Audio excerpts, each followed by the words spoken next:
What are they? Oh, mouse pads.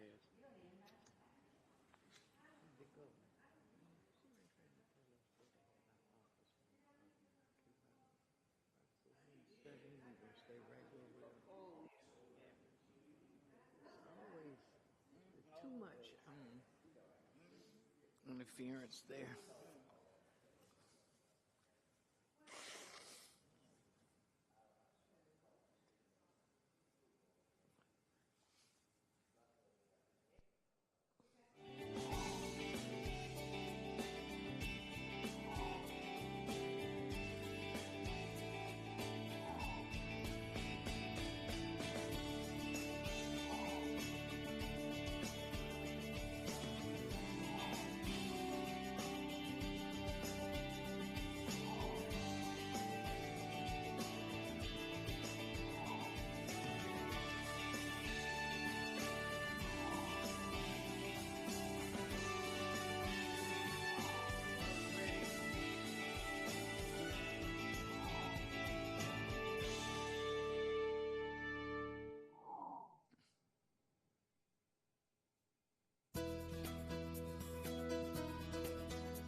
Good afternoon, everyone. Welcome to the April 4th City Council meeting. Before we have the meeting, we're going to go into closed session.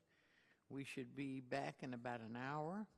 So can I get a motion, please? Yes, Madam Mayor, Pro Tem, I move to go into closed session to preserve the attorney-client privilege between the city's attorneys and the City Council regarding several ongoing claims and litigation matters. A list of the parties to be discussed is attached to this motion as Exhibit A and is made part of public record. The list of litigation matters to be considered in closed session may be obtained from the city clerk. Second. All in favor, say aye. Aye. Opposed? Aye. Opposed? Okay. Do I hear you, Mayor, online on the Zoom? Yes, you do. Okay, I hope you're feeling better. I am. Thank you. And Mrs. Hoffman's on Zoom too. Yeah, you have an aye from me, Mayor Pro Tem. Okay, I didn't know you were there. Okay, good. All right, let's go.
Welcome to Gate City Insider. I'm Rosemary Plyben.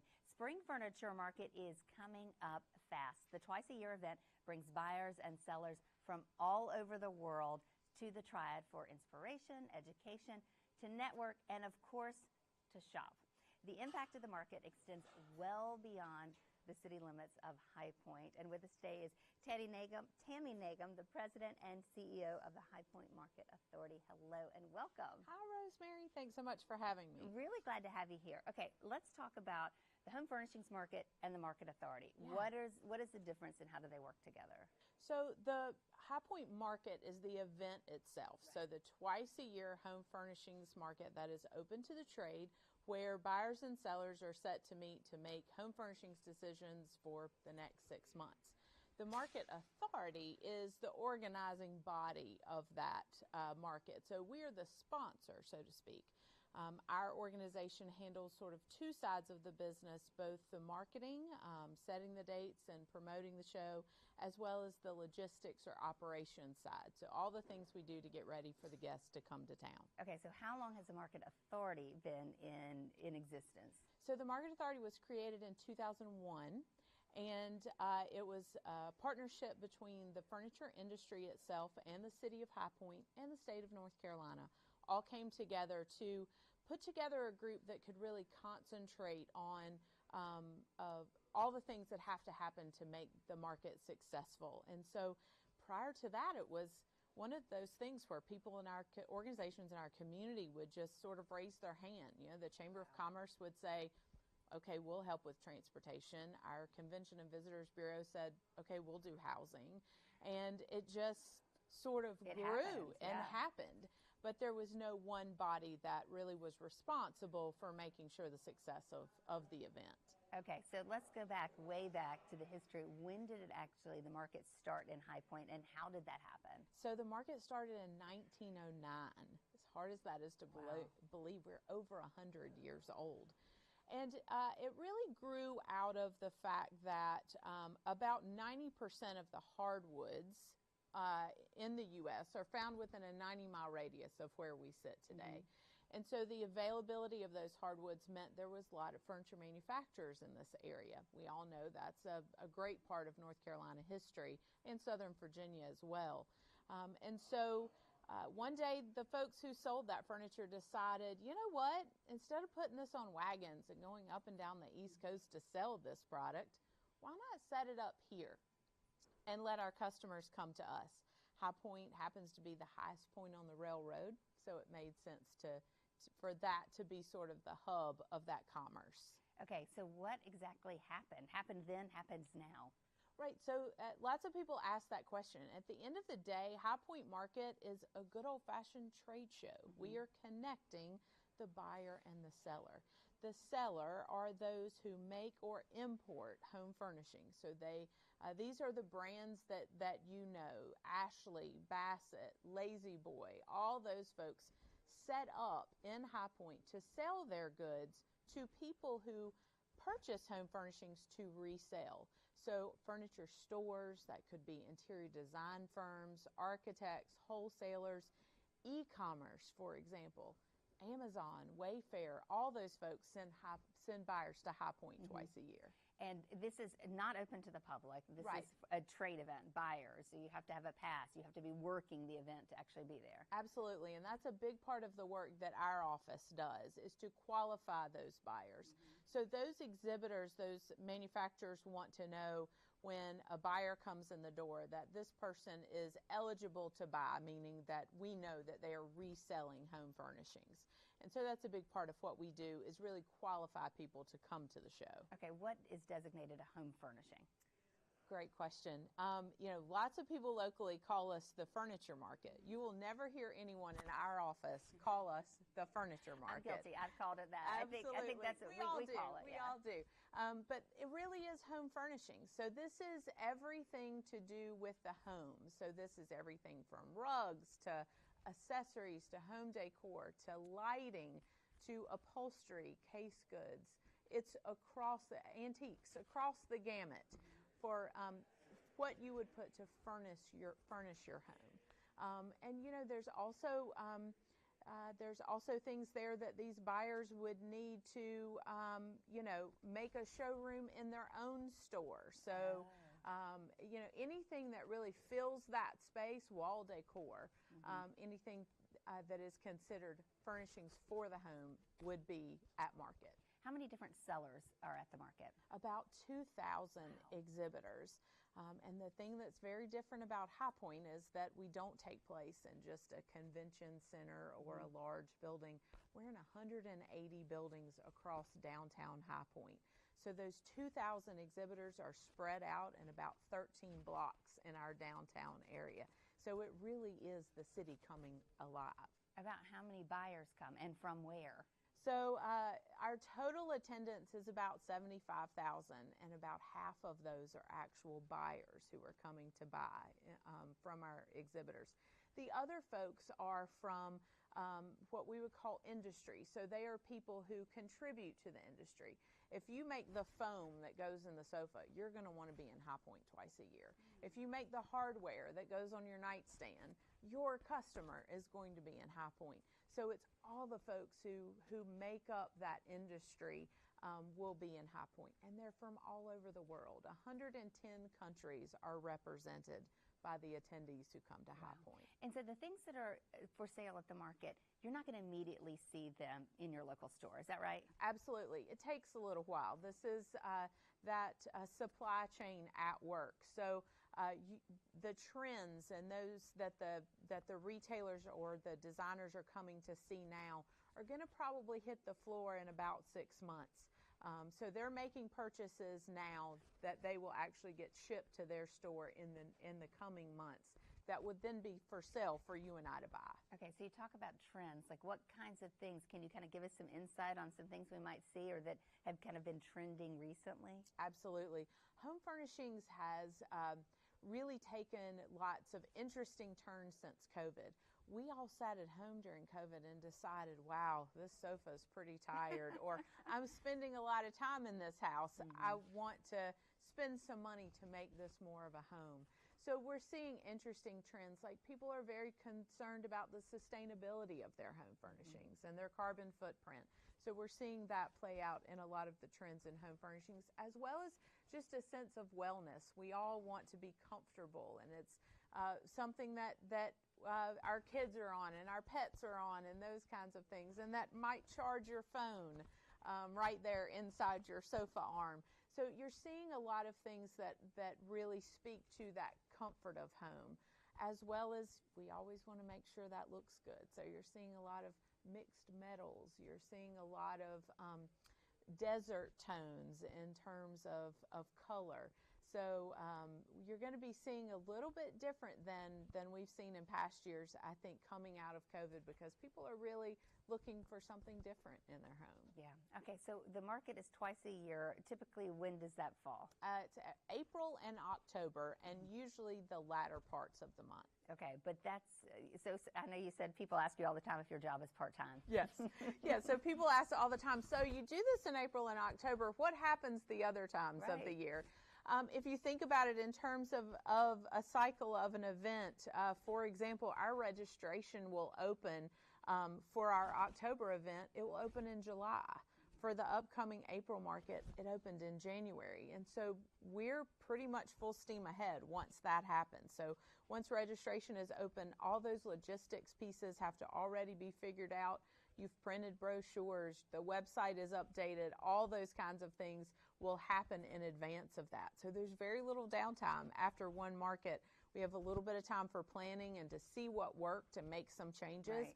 But then pretty quickly after that, you're having to act on that because people are already starting their cycle of thinking of coming to High Point. Because this is a show that's not as easy to work as others, we do find people who know they've got to get that hotel room early. They're going to log on and see what new exhibitors are here, or go ahead and start mapping out their trip. So it's our team's job to make sure they have those resources available well in advance so they can do that planning. And as far as the showrooms, the build-up starts weeks and weeks and weeks getting those ready, I would guess. Absolutely. You really see that starting months ahead, because keep in mind, these exhibitors are looking to really change up their space in such a way that they never want a buyer to walk by the door of the showroom and go, that looks like it did 6 months ago. Before. Exactly. Right. They want to see new. They want to see fresh. So we're moving walls. We're changing flooring. There's always a new coat of paint, really, because that exhibitor wants to make sure that buyer comes in and sees what's new. So how has the market changed over the years? You mentioned, back in the early 1900s, wagons were rolling up, right? And so obviously technology has changed it a lot. Absolutely. But what are some of the main differences that you have seen over your time? I think technology is probably the number one, Rosemary. I think we are seeing buyers be a lot more savvy about how they're shopping the showrooms and what they're looking for from their exhibitors, as well as exhibitors are being more savvy on their side in terms of making sure that even going through the showroom, that a buyer has a way to collect what they're interested in and be emailed those photos, maybe the minute they get to the elevator, communicating with those buyers and making sure that they're able to purchase in the time that is convenient for them, making sure that product hits their floors at the right time. All that supply chain work has really been enhanced by technology. I would say also we see trends in the physical. For example, if you come to downtown High Point, you'll see some buildings where there are no windows.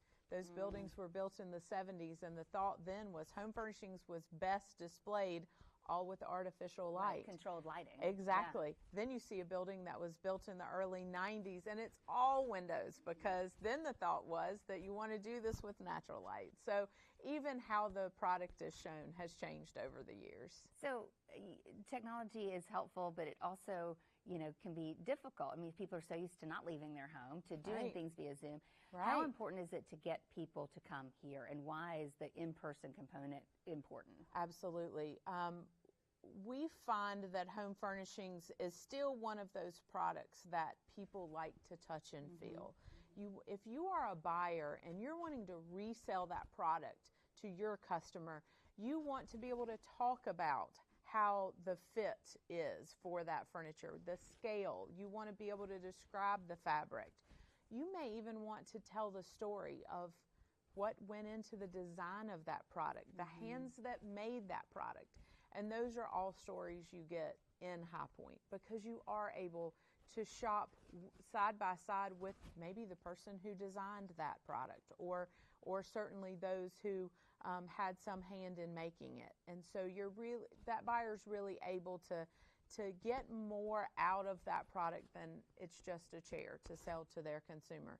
Remember, we're filling people's homes, which is very close to their heart. And so making sure that we're able to communicate that to the end consumer is important. Yeah, and I'm guessing that's why we see a lot of celebrity designers and things, because people already have a relationship or feel like they know that person, and so there's a trust that's already begun there. Absolutely. I mean, we all love HGTV. That has changed the way we see home furnishings. It feels a lot more accessible these days. I mean, you're able to watch these shows and see what goes into making the decision for that product. And more than that, you're able to find a designer that you think their aesthetic is like yours, so you maybe want a product that Joanna Gaines endorses. And so being able to have those licensees as a part of what we do is a great addition.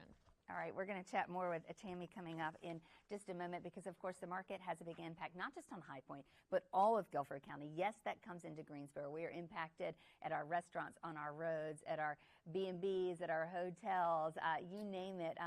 There is a way to get involved. So we're going to talk about how businesses can get involved, how you maybe as an individual can get involved in the market as well, when we come back after this break.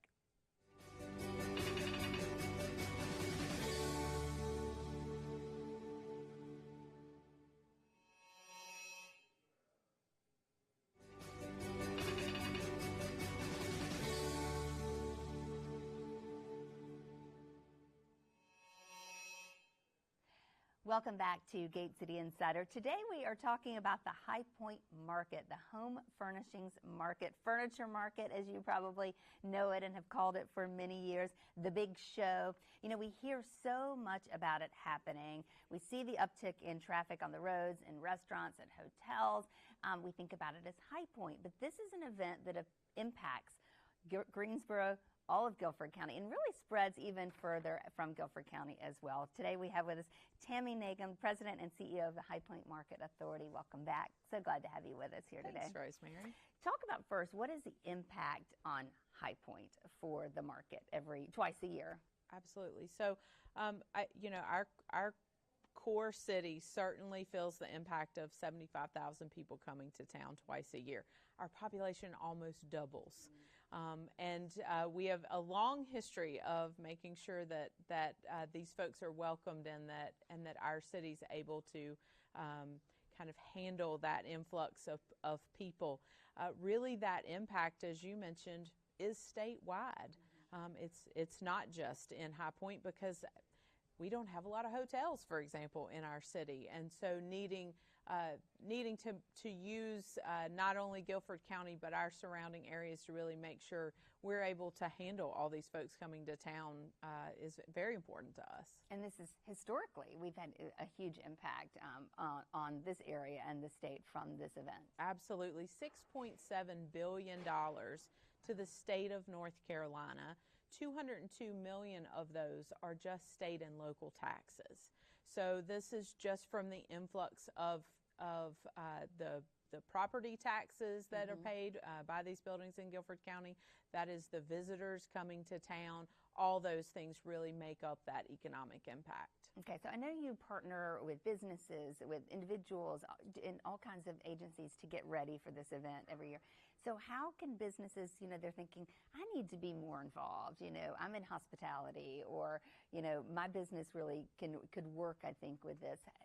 How do you do that? How does a business owner kind of get involved? I would say the first great step is to reach out to our team at the High Point Market Authority and let us talk to you about what it is that you do and ways that we can help promote, or ways that we can make sure that market guests know about what you do. We do use almost 90 hotels in the area. So I would say the first step is, if your business is near one of those hotels, to make sure the hotel knows. Right. To send market guests over if they're looking, for the services or the hospitality that you provide. We certainly depend on Greensboro, Winston, Archdale, Thomasville, all those areas around us to really house those guests. In High Point, many folks stay in private homes. That's also another way that locals can be involved. Of course, they're looking for homes that are usually close in, a little closer in, but certainly in some areas, they'll go a little bit further for that Airbnb to make sure that they find the right fit. And really, I guess, knowing the dates of the market, knowing that this is happening, if you're a restaurant, having extra staff. Absolutely. And just kind of being prepared so that you can handle the influx of people coming in. Absolutely. And it's not just the show dates. It's not just April 22nd through 26th. We will see exhibitors coming in to set up 3 weeks ahead of time. So it's almost like this crescendo up till the show. So you will start to see folks in town. You will start to feel a little bit more traffic, but certainly there is some lead up. Even as early as months before, we're doing construction that we talked about in the last segment. We're doing construction in those showrooms. So we may even have construction crews and those folks that maybe wouldn't be in our area otherwise that are here to do showroom work. I mean, there is just so much that goes involved, for sure. What if you're an individual? Because, of course, the market is not open to the public. We can't go shopping there. That's right. But there are ways for individuals to get involved. I think the best way is if you have a little bit of time and you want a seasonal, temporary position. There are all kinds of jobs, 15,000 jobs actually that come from just the event itself. Just temporary jobs. Just temporary jobs, absolutely. What are those jobs? Those are everything from working in a showroom. You might be at a front desk. You may be helping a salesperson, capture data on their buyers that come in the door. We have a very robust transportation system, so information staff is a part of that, van drivers, hotel bus hosts, for example. All those hotels I mentioned are served by a free shuttle that take market guests back and forth to town. We actually put a host or hostess on each of those buses just to answer any questions, to make sure everybody's getting on time and that everybody knows if they need to register once they pull in, exactly where to go and those sorts of things. So, An ambassador, yeah. so to speak, to welcome them to town. It's probably the number one thing we hear from market guests is why they come back to High Point twice a year is the Southern hospitality. So any part of that we can do. I would also welcome guests if you, or locals, if you see a guest in a grocery store or in a restaurant, you'll know them. They're wearing a little badge around their neck in most cases. Just say thanks for coming to our area. Right. That goes so far. Keep in mind that I feel like home furnishings is almost baked into our DNA. It's what we do here.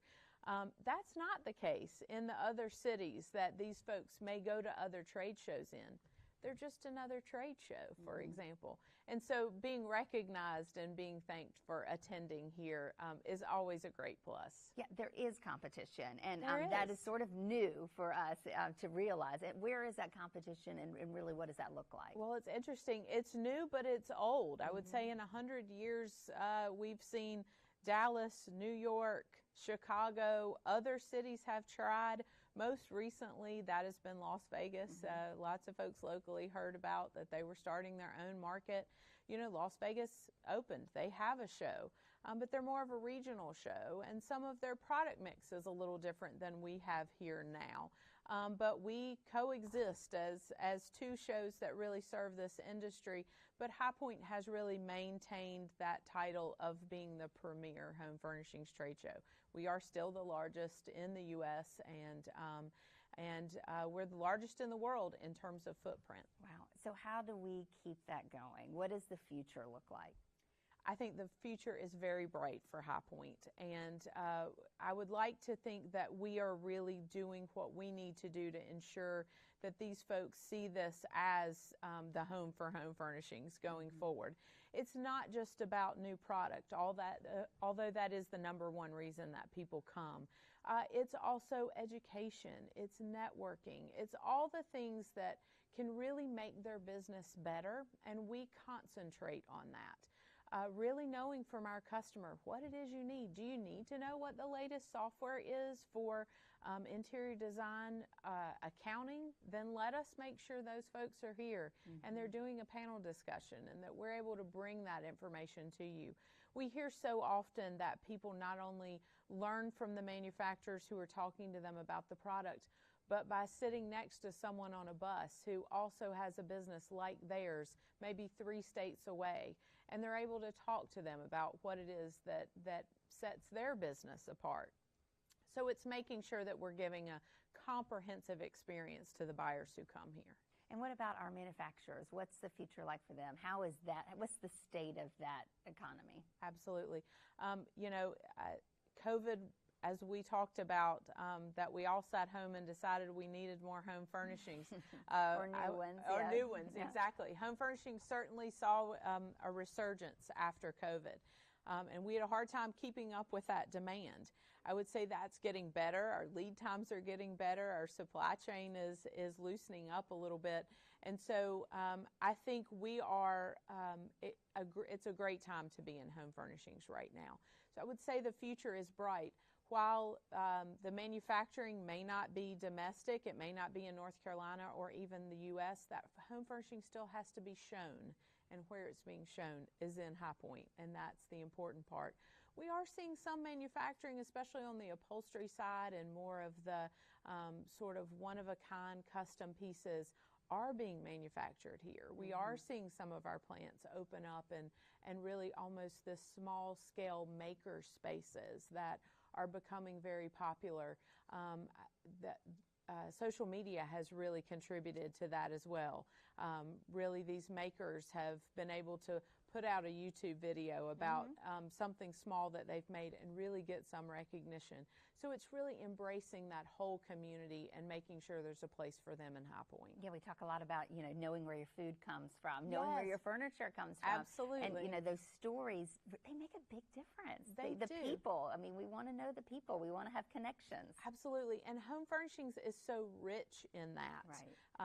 My dad worked for a furniture company for 36 years. I heard about High Point my entire life, but I also heard about what really goes into making that product. And so this is a narrative-rich product. I told someone the other day, I'm so glad I work in furniture or home furnishings. I'm not sure if I was in tools, the story would be that great. I'm sure those folks who make those wrenches have something that they can talk about that makes them great, but we have such a love affair with our home that it makes the product really something that people still want to experience. All right, the market's coming up very quickly, the 22nd through the 26th. Of course, we know it kind of probably feels like it's already market time Absolutely. For you as you're getting ready for it. I know that we'll be greeting people who have their name badges on. Yeah. There'll also maybe be some celebrity sightings around. Can you give us any hints of who we might see? You know, those licensees do often come to High Point. A lot of times we don't know who those folks are until we get closer. We have announced our keynote series, and it does include Joanna Gaines, which we're excited about. She's going to be one of our panelists. But there's all kinds of folks who you may get a glimpse in an airport of someone famous. Make your head turn. Absolutely. Wait, you have to look twice, especially with HGTV, because I feel like, again, we're a little bit closer to those people than maybe we have been in the past. Right. I love it. Well, thank you so much for spending a little bit of time with us. I really appreciate it. It's so much interesting. We hear so much about the market. We talk about it so much, but most of us have never stepped foot there. Right. So to learn a little bit about the inner workings and how it impacts all of us, I think just helps us to be better hosts for it as a whole. Absolutely. Thanks for having me, Rosemary. Really appreciate it. Okay, so don't forget, if you want to know a little bit more about it, you can go to highpointmarket.org. That's a great way to just get involved, to find out a little bit more, to get your bearings, find out the dates, know when you need to ramp up your reservation systems or have that room ready at your house. Really appreciate you spending a little time with us. Thank you so much. That is our time from all of us here at GTN. Have a great day.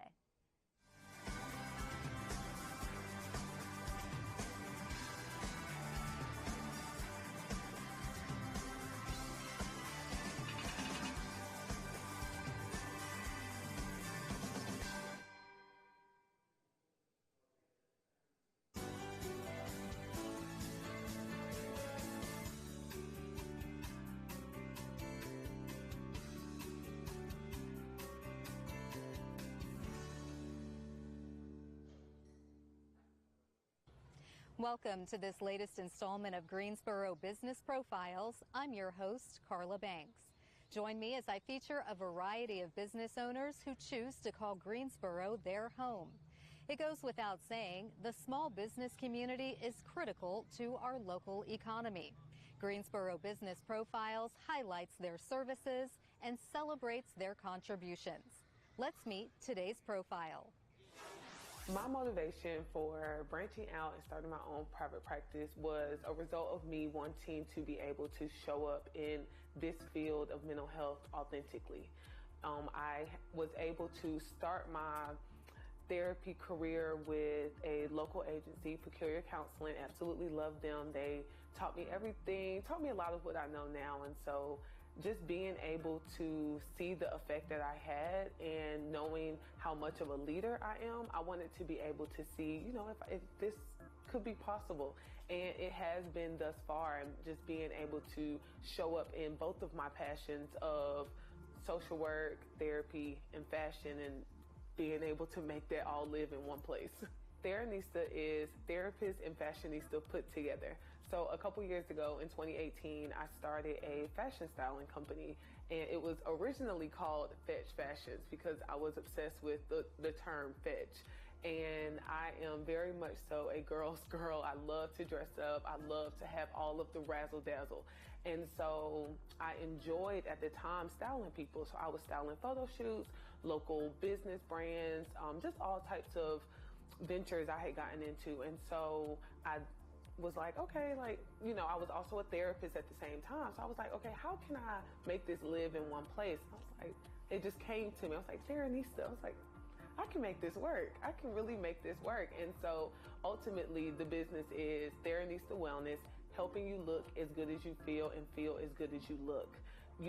Being able to speak this message of you can't just work on the outer without working on the inner, and vice versa. Like, we have to be able to become our whole best self and how we present to the world from an internal and external perspective. They love being able to come into a safe space that I've created, because ultimately when I show up in the consultations, I like to call them a vibe check. Like, this is where we meet and greet, because I'm very big on people finding their therapist, especially for men. When men go into therapy, they know the type of therapist that they desire. So they know if they would like to see an African-American female, they know if they would like to see a Caucasian female, they know if they would like to see a man, Caucasian or African-American. Men know what they want going into therapy. So me being myself does not bother them. And I made sure in my marketing, in my overall aesthetic, that it wasn't too girly, because I did want to attract men. I want to attract all people to be able to come in and seek wellness. I really enjoy being able to teach my clients skills, because they have a running joke, and they don't even know it amongst everyone, where they say, I make life seem so simple within the green walls. And I tell them it is that simple. When you all take the skills that we discuss in here and you apply it in your real life situations, life is really that simple. And they come back and they're like, so I did what you told me to do and it worked. And I'm like, I know, yay. So it's me being able to teach them the necessary skills, because they don't have a therapist in their pocket. So I tell them I can't go down into Thumbelina form and be with you all over the place. That's not the thing. But here are some skills, right? Skills to deal with anxiety, skills to deal with depression, skills to be able to improve your overall gratefulness in life. And so those are some of the things that we discussed, just going over life's transitions and life's problems, because they're there. But one of the things that I tell them is that when you come to therapy, we're dealing with all of life, right? So the good thing is, if you start therapy and we're dealing with everything that has happened before today, when life happens tomorrow, it's not as heavy, because you don't have yesterday's stuff and what's in front of you stuff. You're just dealing with what's in front of you. And it makes life a little bit easier, a little bit manageable. One of the things I tell especially my teenagers, is that because there is this unfortunate pattern of self-harm behaviors, of cutting and just doing various things. And so usually I get teenagers that don't like talking to their parents, and I'm like, okay, that's fine if you don't want to talk to them, but you have to talk to me. We have to be able to create that trust bond in here, so that I can make sure that you are safe. And I tell them, I say, there are certain things I got to check in with your parent. You're a minor. We just can't be in here talking and your parents don't know. I said, so how about we create a plan? We're going to talk about what I'm going to talk to them about. But if at any moment you are a danger to yourself or somebody else, I have to let them know. And they're like, okay, I will let you know when I'm feeling as though I want to harm myself, or I'm feeling as though I want to harm somebody else. And I ask them straight on. I don't sugarcoat anything. I say the necessary words, because that's an effective therapist. We don't hide from the word suicide. We don't hide from the word self-harm, cutting, those various things. Are you doing these things? And what does this look like? What are the triggers, right? And what is our safety plan going to look like? How much life do you still want to live? And so I ask those direct questions, and that's how we get great results. This has become my home. I'm originally from Jacksonville, Florida, and I came up here for college. And so in my trying to figure out where I was going to, start my adulting life, my mother made it very clear, you cannot come back. So you need to figure it out up there, because you can't come back. This is not where you're supposed to be. And I said, okay. I said, well, I'll figure it out. And so I ended up coming back to Greensboro. I tell everybody, don't ever burn bridges, because I ended up being offered a job from my internship from my senior year in my undergrad. And I had always maintained that relationship while in grad school. And I came back here, and I had created a village here. And so my godmother, I asked her, I said, hey, I'm coming back. Can I come stay with you for a while? She said, yeah. So that's where this is how I started. I love being able to come back to Greensboro. Greensboro has been great to me. I mean, even my alma mater, A&T, I absolutely love them. I give them so much credit, and just the city overall has been so good to me. And so being able to start my business here and give back to the very place that gave me so much has been awesome. So everybody can reach me at www.theranistawellness.com. That is THERANISTA wellness.com. All of my social media handles are at Theranista, at THERANISTA. And you can also look me up by my name, Alicia Williams. I hope you enjoyed meeting today's business profile. If you are a business owner who would like to be featured, or you want to nominate someone for Greensboro Business Profiles, send me an email. I look forward to hearing from you and spotlighting our next business profile.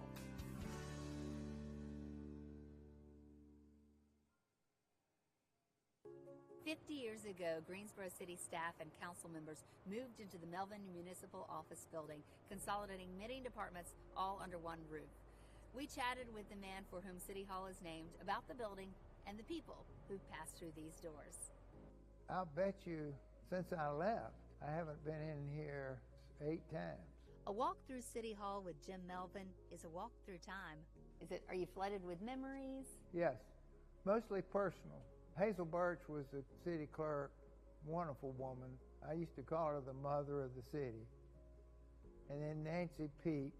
Nancy was such a wonderful person. She was the city clerk the rest of my term, which meant almost 10 years. Mostly he remembers the people, men and women who worked by his side to shape Greensboro as we know it today. And he remembers where his passion for community all started. My daddy, who ran a little one-horse service station down on South Greensboro on Ashbury Street, now Martin Luther King, he really kept trying to make Greensboro better, and I saw that. He talks about his time with the J.C.'s, where he learned how to serve and began to work closely with Greensboro city government. Carson Bain, who was mayor at the time, and a great mayor, I might add, he decided we needed to build a governmental complex. That's the way it was sold. And they appointed a committee of 5 people. Melvin was one of the 5 tasked with designing a building that could bring city services spread over several blocks at the time, all in one place. But then we selected the architect, who was Catalano, world famous, and we told him that we wanted a state-of-the-art, modern, open office landscaping complex, and that's what he gave us.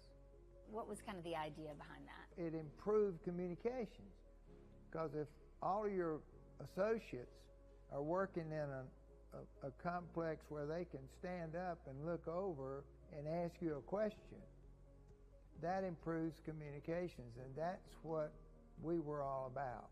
You brought the outdoors in this building, and that's pretty unique. We wanted that, a botanical garden, and that's what he gave us, and it has sustained, and it gives it an open freshness appeal rather than just a sterile office building where you got nothing but offices. Staff moved into the building in the fall of 1972. By that time, Melvin was mayor. You have to admit that this, when you come in here, you get the feeling that this is an organization that's trying to be in touch and be communicative and be open to the public. And that's what this building was all about. As mayor, Melvin frequently appeared on TV and in newspaper articles sharing news about the city and kept his word to be open to the public. Every month we'd have a different community meeting, and we'd take one city council person and I would go and meet in this area, and we would cause all the city department heads to go with us. And we made no speeches or anything. What's on your mind? You tell us and we'll try to see if we can get it fixed. After 10 years as mayor, Melvin retired. How did your name get on this building? Well, I had nothing to do with it. I was retiring in 81, November of 81. John Forbes was mayor. We had a retirement dinner, and they said, we're going to name the city hall after you. And I'll be truthful, I felt uncomfortable about this, because to me, this is the Greensboro City Hall, and it's not the Greensboro, whatever it is, Melvin, but I appreciate it. He walked away from City Hall, but not the city. Mr. Bryant, one day he said to me, he said, you know, I'm going to keep my eye on you because I don't want you to take the name off of Bryan Park and put it to somebody else. Melvin and Joseph Bryan had a friendship built on a shared passion for making Greensboro great. What we didn't see coming, I don't think as a community, was the loss of all of our major corporate entities, textile, tobacco, Burlington Industries was the largest textile company in the world. They had 3,000 people that worked out there in the World Headquarters Center, and it's now a shopping center. Well, you don't lose people like that, or firms like that not have a big impact. With Brian's help, he set out to make a positive economic impact on the area. Bryan Boulevard was one of our priorities for years. And we finally got it built, and Mr. Bryan got to see the next to the last interchange. But look at what an asset that is to us now. Melvin remained laser focused on creating jobs for Greensboro. I always felt if you get somebody a good job, you've given them a chance to do it. He believes Toyota is going to do just that. 10 years from now, they won't know who any of us are, but there'll be 10,000, 15,000 people working on this site with good quality jobs for one of the best corporations in the world. Now think about what a good feeling that is. Melvin is excited to see the changes that project will bring to the area, and he has even more ideas. Obviously, the Lord's going to retire me someday, but right now I got to finish the Toyota project. My new dream is that 1997, there was a builder going bankrupt across Lake Townsend, and there was a possibility of buying 525 acres out there. So the foundation bought it, and we paid $1.5 million for that. I would love to see the city soccer go back out there and put about 20 more fields on that site. We could become the amateur lacrosse soccer capital of the country. Melvin doesn't find himself in the building that bears his name often, but it makes him proud when he does. Not because his name is over the door, but because the people inside share his passion for Greensboro. Well, someday they'll probably scrape the name off this thing and put somebody else on it. But anyhow, I'm very proud of it. What would you like your legacy to be? That I cared about the city. And that's important.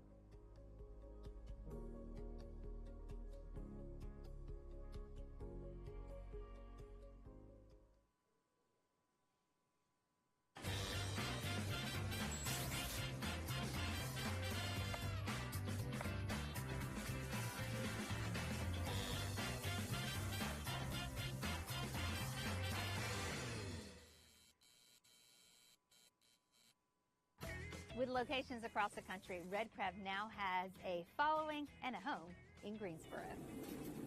He is making the Red Crab Special number 2, which is the cluster snow crab, shrimp, and sausage. It also comes with corn and potato.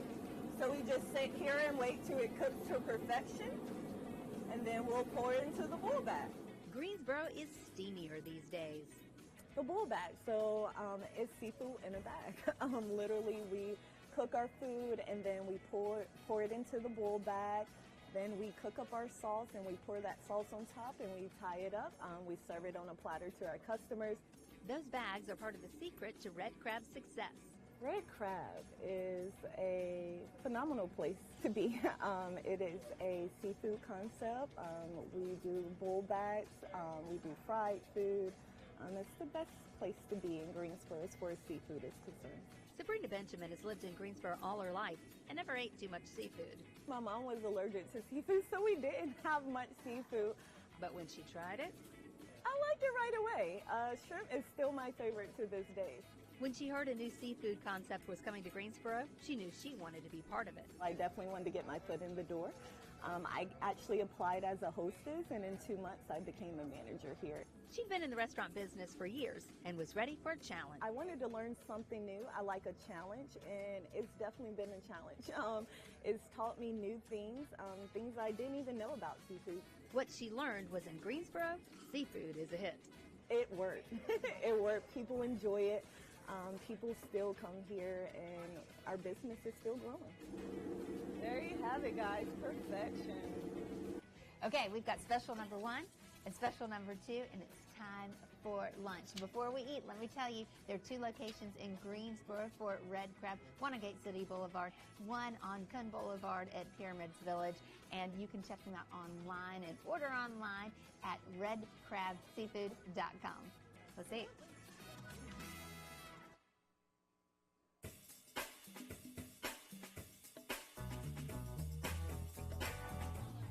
Hello, I'm a Starship delivery robot. And this Starship delivery robot is one of 50 roaming North Carolina A&T's campus, delivering food to hungry scholars. So, Jesse, what is Starship? Well, Starship is a delivery service. We mostly work with campuses here in the U.S., and basically we just take food from our vendors, like Pavo's here, and deliver it to our customers on campus, the students, the staff, the faculty. And it's meant to be very convenient, very cost effective. And so far it's been very well received. So how does it work?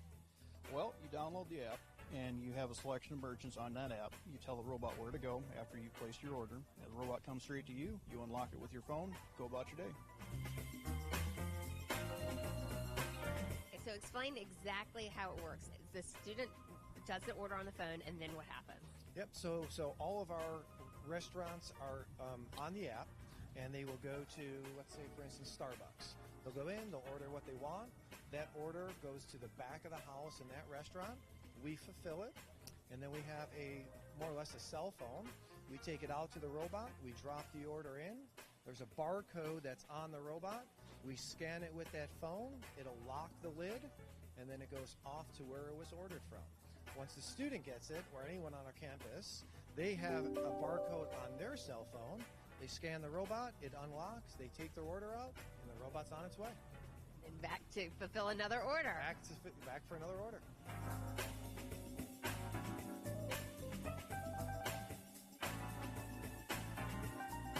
Okay, so how has it been working? Oh my God, they love it. We love it. It's been great.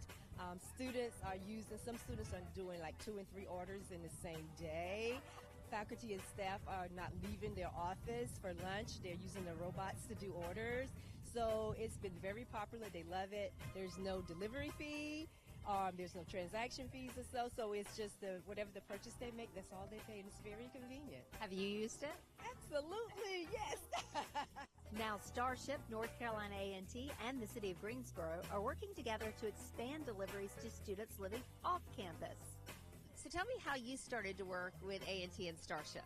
Starship contacted us for the ability for the robots to cross Lindsay and Sullivan. So we looked at that, and that intersection has PED signals, and it's only activated by PED push buttons. But Starship they informed us that if the PED signal would come up, that the robot could cross the street. So we done some pre-programming on our controllers and allowed the PED signal to come up every cycle so that the robots would have a chance to cross. So the robots can actually see the walk signal. Correct. That is pretty cool.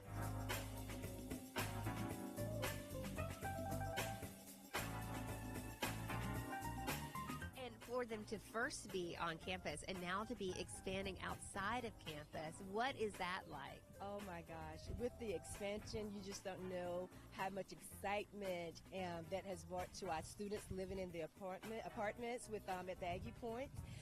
They are looking forward to it because one of the things the students say, okay, if you're on campus, you get more advantages and you have more opportunities for things. So what we're doing is bringing it to them, and they're going to enjoy it. They're going to love it.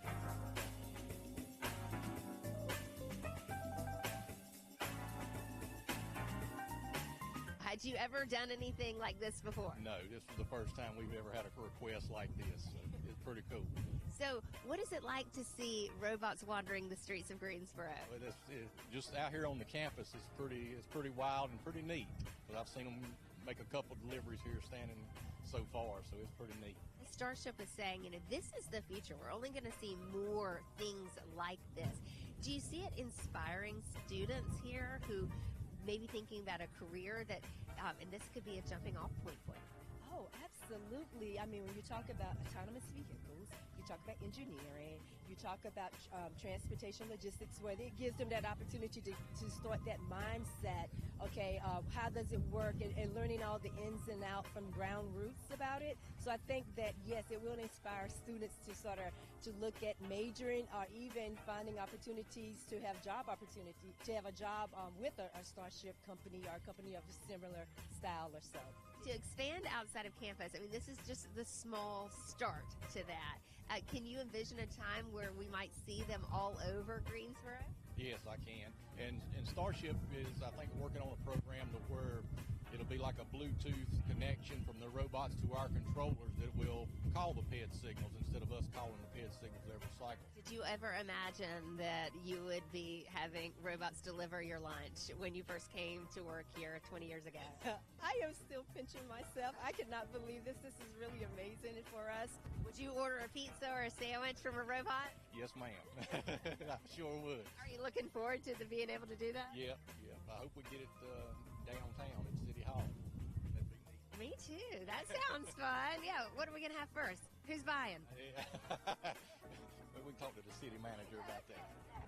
Starship robots will start making off-campus deliveries in August of 2022, and in the future, you may see more of them expanding their footprint in Greensboro.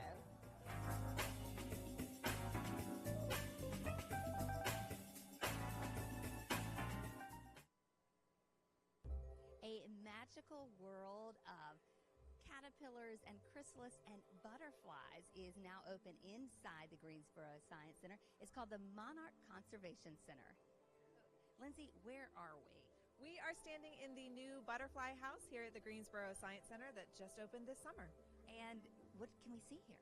You're going to see 7 different species of native butterflies and a whole variety of both pollinator plants and host plants. And you can see the whole life cycle of these butterflies. Yes, absolutely. At this point, we have eggs that have been laid on plants, there's chrysalises, there's caterpillars, and of course, there's flying adult butterflies. And so where did the idea for this come from?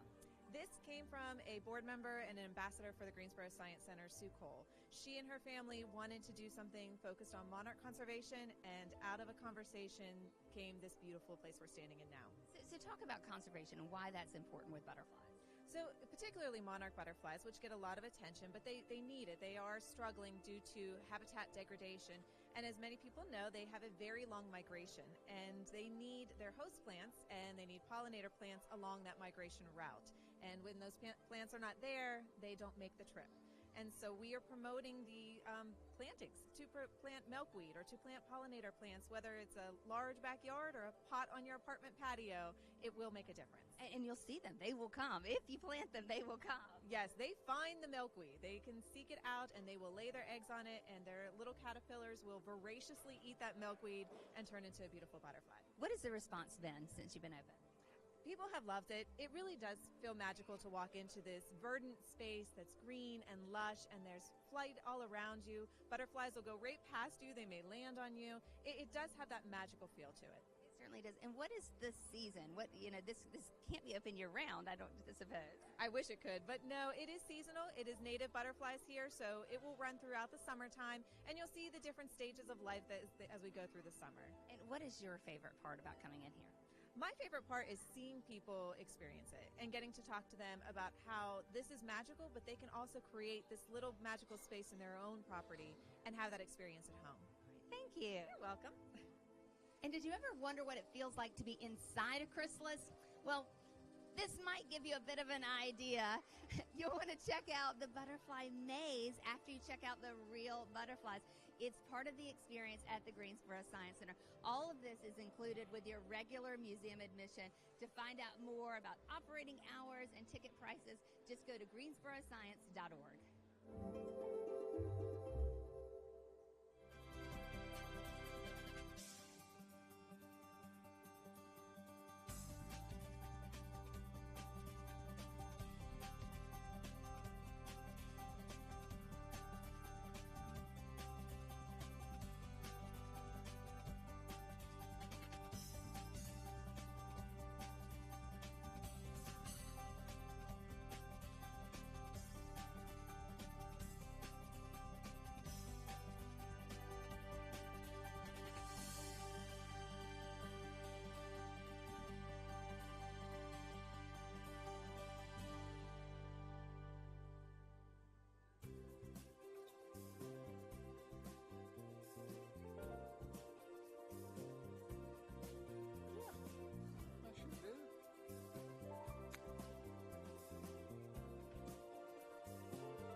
just says lights on.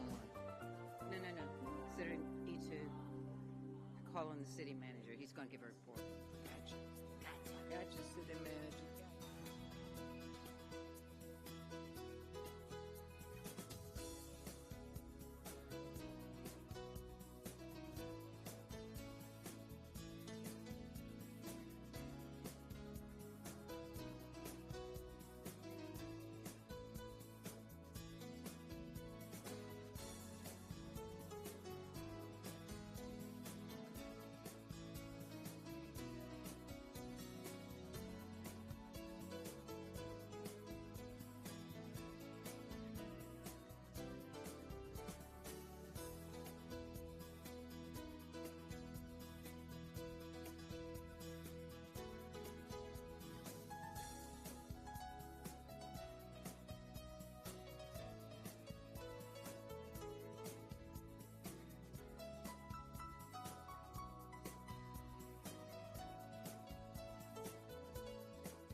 Meeting of the Greensboro City Council.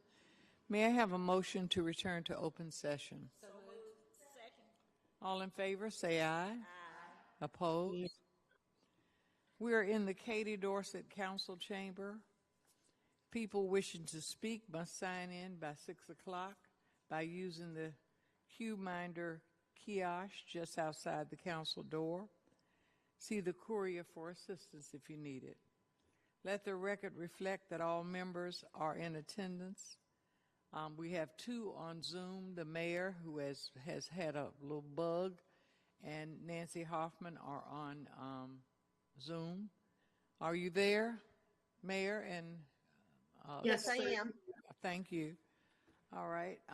So we're all in attendance. Please silence any electronic devices. If you must make or receive a phone call, we'd appreciate it if you would go outside of the chamber. We will begin the meeting with a moment of silence.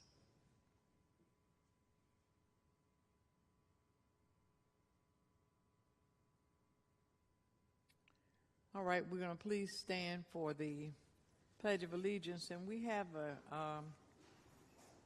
a employee who is leaving us, Miss Tebony, of all the times I say your name. Miss Tebony, would you lead us in the Pledge of Allegiance?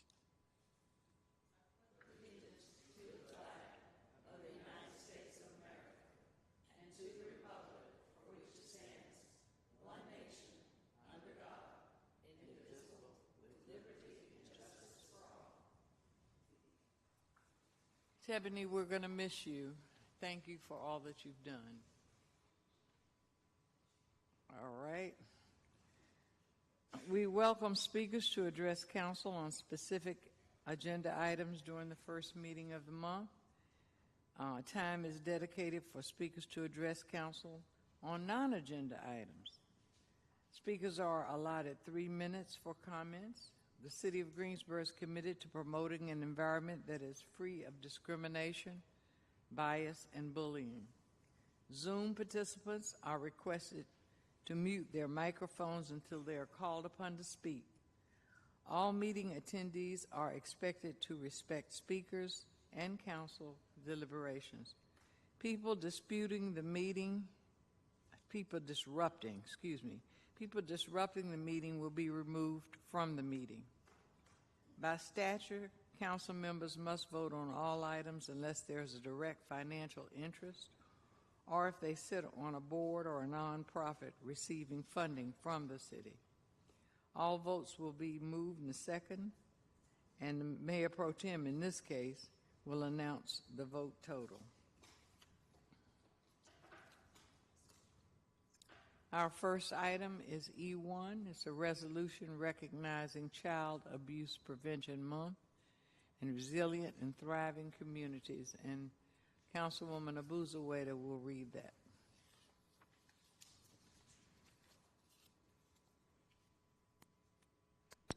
Thank you, Madam Mayor Pro Tem. Resolution recognizing Child Abuse Prevention Month and Resilient and Thriving Communities Week. Whereas resilient and thriving communities are vital to our state's future, health, success, and prosperity to ensure a strong foundation for everyone at all ages and stages of life. Whereas the science is clear that resilience is built and that the communities and systems play a key role in promoting safe, secure, nurturing environments for all. Whereas adverse childhood and life experiences, adverse community environments, and adverse climate events impact overall quality of life and well-being of an entire community. Whereas the Resilient Guilford Network, coordinated by the Kellen Foundation and the City of Greensboro partner, along with dozens of agencies, all work together to collectively work to build safe, secure, and nurturing communities. Whereas investing in policies, programs, strategies that address adversity and strengthen community resilience is essential to the health of our community. Whereas the City of Greensboro encourages individuals in all sectors, public and private, early childhood through post-secondary education, faith-based organizations, healthcare systems, justice systems, social service systems, businesses, and elected leaders to all collaborate to strengthen our communities.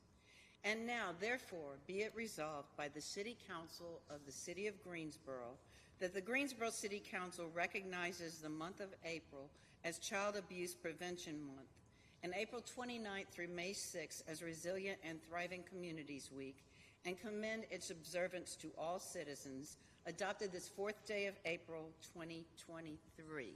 And Madam Mayor Pro Tem, I see Dr. Kelly Graves here to accept, and anyone else that would like to support her, come on up. This resolution has been moved by Councilwoman Abuza-Wade and second by Councilwoman Thurm. Council, please vote.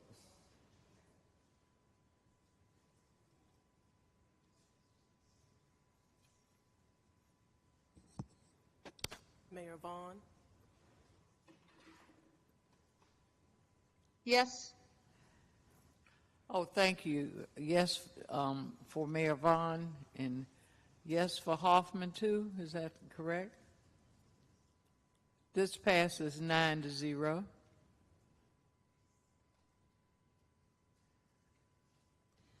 Good evening. My name is Dr. Kelly Graves, co-founder and executive director of the Kellen Foundation. It's great to be here tonight and with a wonderful team here. Almost 120,000 children. That's how many investigated child abuse cases there were in North Carolina last year. And we know statistically that we can multiply that number exponentially for actual experiences of abuse that may go unreported. But here's what we also know. When communities stand together, we can prevent child abuse. It takes each and every one of us. April is National Child Abuse Prevention Month, and the pinwheel is the symbol for that effort. Communities all across North Carolina are putting forth similar efforts as part of a statewide push to build a resilient North Carolina.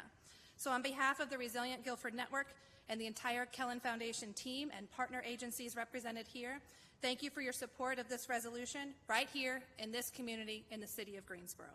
Your role in helping to build safe, secure, and nurturing communities is so vital, and we thank you for standing with us. And we have some pinwheels for you if you'd like them for your office or for your home.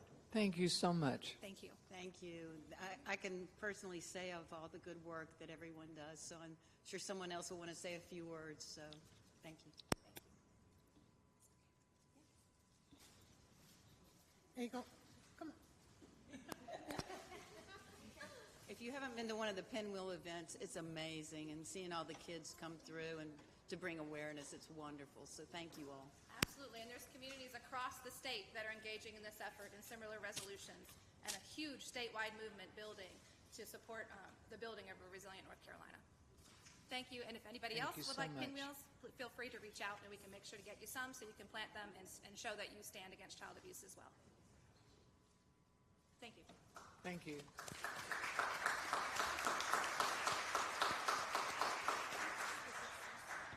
I just wanted to say congratulations to Kelly. She has done an awesome job in this work. She has helped really tremendously, more behind the scenes than people really realize. She makes sure children are happy and safe and well by many of the things you do. We go all the way back to, I believe, Heritage House working together, and so I've seen all your good work. And I just want to tell you, I appreciate you and your organization for being out there for our children. So, thank you. All right, E2, I'd like to call on the city manager for a report. Thank you, Mayor Pro Tem. So at this point, I'd like our Chief of Police, Chief Thompson, to come up and kind of give an update on our police department with regards to what's going on, reorganization, crime, and you know, it may be an opportunity for you to ask questions too, but I just think this would be the right time to do that. Thank you. Chief. Go ahead, Chief. Thank you.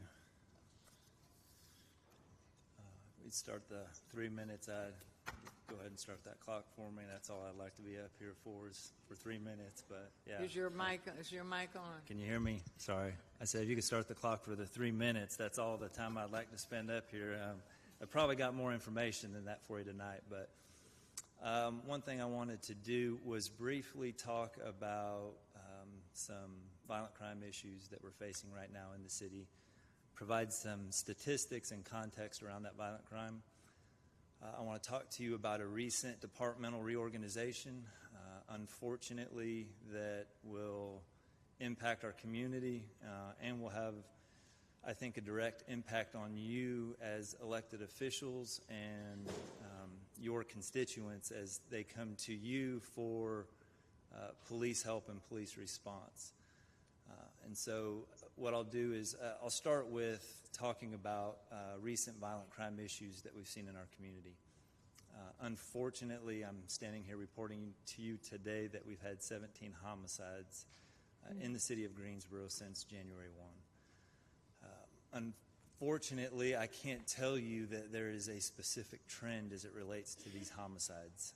We've seen 2 or 3 domestic homicides. We've seen 2 or 3 homicides involving youth in our community. We've seen homicides that I would classify as community violence, meaning that they could be gang, drug-related. And so I can't stand before you and say, hey, this is the issue that we're seeing in our community, that we have a gang issue and we need to go after gang violence, or that this domestic violence issues and that's the direction we need to focus on. Unfortunately, what we're seeing is that this violence is across our community and impacting us in multiple ways. So the tale of two cities with this is what we have seen is a, no, you're good. Happens to me all the time. We have seen a decrease in our aggravated assaults, and an actually significant decrease where year to date we're down roughly 22% in our aggravated assaults, which correlate with those assaults occurring with firearms. Those statistics are about 100 incidents down year to date. So it's kind of hard for me to stand here and tell you as a chief, here's the issue, here's how we need to attack this issue, when we're seeing less shootings, but we're seeing, unfortunately, an increase in the homicides in our community. But I'm not going to sit here and tell you I don't have a plan to try to address some of these issues, because we do. Part of that stems from our departmental reorganization. And I'll get to the staffing issue as it relates, because the staffing is kind of what drove us to have to do a departmental reorganization. Currently, we are 115 officers short in the organization. 115 officers short in the organization. We're authorized 691 positions. Those are sworn positions.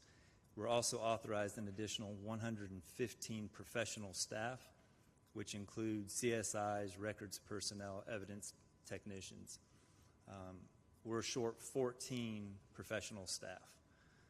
So we're definitely facing serious staffing issues as it relates to the sworn component in the police department. As a result of that, we have shrunk our services that unfortunately we would like to provide to the community that we can't. I have reduced traffic units, so we no longer have a DWI enforcement component. There was 2 officers that were dedicated to that.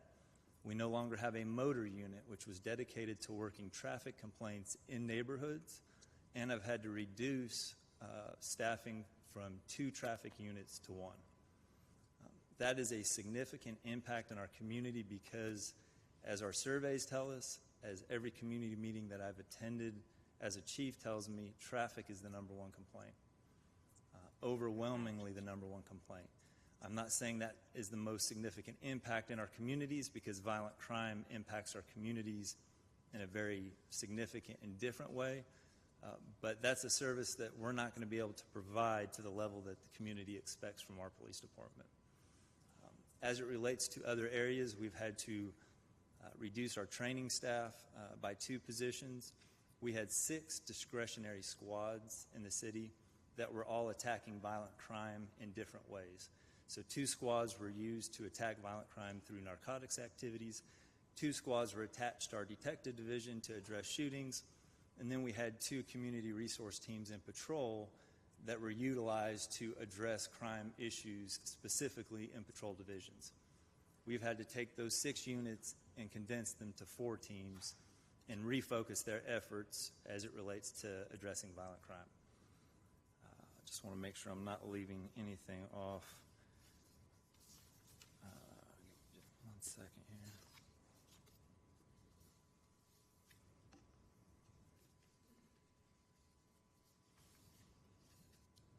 Will you take a question? Just wanted to make sure I didn't miss anything. And one I think that has made its way to council, and I've heard some concerns from the community, is a reduction of our PNRC team, which is a team of officers. It was a sergeant, a corporal, and 9 officers that were tasked with policing in the GHA communities, in our housing communities. We are reducing that team by 1/3, so we'll be taking at least 3 officers away from that team. And dependent on our evaluation of staffing as we go forward, there may be some additional reductions in that team as well. I had to put a tough question to my senior leadership team when we talked about the PNRC team and not reducing it further, and the question was, well, where do we pull those positions from? If we're not going to reduce there, where do we pull them from? And we don't really have any good answers at this point. So we're having to make some extremely difficult decisions as it relates to staffing and the impact those decisions are going to have on the community services that the community expects from its police department. We are looking at a number of things to try to be more efficient in civilianizing positions and increasing our civilian footprint to take away some of the responsibility of our sworn officers. That is not an immediate fix. That's going to take a number of months to make that happen, but that's in the process now, and I anticipate having some conversations with HR in the next week or 2 to move forward with that. I think that is it in terms of information, unless anybody has any. You have a question here, Mr. Buzawader? Yes, Chief. I think we all know what has caused this problem. This council council's priority this year, our number one was community safety, and it seems to me that we're falling down on providing that community safety when I hear that you are having to cut and that we aren't going to have the patrols, we aren't going to have the PNRC, we aren't going to have all of these things because you need to cut because you don't have staff. And I think we all know why staff are leaving, because our peer cities are having starting salaries much higher than ours. So just briefly, and then I have a follow-up. So just briefly, what would help you the most to help restaff this department? I think I know what the answer is, but. So, yes, compensation obviously I think is the number one factor at this point. I think prior to getting into my position, there was a lot of work done with HR and budget around incentives. I think that was a positive step to take. Unfortunately, I don't think we've seen the results we want from those incentives.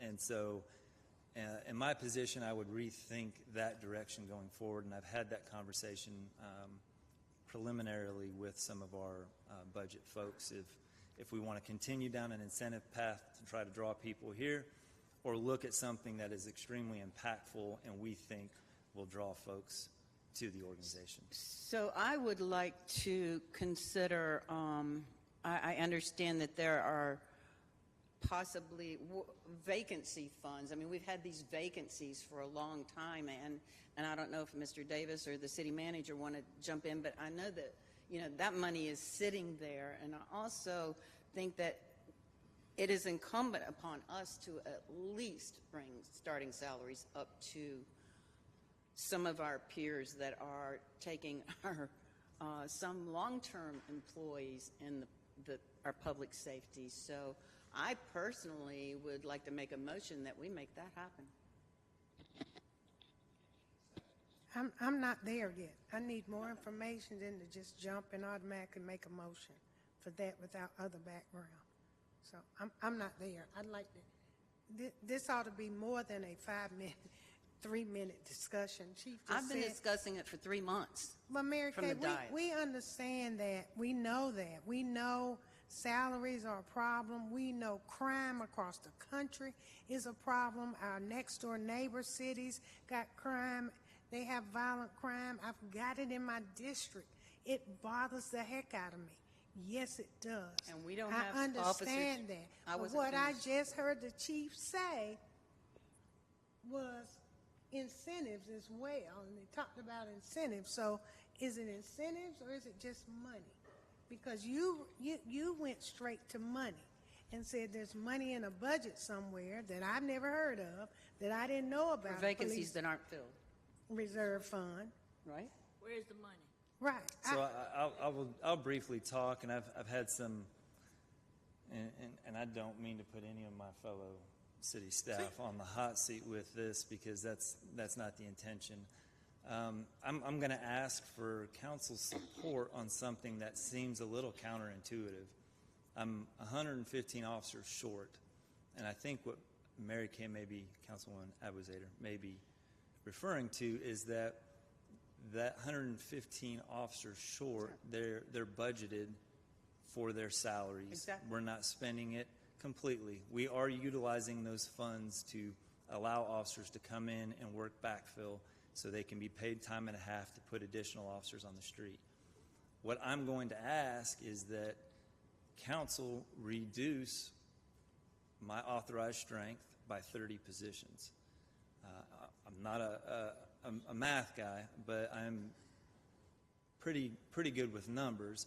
That would roughly equate to about $2 million. And we've had this discussion with budget. We're right in the thick of these discussions now.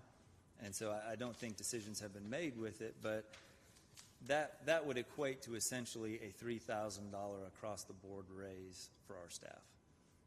Again, it's counterintuitive because I'm telling you we're short. I'm telling you that we can't provide the services we can now, but I will not be able to fill 115 positions in probably 3 years. Even if council tomorrow said starting salary is $90,000 a year for police officers, it's going to take me 2 years to get folks through training, to get them into the agency, to be able to address those staffing.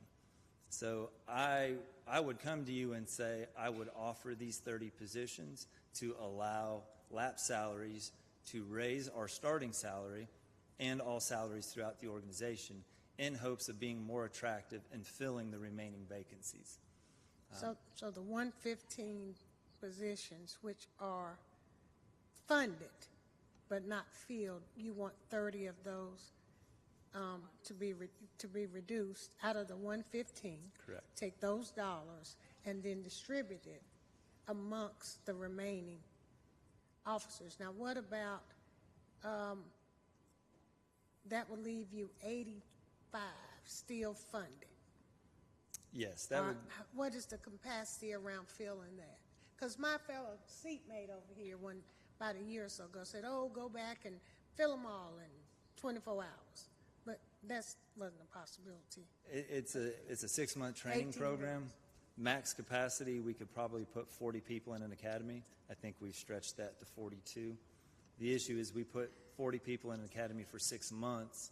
We've lost 12 to 15 people in that 6-month window. So there's attrition that occurs while we're bringing these folks on board. And it's just the time it takes us to train our officers. We could shorten that. We don't want to. There's too much value in the training, and that's as short as we want to go in terms of a 6-month training academy followed by 14 weeks of field training. So I would say the reduction of 30 positions, I don't know that I could go any more than that. And I put that on the table with some faith and counsel.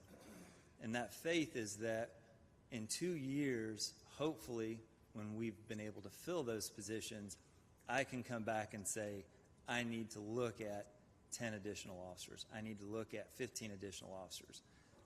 Historically, it's been very difficult to ask for those positions because of the cost associated with them. And in 2 years, they're going to be even more expensive. So I have one other question for you. With the $2 million, now are you looking to raise all the salaries, including the ones that are vacant, or just the ones that are currently filled? It would fill, and again, I'm not the budget guy that John is back here behind me, but we're authorized 691 positions.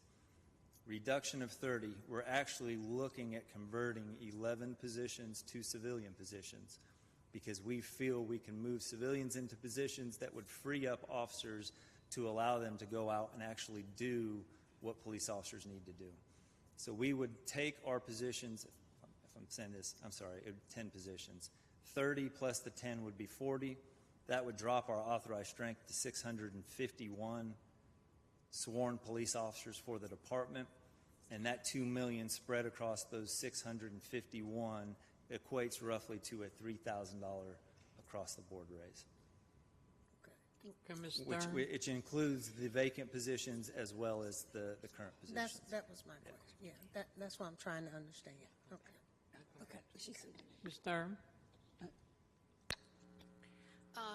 Thank you, Chief, for this information, and it certainly sounds like a good option, and I fully support us going forward that direction.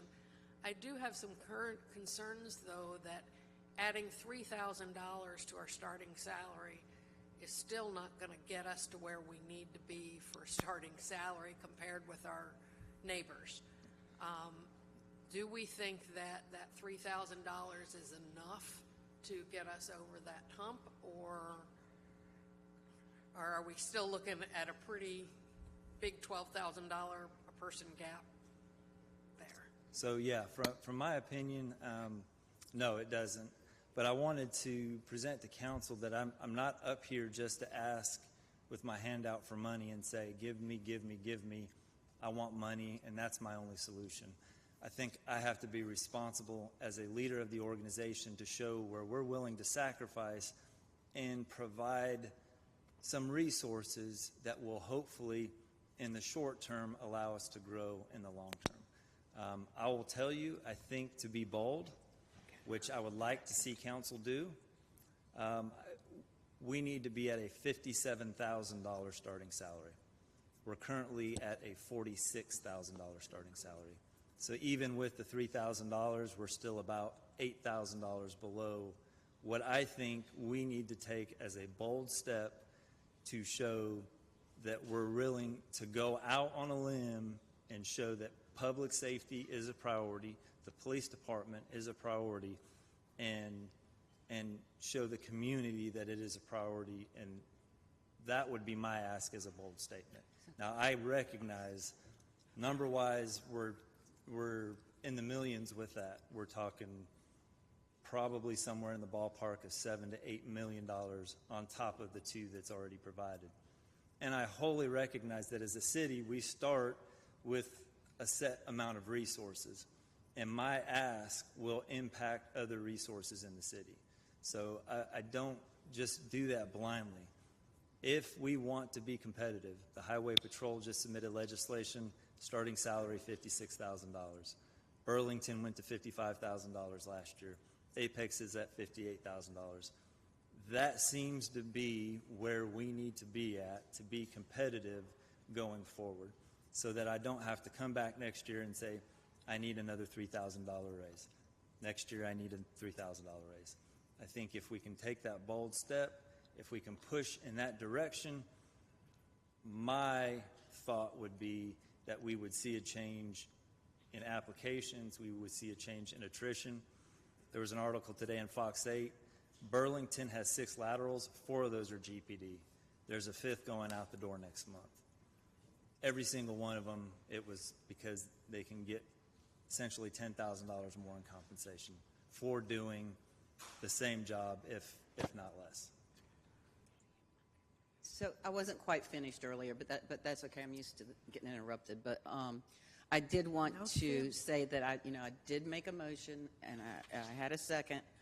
And I also, one reason I'm really frustrated this evening is every single community association meeting I go to, what are you going to do about the police? What are you going to do about their salaries? What are you going to do to keep us safe? Because right now, with what Chief has just said, we're not going to have patrol.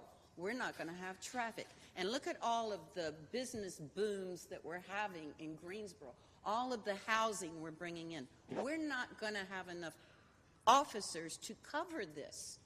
And we're touting how wonderful we are, and with all the economic development and the expansion. So, I'm firm on my motion that's on the floor, because we've asked for a market study for 6 months. And I was told we would get it last month. No, it's time for us to do something, because this city it needs to make sure that we are protecting our citizens. And staff knows how patient I am. I am truly very, very patient with all of this and getting reports and all of this. But this one I'm not being patient about, because this is our safety. So thank you. That's all I got to say. Mary Kay, could you state your motion again, please? Do you want to get us to the 57,000 level? Yes. Yes. I want to get us to the 57,000, and we've got to find a way to do it. I am impressed that we're doing all these other things, but that's my motion. No. Are we talking about immediately or in the next budget? Well, it has to be the next budget. Yeah. I want to make sure that's. There are funds allocated now for the 120 positions that aren't filled. I don't know, accounting-wise, could it be done now? I really don't. Ms. Hoffman? Yes.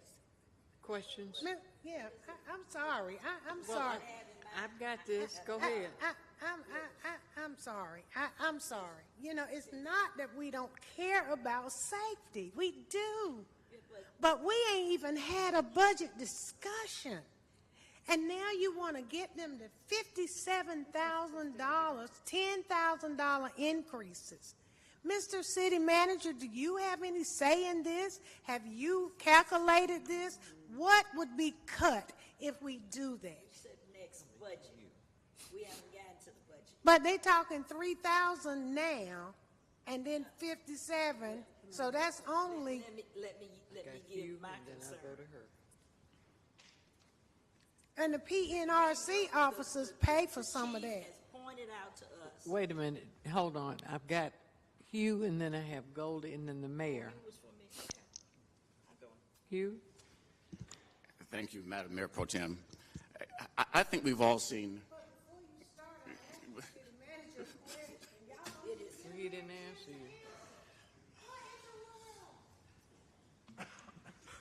Do you have an answer, Mr. City Manager? Mr. Manager, thank you for putting your You have an comments at answer? the beginning of the meeting. Well,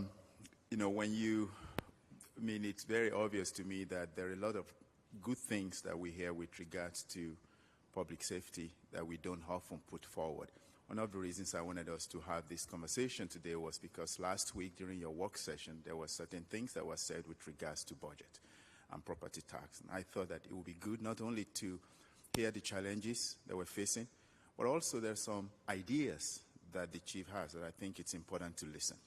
One of those things that he said was, I'm not even sure it's necessarily a reduction as much as a conversion of some of those sworn positions to non-sworn, so he can save some money to be able to, stop the bleeding, so to speak. I would just caution council that before you make that leap, you ought to let us share with you what we've seen with regards to the pay study for public safety that we just received that we're looking at. I also think that the idea that the chief has with regards to converting those sworn positions, about 30 of them, and to be able to have a $3,000 kind of, that will be about 1.9 or $2 million. It's something that's worth taking a look at. I'll be careful that we jump to making a motion to increase pay to $57,000 without looking at all the facts that we have to share with you first. The reason I wanted us to have this report today is not only to have an understanding of the challenges he and his team are facing, but also some of the ideas they may have. And it's not just about compensation, it's also incentives, all the things that he's doing within the department that can actually help.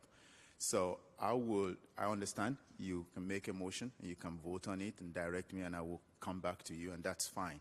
But you will be doing it without complete information based on some of the things that has been reviewed with me in the last week. If you will wait for me to share that with you as part of the budgeting process, I think that will be best. That would be my advice before. Okay. I would just like Hugh, to Hugh, you're next, and Thank you, then Madam. Goldie, and then the mayor. Thank you, Madam Mayor Pro Tem. Can I just one quick Oh, thing? sure. And my intention was not to put anybody in city staff on a hot seat about this.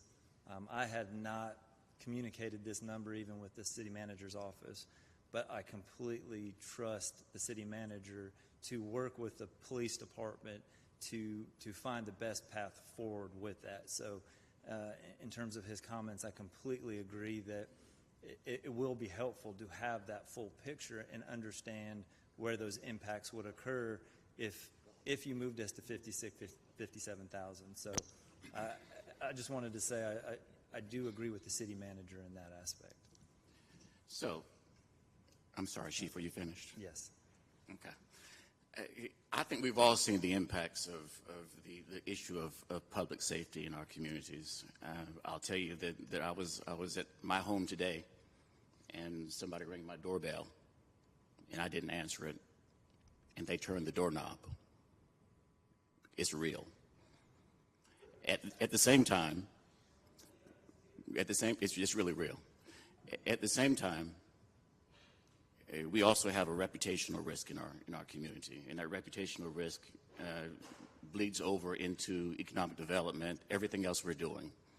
Companies like Toyota and Boom only come to us because we have good people and we have a safe community. If we don't have a safe community, they may make a different decision. So those are two critical things. We know the public safety impact, and we also know that there's reputational risk. But Mr. City Manager was reading my notes. The chief has said that he's willing to give up 30 slots for $3,000 per. Well, what does it take to get to 10,000? He didn't say that he's willing to give up 90 slots. He said 30 slots. The long and the short of it is, and also if you go to 57,000, I think the city manager said it, what happens to compression? We've been talking about compression on this council with salaries. You move one group to 57,000, what is the impact to everyone else? A rising tide will raise all the ships, and so now we're talking about an exponential increase. I support public safety. I support GPD.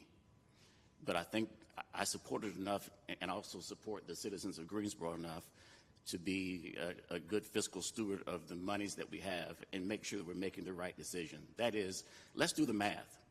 Let's crunch the numbers. Let's make the sausage, whatever you want to call it. But let's get to the details first before we make a decision to jump ahead. We need to do something, absolutely. As a matter of fact, as Councilwoman Hightower said, it was, November of 21 when we talked about fully staffing the police department. We've made efforts. We've done things. We've done the benefits. We've done the outreach. We haven't gotten there yet. It's not unique. It's not germane to the city of Greensboro that we haven't gotten there. The other communities are doing the same thing. As a matter of fact, that's why they're raising their salaries. They're raising their salaries to attract from someone else. They can't generate their own organically, so they're trying to attract. And that's something else that we're also going to have to consider. Eventually, it's the race to the top. Who can pay the most? Is it 57? Is it 87? Is it 117? And then when we do that, we're going to really need the advice, consent, and support of the folks who fund us. Here in the city of Greensboro, we are funded. We don't have a lemonade stand. We don't have a hot dog stand. We have property owners who pay the bill and make sure that they're in line with it so they understand exactly what we're doing with the funds that we have. So I'm in support of doing something. I'm not prepared tonight to vote to move the starting salaries to 57,000. I think we need to do a little more research, crunch some more numbers, see the impact across the scales, and then from there make a decision. Thank you, Madam Mayor Pro Tem. Dr. Wells. Thank you, Chief, for giving us all this information. Would you tell folks what PNRC stands for? Yeah, it's the Police Neighborhood Resource Center. And so that is a squad of officers. It was actually created over, I believe, 3 decades ago before I started in law enforcement. Yeah. And so right now we are contracted with GHA for providing police services at different GHA properties. We provide 9 officers for roughly $300,000 contractually. That $300,000 in today's money would probably get them 3 or 4 officers. So we've provided above and beyond for a number of years, but unfortunately what we're seeing right now at this moment is crime in some of those neighborhoods that we have not historically seen, but we've seen some issues just recently, the homicide of a 17-year-old female in Hampton, as well as some homicides in the Claremont housing community. And so we kind of had to pivot because 3 months ago the discussion was that team would go completely away. And we've pivoted because we've heard community concerns and what community wants, but I still don't have the ability to function as a 9-officer squad with our vacancy rate. So that's my real concern, because I heard you say something about reducing the number. Yeah. Now, I am really disturbed by that, because in our housing developments that we have, we've had a lot of murder, a lot of crime, and to think that you're going to take away the police, that's going to cause another problem. Now, you say that the $300,000 that GSA gives you is not enough at this time. So maybe they need to we need to negotiate, see can we get a little bit more money out from them. But if you're going to reduce the number, I think you really should consider where the most crime is. And I'm really kind of upset, because we've had a lot over there in District 2 and at one particular place. So now, when it comes to us and raising the salaries so that we have $57,000, we're going to have to get there. Now, we said in our retreat that we were going to adjust the budget for our major concerns and the major things. The major thing, one of them is our safety. We have to raise our salaries to be competitive, because it seems the problem is that we don't have enough on the police force. So in order to get the number we need, we're going to have to raise the salary. Now, I know it's not, we haven't gotten the budget yet, but I want us to keep that in mind when it comes to budget, what we said at the retreat, that we address the needs of our people. And then, see, people already started talking about we can't raise taxes. We don't want to raise taxes. Well, I don't know how we're going to do what we're going to do and what we need to do. The only place we get money is from the taxes and some of these grants. So we don't have some grants and taxes, we're not going to be able to do it. So if the other alternative is to stop some of these things that we are doing that are almost luxuries for other cities when they hear about us, some things we do. When we talked about that leaf collection, that was a whole ton of money. But everybody, don't stop the leaf collection. Except me. You want to keep it. No, I did not. I did not want to keep it. But we are going, I was thinking about the citizens will complain that they don't want us to stop. But we will have to do something, Chief. Thanks for giving us the report. We'll keep that in mind. It's not the night to make that decision, but we will keep it in mind. Thank you. Mayor Vaughn. I would just like to make one quick comment that it brings me absolutely no joy or pleasure to stand before you, and appreciate the opportunity to let you know, because you will probably be hearing from your constituents, if you haven't already, the concerns around traffic, the concerns around community engagement, and concerns around issues going on in the GHA sites. I completed my 5 community meetings. Every single community meeting I went to, it was extremely positive and hopeful. They wanted more police. They wanted to see police more.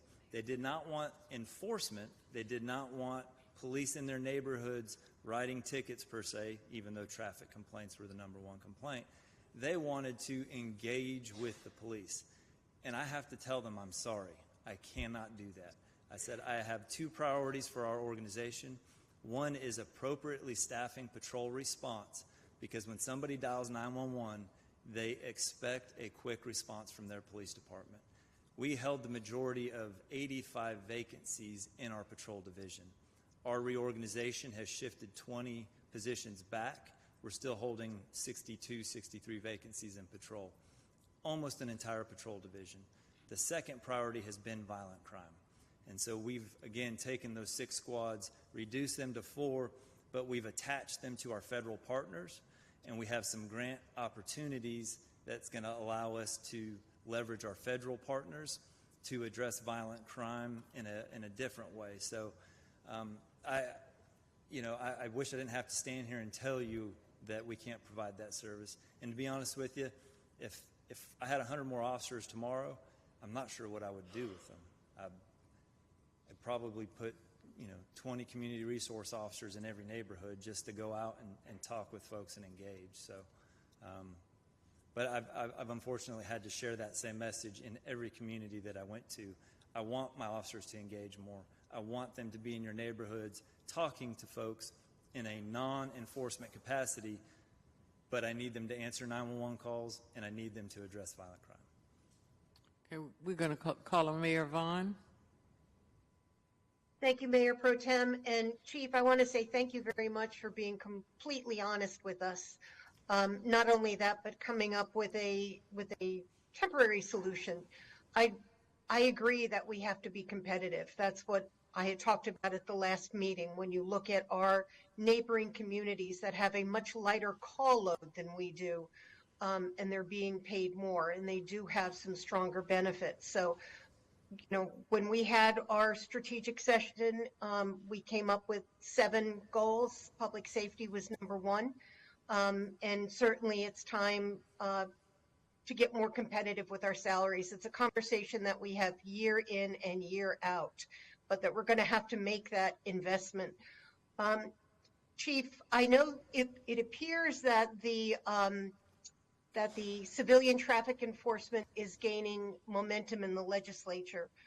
Will that help you free up some officers? Yeah, and we've actually taken some steps right now as part of the conversion of sworn officers to civilians. We are going to be converting 5 positions to civilians. And anybody familiar with the IMAP program, that's the trucks out on the interstate when somebody breaks down, the big yellow trucks, they've got lights, they've got gas, they can change tires. So we are going to create 5 of those positions, again, using existing positions at the police department. They will be essentially a GMAP unit, a Greensboro Motorist Assistance Patrol unit. We go to somewhere in the ballpark of 10 to 12,000 hours every year of just traffic hazard calls, a traffic light out, a car broken down on the roadway, debris in the roadway. So we have already taken the steps necessary to create those 5 positions. We're going to be, again, meeting with HR to finalize what those positions look like and then hopefully begin hiring for them here in the next month or 2. How that plays into the civilian traffic crash responders would be, once that legislation's passed, I would probably double the size of that unit. So I would look at potentially converting more positions to civilians, because we go to roughly 9 to, I think, 11,000 traffic crashes a year. And many of those multiple avenues, not to just say the only solution is more police, but are there better solutions, alternative responses that necessarily wouldn't require police, but reduce the workload and allow police to focus more on our priorities? Thank you. I appreciate that, and I'm sure that you've given consideration to other positions that could be switched over to civilians. Are there other positions that we might need legislation for, or do we have the ability to do that now? Yeah, we've actually, out of the 10 positions that we're looking at changing, 5 of those were GMAP units. We're looking at, I currently have a sergeant that manages our BWC program and professional standards. Again, I don't need a sworn officer to manage that position. We have a taxi inspector position that could be civilianized. We have a court liaison position that could be civilianized. And I'm drawing a blank on the remaining 2 positions that we're looking at. So we're evaluating the organization as a whole and really saying, where do we need sworn police officers in the organization? And if you're not required to have arrest capabilities, carry a gun, and make those decisions of a sworn police officer, then is there a better model? And to be honest, this stems back from a council directive a number of years ago related to our behavioral health response team. That was born out of the mentality and the thought process of, do I need police to go to this, or is there a better response? And we've seen our behavioral health response team extremely successful, taking thousands of calls a year that address mental health calls. And we're looking at expanding that program, applying for some grants. Currently, we're in the process of applying to expand that program for potentially a non-police response to categories of mental health calls. So we are really evaluating everything we're doing now, top to bottom, to make sure we have the right positions in the right place doing the right work. Thank you again. I want to thank you for your brutal honesty. We need to hear that more often. So thank you for this presentation this evening. Mr. Matheny and Ms. Boozerwaite, and then Ms. Hightower. Thank you, And Madam hopefully Mayor Pro Tem. we can wrap this up after that. Yes, ma'am. Mr. Manager, and probably Mr. Davis, when money is allocated, such as what we're talking about, to GPD or any other department, it's allocated, it's funded, but not used. What happens to it? I'm not sure that I understand it, because everything that's allocated that every department is specifically budgeted for, whether they be personnel or operational. If I think the chief Let me clarify. Okay. If we funded 115 officers, is what I'm hearing, that we have not been able to fill, therefore the money would not have been used. Like the chief explained, they could use some of those savings to pay for overtime. That's what I'm saying, okay? And I think it's, I do find it interesting. I caught what you said, about having your comments before and bringing the chief up in this capacity, and you're like, we're talking about budget, so you want to hear our issues. I'm very glad you brought this issue up at the beginning.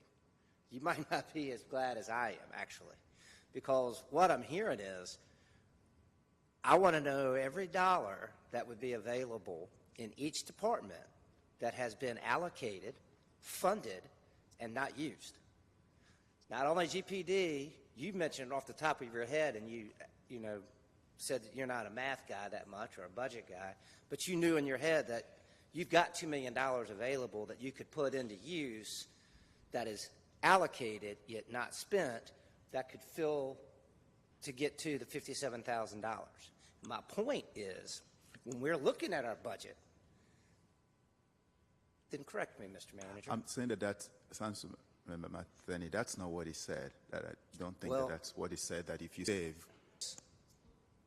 And I do have a second on Mary Kay's motion, but you've said if money is allocated, and it's not just GPD, it's fire, it's transportation, it's across the board. Before we have to start thinking about raising taxes, right, we have funds available that were allocated in this year's budget that more than likely are not going to be used by June 30th. Would that be a true statement? I can defer to ACM Davis to clarify that, but usually if you have, we have to make sure that we report spending to you, revenues, expenses, all of that, even before we, as part of the FY23-24 budgeting. So you're not going to find $1 that wasn't used, and then we did not report that. Everything will be, everything will be explained, discussed, and you will have the way we presented a balanced budget to you at FY22-23, that's how we're going to start the story with FY23-24.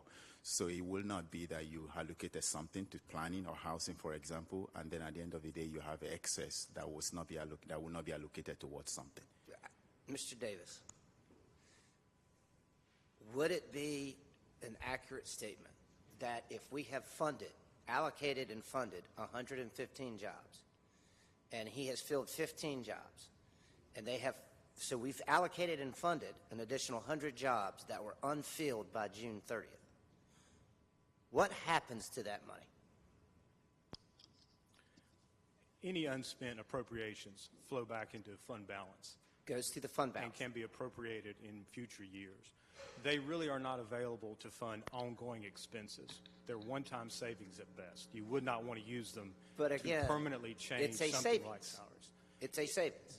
For one day. It goes into fund balance and comes right back out in the new budget.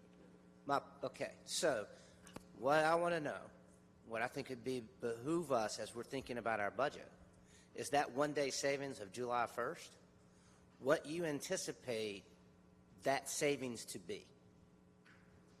Because if he can't fill, if we were to vote in the affirmative to raise the starting salary of GPD officers to $57,000, that in theory would not go into effect until the next recruiting class, which would start when? Even if we used funds in this year's budget, when would the next recruiting class that would happen to utilize that? Our next recruiting class starts in September. But he didn't say next recruiting class, Zach. He meant, I didn't hear you say that, and he's agreeing with me. Yes, I would say that my preference would be to have this conversation so that it becomes effective the next budget year, July 1. The lapse salaries that we have now, and to kind of speak to it a little bit, we have utilized 14 positions a day, roughly. Sometimes it's 10, sometimes it's 12, in time and a half that has probably eaten a chunk of that lapsed salaries to this point. We've been doing that since December of 2020. But we also, approach. but we've also, yes, but we've also, in December of 2020, we had 35 vacancies. Over the last 2 years, 3 months, we're now at 115 vacancies, but we've not changed that 14 position backfill. So I would venture to say that, again, I'm not trying to speak out of turn with budget, but common sense is if there's 115 positions budgeted and we've only spent 30 of those positions in backfill, that I get that. There would be funds left I over. get that. My thing on common sense is if you're funded, how many officers in full? We are authorized 691. If you have 691 officers in full and you have a vacancy of 115, but you funded 691, then you can't sit here and tell me that every dollar is going to be spent by June 30th. It's not humanly possible. I'd just like to remind council that we moved forward raises, a 4% raise, several months. And for each month that we moved that forward, that was, I think, $500,000 in cost. So we've eaten up some of that money by making raises sooner than the budget had called for. And so while some of the... Since then, we've had 2 to 3 homicides a week. So I'm with Mary Kay. There's money available, and when you're doing this year's budget, I am very curious as to what dollar amounts per department have been allocated, funded, but otherwise not used, similar to the 100-plus officers that aren't going to be able to get filled. That is a way, to your point, Larry, on savings, that we can utilize some of that to do what we need to do. We can provide that information. That's kind of, so, so I'm with you, and I think we can go forward with getting you what you're asking for now, and you coming back with the appropriate budget on other steps to help your department, as every department head should do, on ways that we can do it. I also would reiterate, Mr. Manager, that there could be a department head innovation of ways that department heads can come back and offer examples of ways they can run their department effectively and efficiently as well. Mary Kay and then Sharon Hightower. Yes, and I'm going to finish up on this topic, but I want to make it perfectly clear that Chief did not ask me to do this. No one asked me to do this. This is what I'm hearing from community. And community is saying, we know that officers are leaving. We know a 15-year veteran who left to go to the State Highway Patrol because they're going to make $80,000 for their experience. We know this. This man did not ask me to do that. I've been asking for over a year for us to look at this. I've been asking for 6 months for the marketplace study. We were told a month ago we would get the marketplace study that Friday. I'm done. We need to go ahead and say, this is what needs to be done in the next budget. And, if something comes up that we really, really can't do it, come back to us. But we need to say, this is where we need to be. Or this community. Criminals already know that we do not have police staffing. They already know it. I can take you down 5 streets in East Greensboro and show you. They know it. So I want to make that perfectly clear. Now I have a question off topic that we're talking about. My motion still stands. I'm sticking with my motion for the next budget year. So mine is, I believe there have been some policy changes on body-worn cameras. Is that correct? Not implemented as of yet. Not implemented. I would be glad to share with council briefly what that anticipation is. We've never had a policy at the police department that dictates when an officer's name will be released in a critical incident or when the police department will petition for release of video in a critical incident. I still have to vet that policy internally and get feedback from the officers, but what we're looking at is establishing a time frame that says within 5 days, within 10 days, we will release an officer's name in a critical incident, and upon completion of the criminal investigation and receipt of a letter from the district attorney as it relates to a decision on prosecution, we will automatically petition to have all videos released as it relates to critical incidents. And I think for me that does two things. It sets the expectations internally in the department, understanding what we want to do in terms of transparency, and it sets the expectations in the community to understand that as a police department, here's when we're going to release the name, barring any circumstances, which the decision would ultimately lie with me as the chief, and as video release, that we're not going to wait for council, we're not going to wait for the community, that we will always look to release that video in a critical incident. But I feel it's appropriate that that occurs once the DA's made their determination, barring any just really outside the line kind of an incident that may occur which would require an earlier release. Thank you. That's all I had, and I do have a motion on the table. I think Mrs. Sturm wanted me to add something, then I know Mrs. Hightower wants to speak.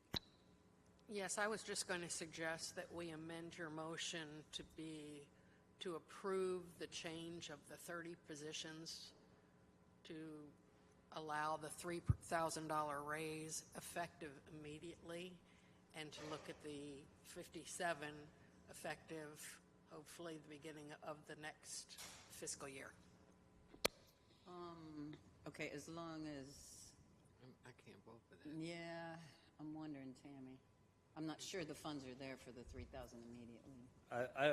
I completely appreciate council's support on this, especially in the support of trying to be bold and moving that salary.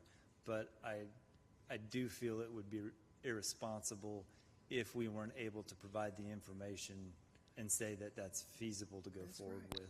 So, are you talking about the 3,000? Do we have the money now to do the 3,000 30 positions? Do we have that money now available?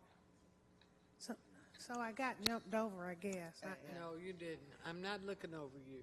Yeah, I did. Because they're making amendments to motions and everything. No, well, I said I had a motion on the floor, and somebody has to make a friendly amendment, which they are allowed to do legally. While you're waiting, Sharon, we don't follow anything. We don't follow anything up here anyway.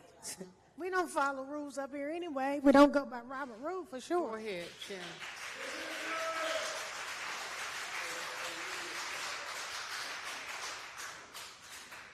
So let me ask a question. Speaking to this $3,000, is this a starting, or is this a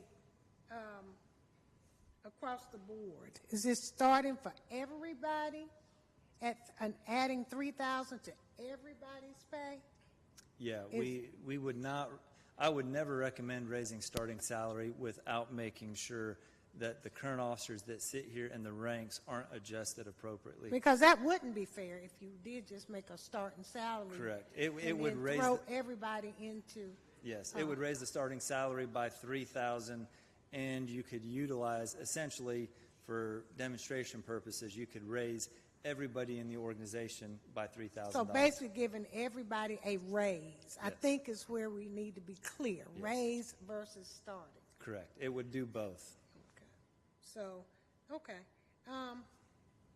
My other concern is, and let me say this. I live in East Greensboro. Let me be clear.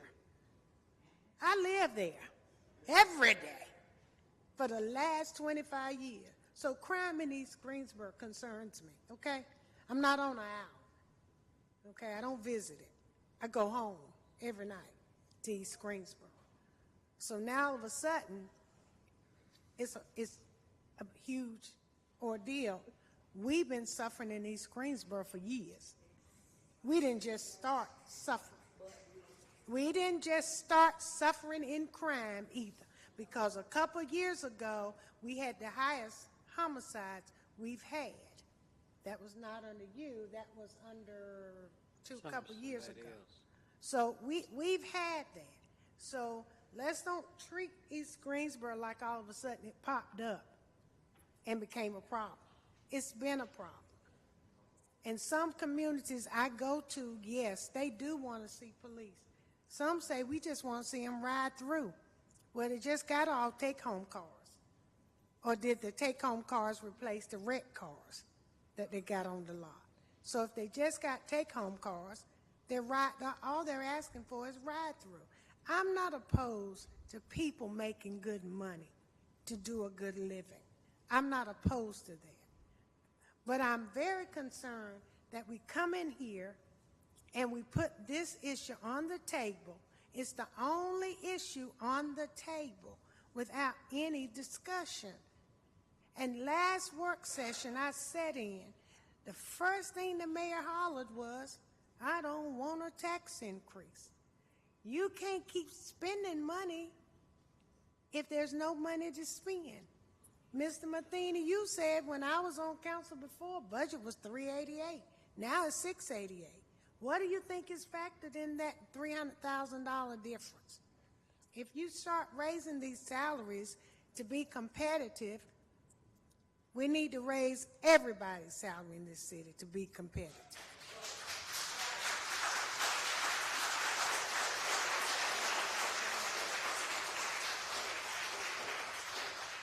I don't want to lose police officers. I don't want to lose field op drivers either, picking up trash on the street that I get beat up about when somebody's can get missing. So I just think we need to make sure we're having an equitable discussion. And if there's something to be done, find the money. Let's do this responsibly. And if we have to raise taxes to do this responsibly, then I can look my constituents in the face and say, this is why we did this. Your protection, our protection, and it's justifiable. But just throwing it out there up in the wind, I don't think it's something that we ought to just pat ourselves on the back for.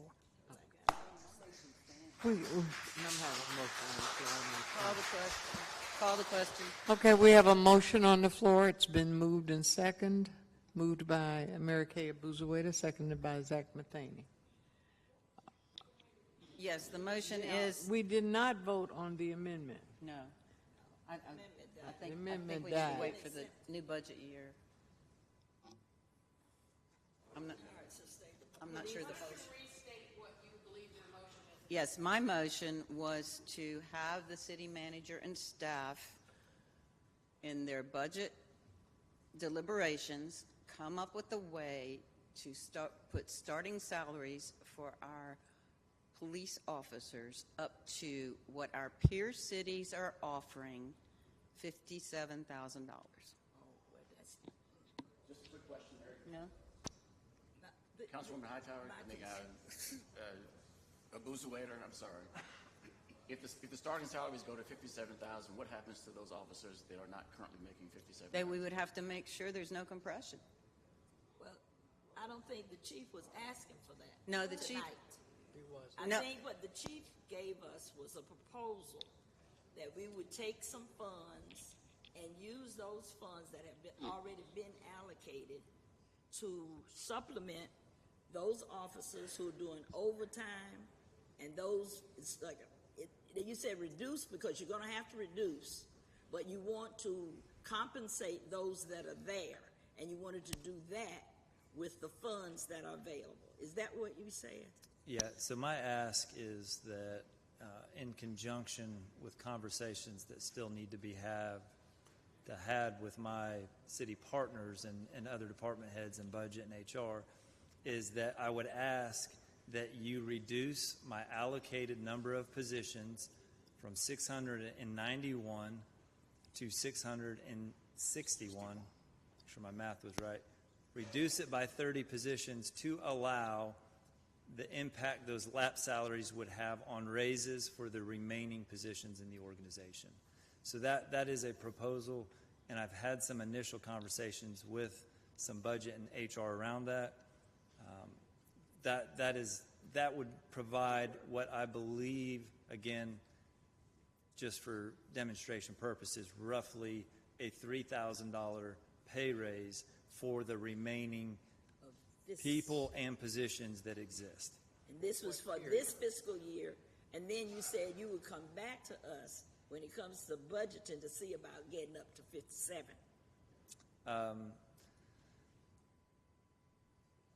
That's what. No, that's not what he said. The first part he did say what you said.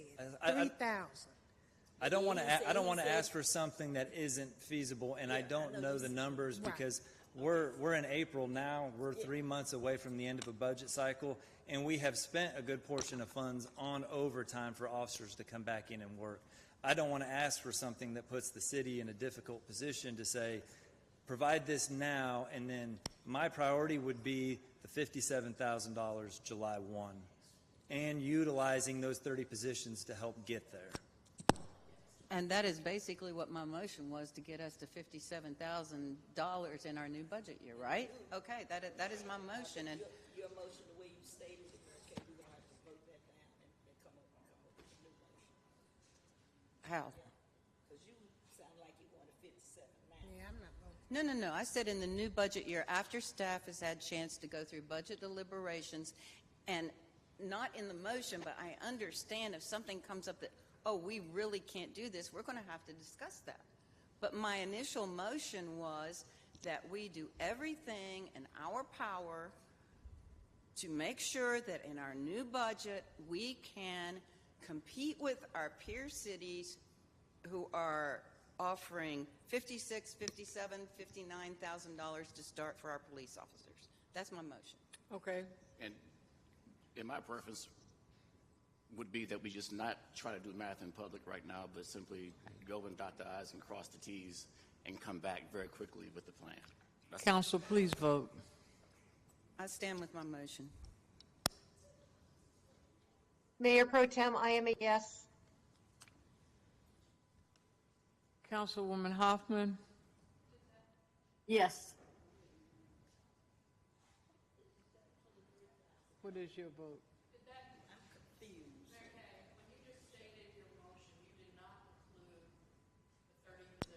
And that's fine to include all that as part of the budget deliberations. That's fine. Anything at all that could help. I think that's a given. But Mary Kay, you should have really stated what your intention was. Because I can't vote. Mr. City Attorney, you want to help me out then? I can't vote for what you just said. I'm sorry, but I'm not clear on it either. Not, I think it's pretty clear that we take the chief's suggestions, and we are going into our new budget year, and along with his suggestions, and along with what we see in public that our peer cities are giving as starting salaries for police officers, that we get up to that point, which would be the $57,000 starting in our new budget year. So I understand. So my understanding was that the $3,000 per position would be effective immediately. No. And that the 57,000 would be what our goal is, what for the new budget year. But staff was saying that wasn't available. That was.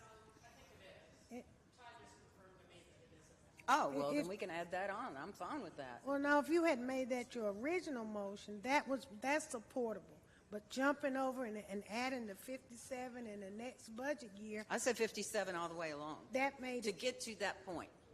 So I would just to clarify, because I feel like maybe I've created some confusion in my ask of council in terms of those 30 positions. So first, the 30 positions, if you choose to support and ultimately reduce that, I would say occurs effective July 1. I don't think I can responsibly say that there is enough in our budget for the next 3 months and enough time to implement those changes before our July 1 budget cycle. That's what I understood. Yeah. Okay. And so I apologize with that confusion. What I would recommend is that we, to your point, utilize the 30 positions as one avenue to help draw us towards that $57,000 salary. Now, those 30 positions, I don't know. I can't tell you. I would say we've probably eaten up a good portion of our budget and salary cost over the last 9 months of overtime for our police officers. And that 3,000 will not take us to the 57. Correct. That 3,000, our starting salary right now is 46,673, if I remember correctly. I know it's 46,000 and some change. Obviously, that 3,000 takes us to 49,000 and some change. There is still a budget gap of $8,000 per employee to take up to that starting salary. So there's a huge gap in what I can offer and put on the table to take us closer to that 57 and what would actually get us to that 57. Council, and I think please that's where vote. additional discussions have to occur. That may, yes, Okay, so that's what I the way, understood.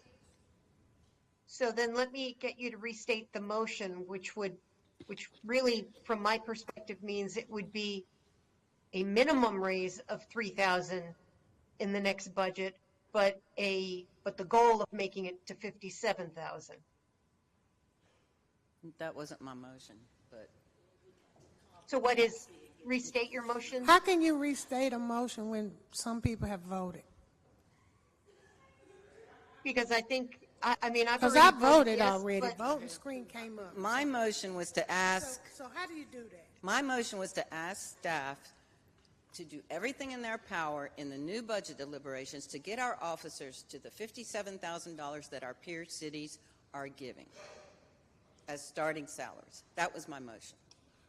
So we don't And need that to talk includes, about the that includes 3,000 what the at all. chief is saying. That includes anything else that we can do. And I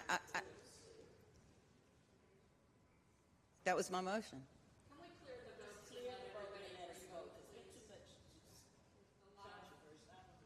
What are you going to do? If we clear the votes, can we also restate the motion and include everything that's going to be in the motion so that it's very clear to not only council but also those folks who are listening to us as to what exactly is in the motion?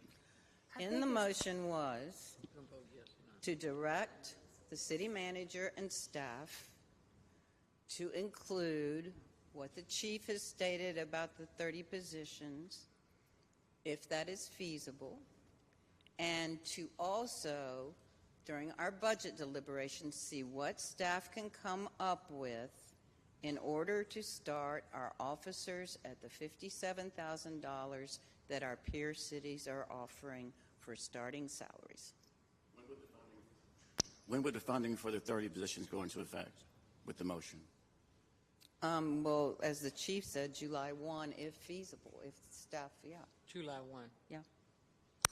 Council, please vote.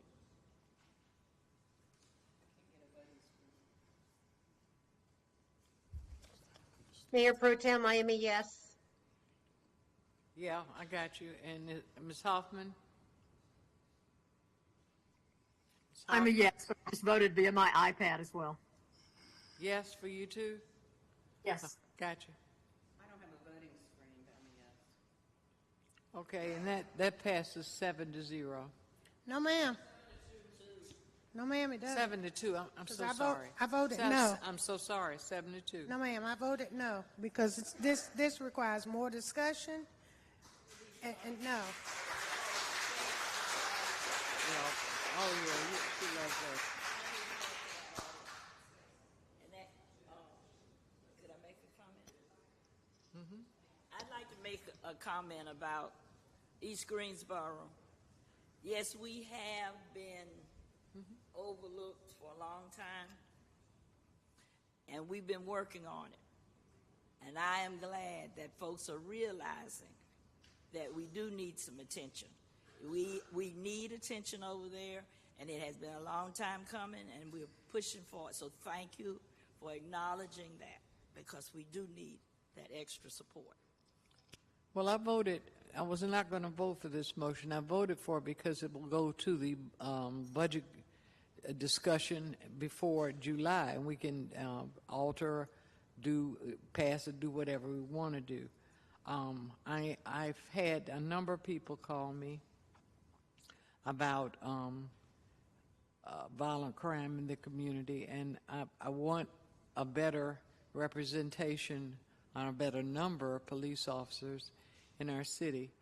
However, I also want equity for other city workers, and I'm concerned about that we give them the same kind of attention and the same passion we have for the police, because God only knows what it would be like to wake up and not have your garbage collected, or your water come on, or your toilet not flush. So all of that is important to me, and I will be advocating for that in the budget hearings. Well, I appreciate what you're saying, and I voted no because it was too broad of a motion for me. It took too many things into consideration without having what I feel is responsible discussion around when we're talking about money. We're talking about saving people money on one hand, but now we're talking about spending money.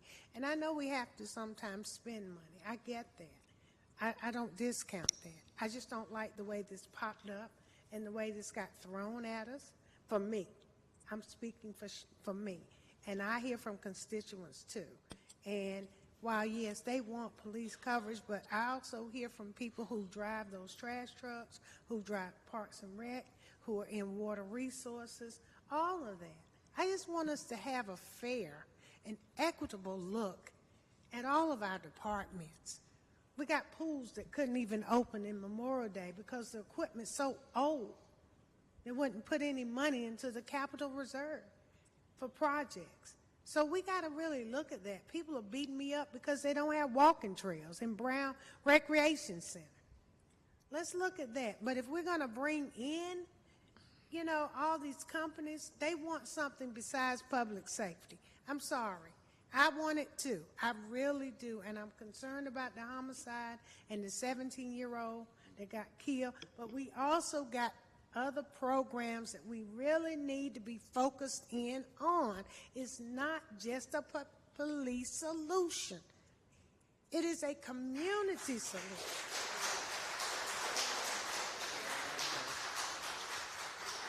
Thank you, Chief.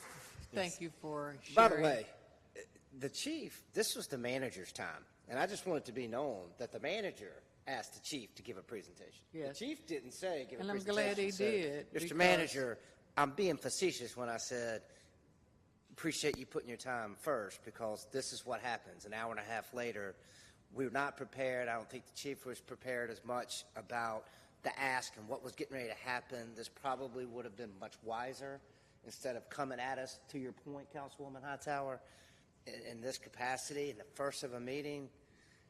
I think your intentions were good, but this puts us all in a very precarious position. And that's what you saw happen tonight. Well, I'll just say I appreciate the time to come in front of council. And really what I wanted to do was to update you. I've just been informed, I guess last week was my 100 days in office, and I'm going to be making some media appearances and interviews. But I just really wanted to make sure council understood the state of the police department, the challenges we face, and the impact it will have on the community, especially when all that the community has been doing is asking for more engagement from police. So I just wanted to make sure that, again, to the brutally honest point, that you understood exactly the challenges we're facing. So thank you. All right, E3, Mayor.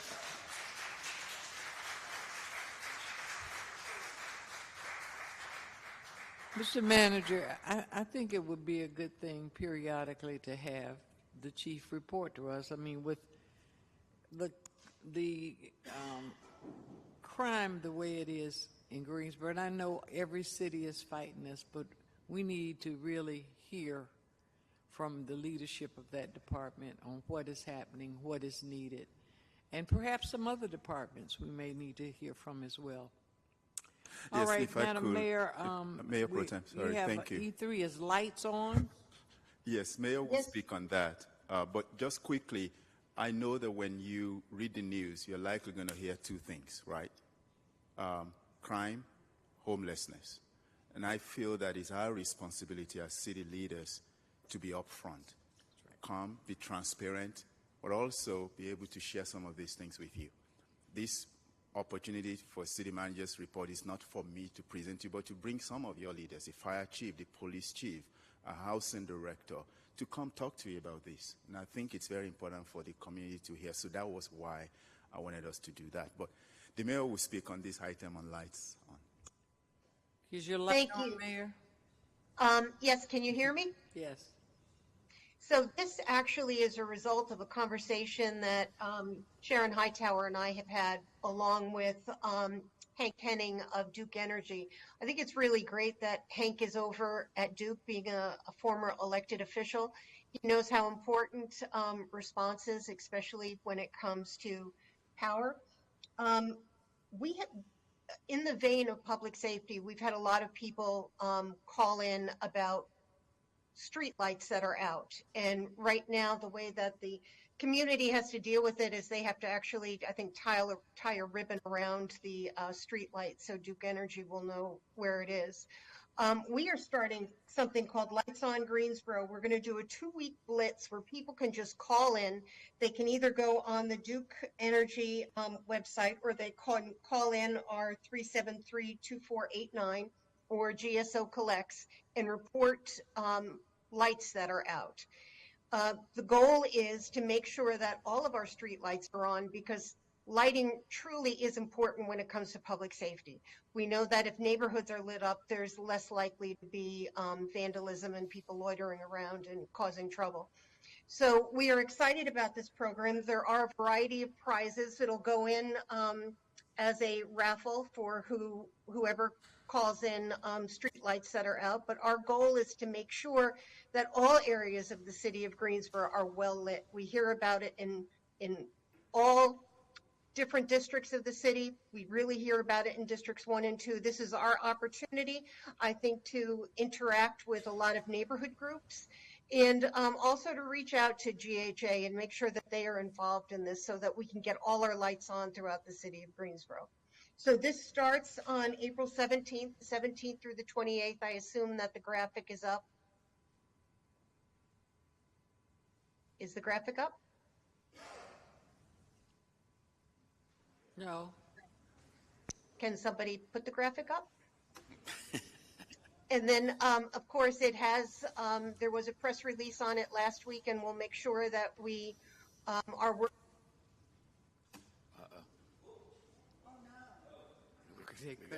Still there, Madam Mayor? Madam Mayor, still there? There she is. Yep. Yeah, I'm still here. Okay.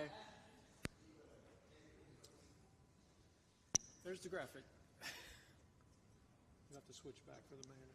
The graphic is up. Start making a list. Can you not hear me anymore? We can't hear you. Yes, we can hear you. Okay. So people can start making a list of where we're going to have to get those lights on. I think this will be a great project. And Duke Energy, Hank was telling me he met with some elected officials from other cities throughout the state, and they're interested in doing the same type of project that we are. Madam Mayor, a quick question for you. Are we also encouraging our residents to report those purple lights that are still on? Yes, we are. Okay.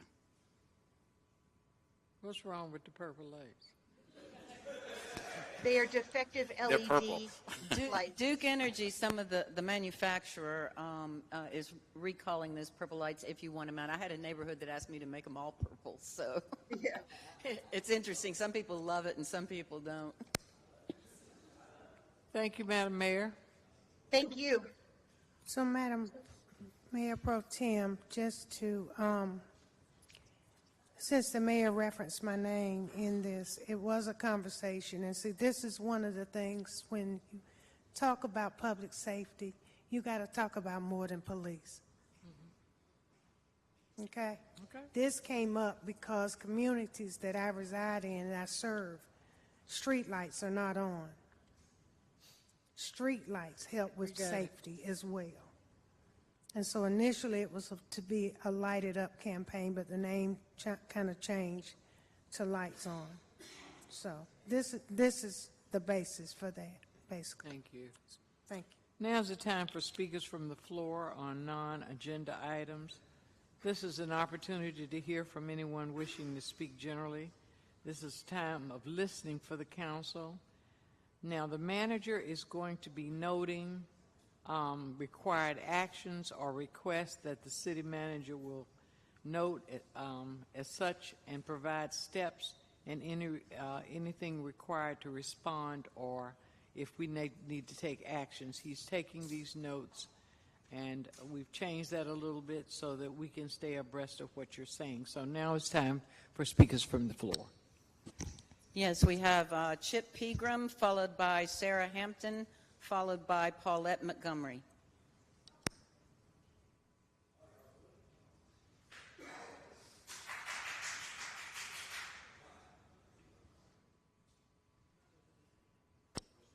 Are any of them Chip here? Pegram, Sarah Hampton,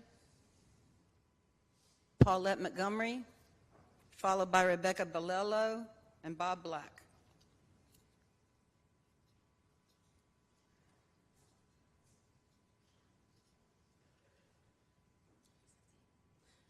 Hello, I'm Paulette Montgomery, and I'm wondering if all of you are aware that every sitting council member, with the exception of Mr. Matheny, has a clean driving record. The following is Zach's record. DWI admitted to by Mr. Matheny when he was 20 years old. It appears to be expunged. May 92, 80 in a 55 zone, Tyrell County, convicted on 74 in a 55 zone. October 97, expired registration, Guilford County, waived by clerk. November 2000, 77 in a 55 zone and no registration. Guilford County, both charges dismissed without leave. May 2003, 85 in a 60-mile-per-hour zone, Columbus County, convicted on improper equipment, speedometer. January 2003, 82 in a 65 zone, Montgomery County, convicted 74 in a 65 zone, disposed by judge. November 2004, 80 in a 55 zone, Randolph County, convicted of improper equipment, speedometer again. February 2008, 80 in a 65 zone with expired registration, Rowan County, convicted of 74 in a 65. August 2013, 70 in a 55 zone, Wilkes County, convicted of improper equipment, speedometer.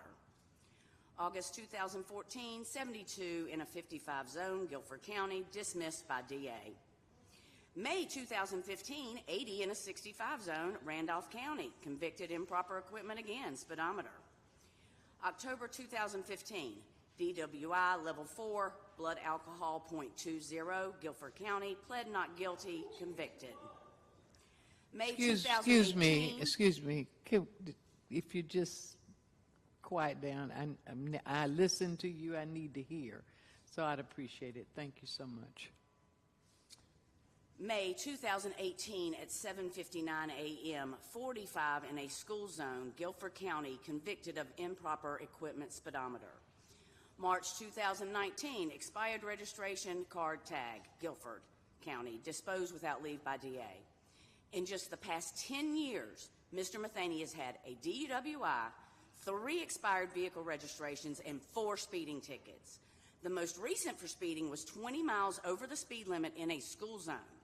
As parents were dropping their children off obeying the law, as well as the blaring school zone lights, Mr. Matheny, the poster boy for white privilege, speeds by as if he was above the law. I wonder why he would think that with that driving record. Wonder why. The entitled always show their entitlement. No surprise there, really. However, I do need to ask Sharon Hightower, Hugh Holston, Goldie Wells, and Yvonne Johnson a question. As a person of color, if this was your own record in the North Carolina court system, do you think you would still have your driving privileges? I'm white and I wouldn't. Thank you for your time. Thank you. Rebecca Bolello, followed by Sherry Dupuy and Michelle Davis.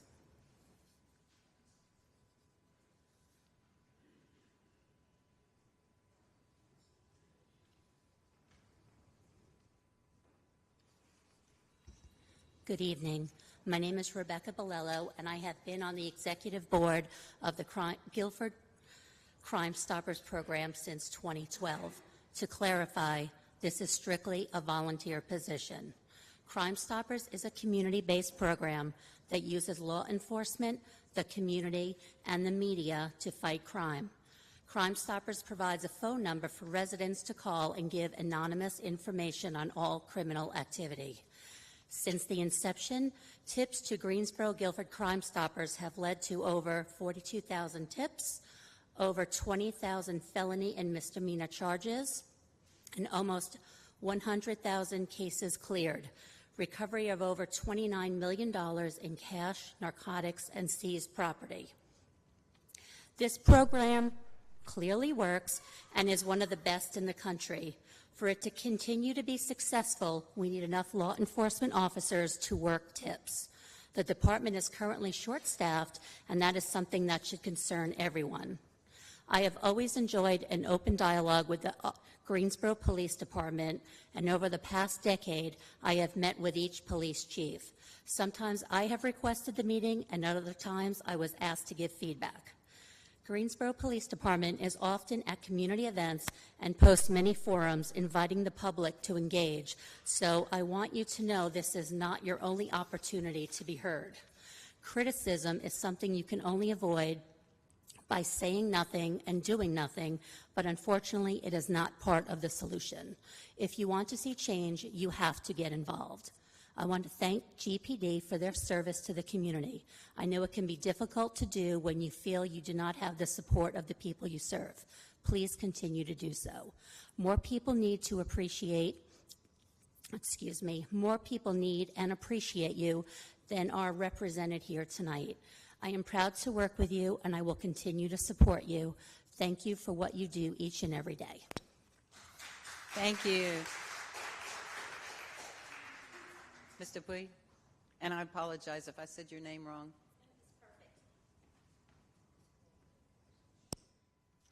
Good evening. My name is Sherry Dupuy, and I'm with the alumni group with the Greensboro Police Citizens Academy. We've got a group graduating tomorrow night, which is great. I'd like to address the need for additional financial support for our Greensboro police officers, specifically their salaries. Greensboro Police Department starting salaries, as you heard earlier, is for just over $46,000. At the neighboring Burlington Police Department, the starting salary is $54,000, and 6 months later, they get a $3,000 raise, making it $57,000. Burlington Police Departments had 6 officers, I believe 7, as the chief just said, from other agencies since the new changes in salary and benefits. 4 are from, I think actually 5 are from Greensboro Police Department. Burlington City Council decided public safety was a priority and they wanted the best officers in their community. And it's working because they're getting hours. The raise given last year by Greensboro is unfortunately not enough. Due to various outside circumstances, the take-home car program isn't happening quickly. While helpful, signing bonuses and more benefits are just not enough because Greensboro officers are still making $10,000 less than their counterparts in Burlington. Personnel turnover for any organization affects negatively on its mission. This is especially true for public safety. Let's solve the issue by recruiting the best officers and retaining them. Let's make Greensboro Police Department be where the best officers want to begin and end their careers. Let's invest in them from day one by raising the starting salary. We're asking for support. We're asking for council and city officials to outwardly support our police department and officers and be outspoken about it. Tell our officers you want them and that you want them to be trained and supported internally and externally. We are asking for our officers to be paid as much as, if not more than, surrounding agencies. The need is dire. And I just want to say one other thing. I had the opportunity to go on a ride-along on Friday night with an officer, and I would recommend that to anybody in the community. Any Greensboro citizen can do that, and it was very eye-opening. And I think it's worth the spin around the block with them to see what all they have to encounter in the city. Thank you for your time. Thank you. Michelle Davis, followed by Del Stone, followed by Louis Medina.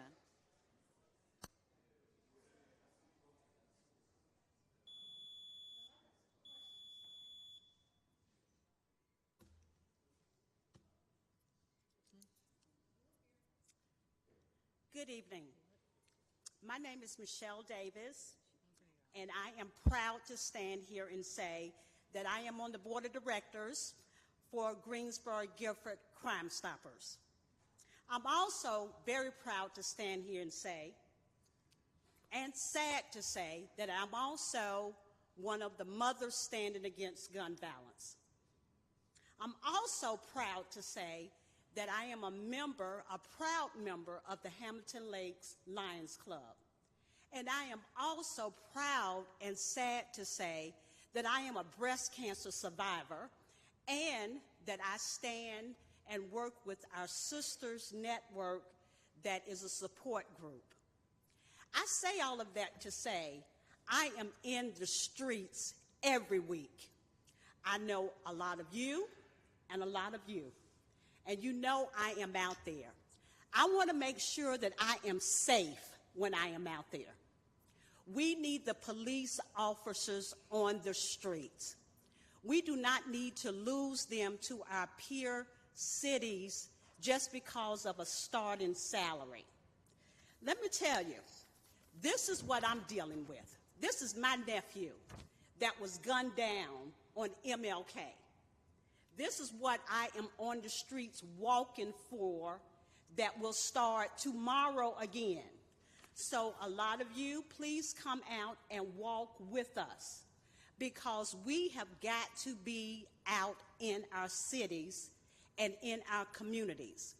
What the Crime Stoppers team is trying to do and what I am really very proud of is that we're in the schools. I'm going into the schools now to bring awareness about Crime Stoppers, that it is truly confidential. It is anonymous.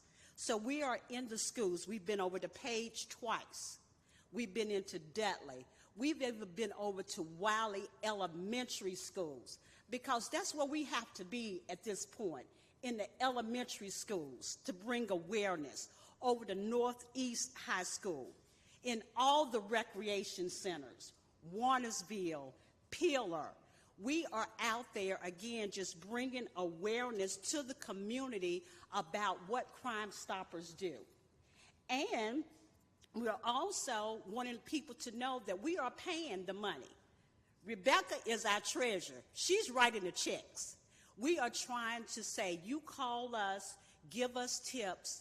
Those tips are anonymous, and we will pay you up to $5,000. Let me tell you, it is a need out there.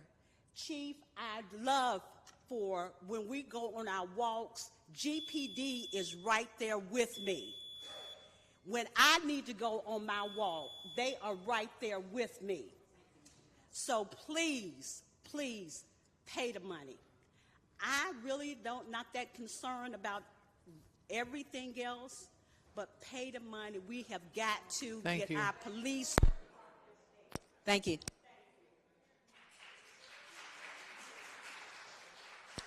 Del Stone, followed by Louis Medina, followed by Brian Birch.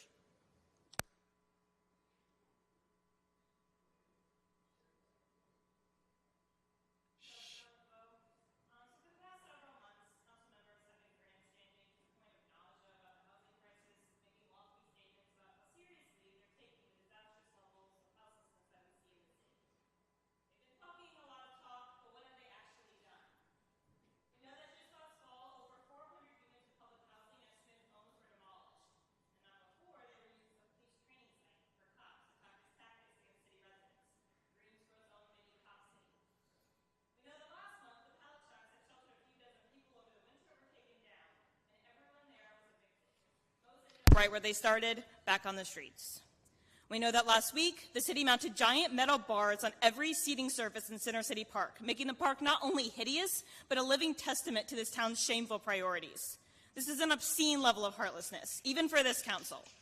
Congratulations on turning the center of downtown into a monument to the inhumanity that defines this government.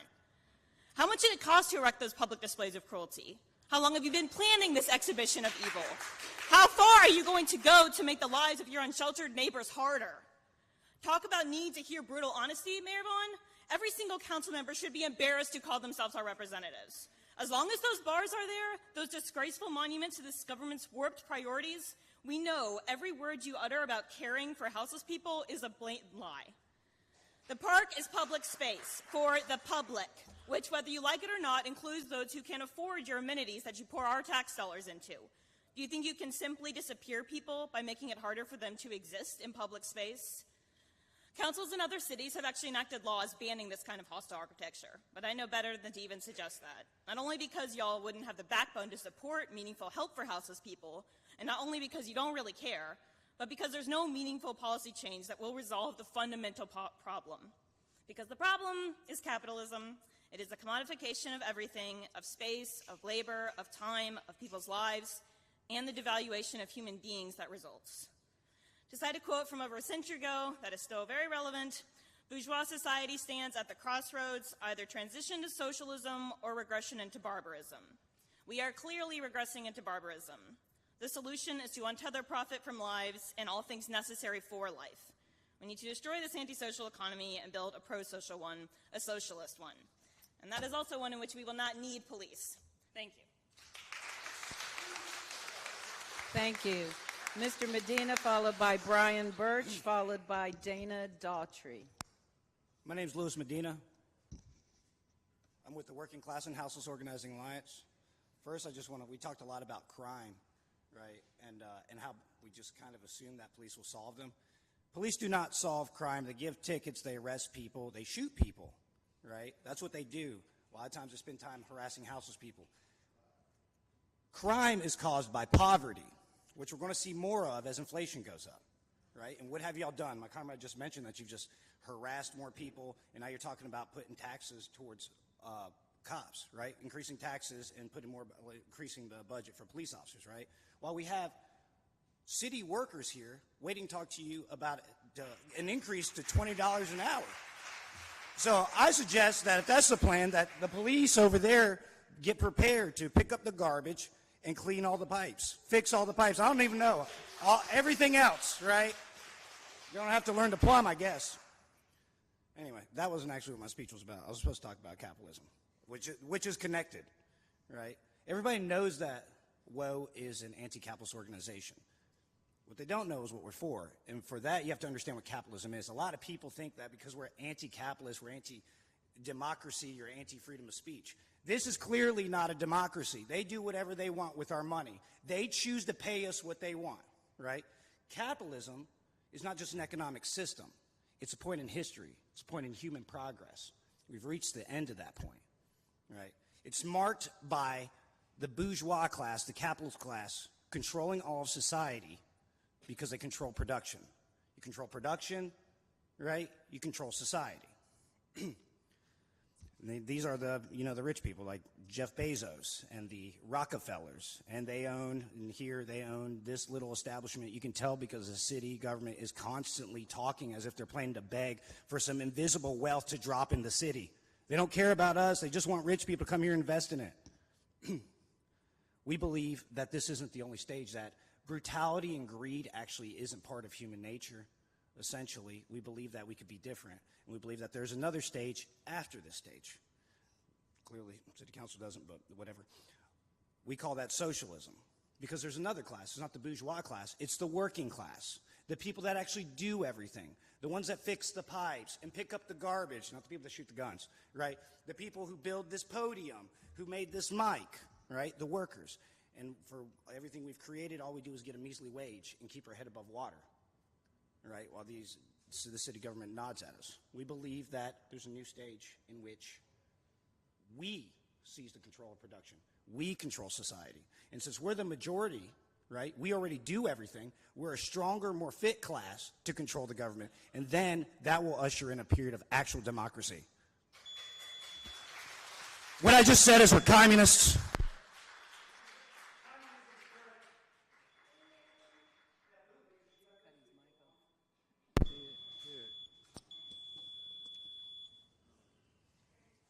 Yes, are you Mr. Birch? I'm Dana Daughtry. Okay, did Mr. Birch not available? Okay. All right, go ahead, Mr. Daughtry. Great day. I'm Dana Daughtry. I'm not only a resident of Greensboro, also I'm a city employee, and I work the downtown district. And I've heard it said here, but it's not really accurate. What we have downtown is not just a homelessness problem. We have a severe mental health problem. And until we address it as a severe mental health problem, then we're going to continue to have a homelessness problem. I don't see that many teams out here on the daily addressing this issue where people are set in place downtown specifically to deal with the problem. I see such things as, like it was mentioned about the little steel handrails. You know what those remind me of? Something I was handcuffed to one time when I was getting booked at the jail. That's not what we need because it's actually making the park look ugly. What we need is people out here with hearts who care and have programs that can build relationships with other programs to help these people.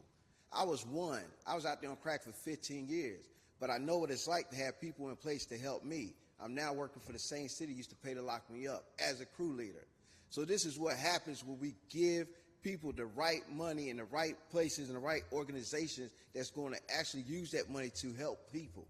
Now, I know there's other organizations out here doing it, but I don't see them out here all the time. We need somebody out here just like I am, Tuesday through Saturday, 6:33, being with these people, giving these people hope, because that's what we have to do.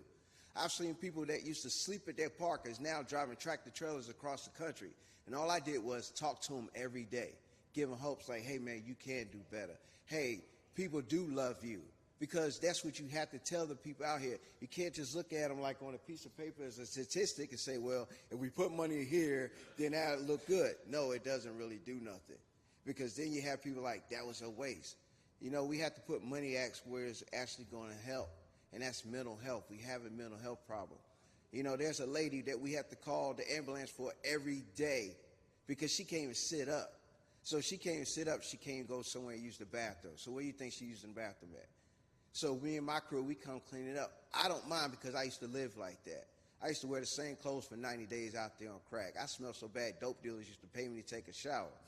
I no longer live like that. So it's my duty to make sure that I can help anybody else not to live like that. I may have to work with people who ordinarily I probably wouldn't work with. But if I know that program is going to help this person, guess what? I'm going to go and make a phone call. I do it all the time. I call block by block. Hey, such and such needs to be looked after. You know, they're kind of in the middle of the street. Can somebody go check on them? Or Angie from Partners in the Homelessness calls me. And she just called me one time right before Lance got killed and said, look, tell Lance that he got approved for housing. Y'all should have seen Lance's whole face lit up. So that's 4 people that she helped get housing this year. Lance would have been the 5th one. Thank you so much. Yeah. All right. Billy B., followed by Malik Hoff, followed by Ben Holder.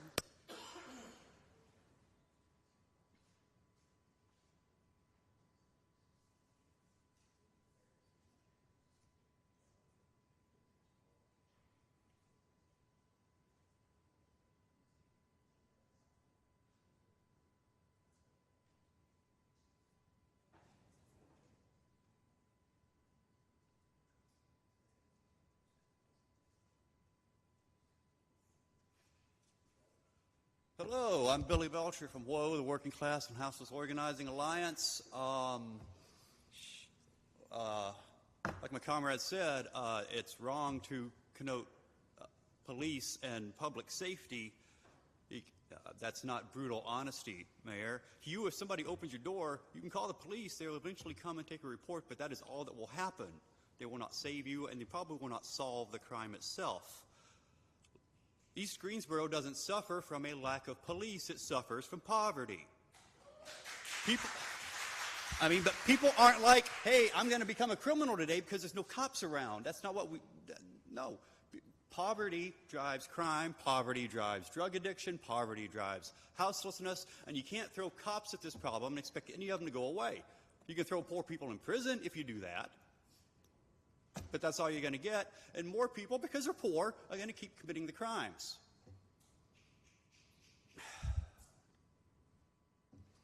If we can't fund the police, maybe ask them to stop killing people who are unarmed and getting these multi-million-dollar lawsuits thrown at them sporadically. Last time I was here, I was literally yelling about the killing of the Crenshaw family, where there was no accountability, and now the Crenshaw family is suing the police too.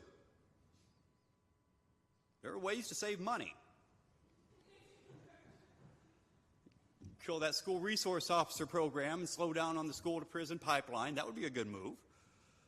I did not come here to talk about cops this time, though. I came to talk about those ugly bars that are all over the benches and the surfaces at the park. You've ripped benches and tables out, covered every surface with metal bars. You spend a fortune on that doorway project thing where you act like people are not to be seen and shouldn't be in the streets, and move them over to Wendover for a while. And barely a month ago, on March 1st, man mentioned Lance, Lance Williams was killed. He was homeless in this city for 20 years. Year after year after year, governments talk about doing something about resolving the homeless crisis, and year after year, there's Lance. And 1,000 other people who are waiting for help, always at risk, and it never comes. Because city government says that property is more important than people. There was a memorial for Lance. There were a couple, and hundreds. I bet there's at least 100 people out. People care. People want to help. But what does it mean to help a homeless population? I mean, it doesn't look like taking benches and tables out of the parks. I think helping would be putting them back in. And if you won't do it, we will. I think helping the homeless would be taking all those awful bars off the surfaces. And if you don't do it, we will. It means telling billionaires like Roy Carroll, who owns so much downtown. Thank you. Your time is up.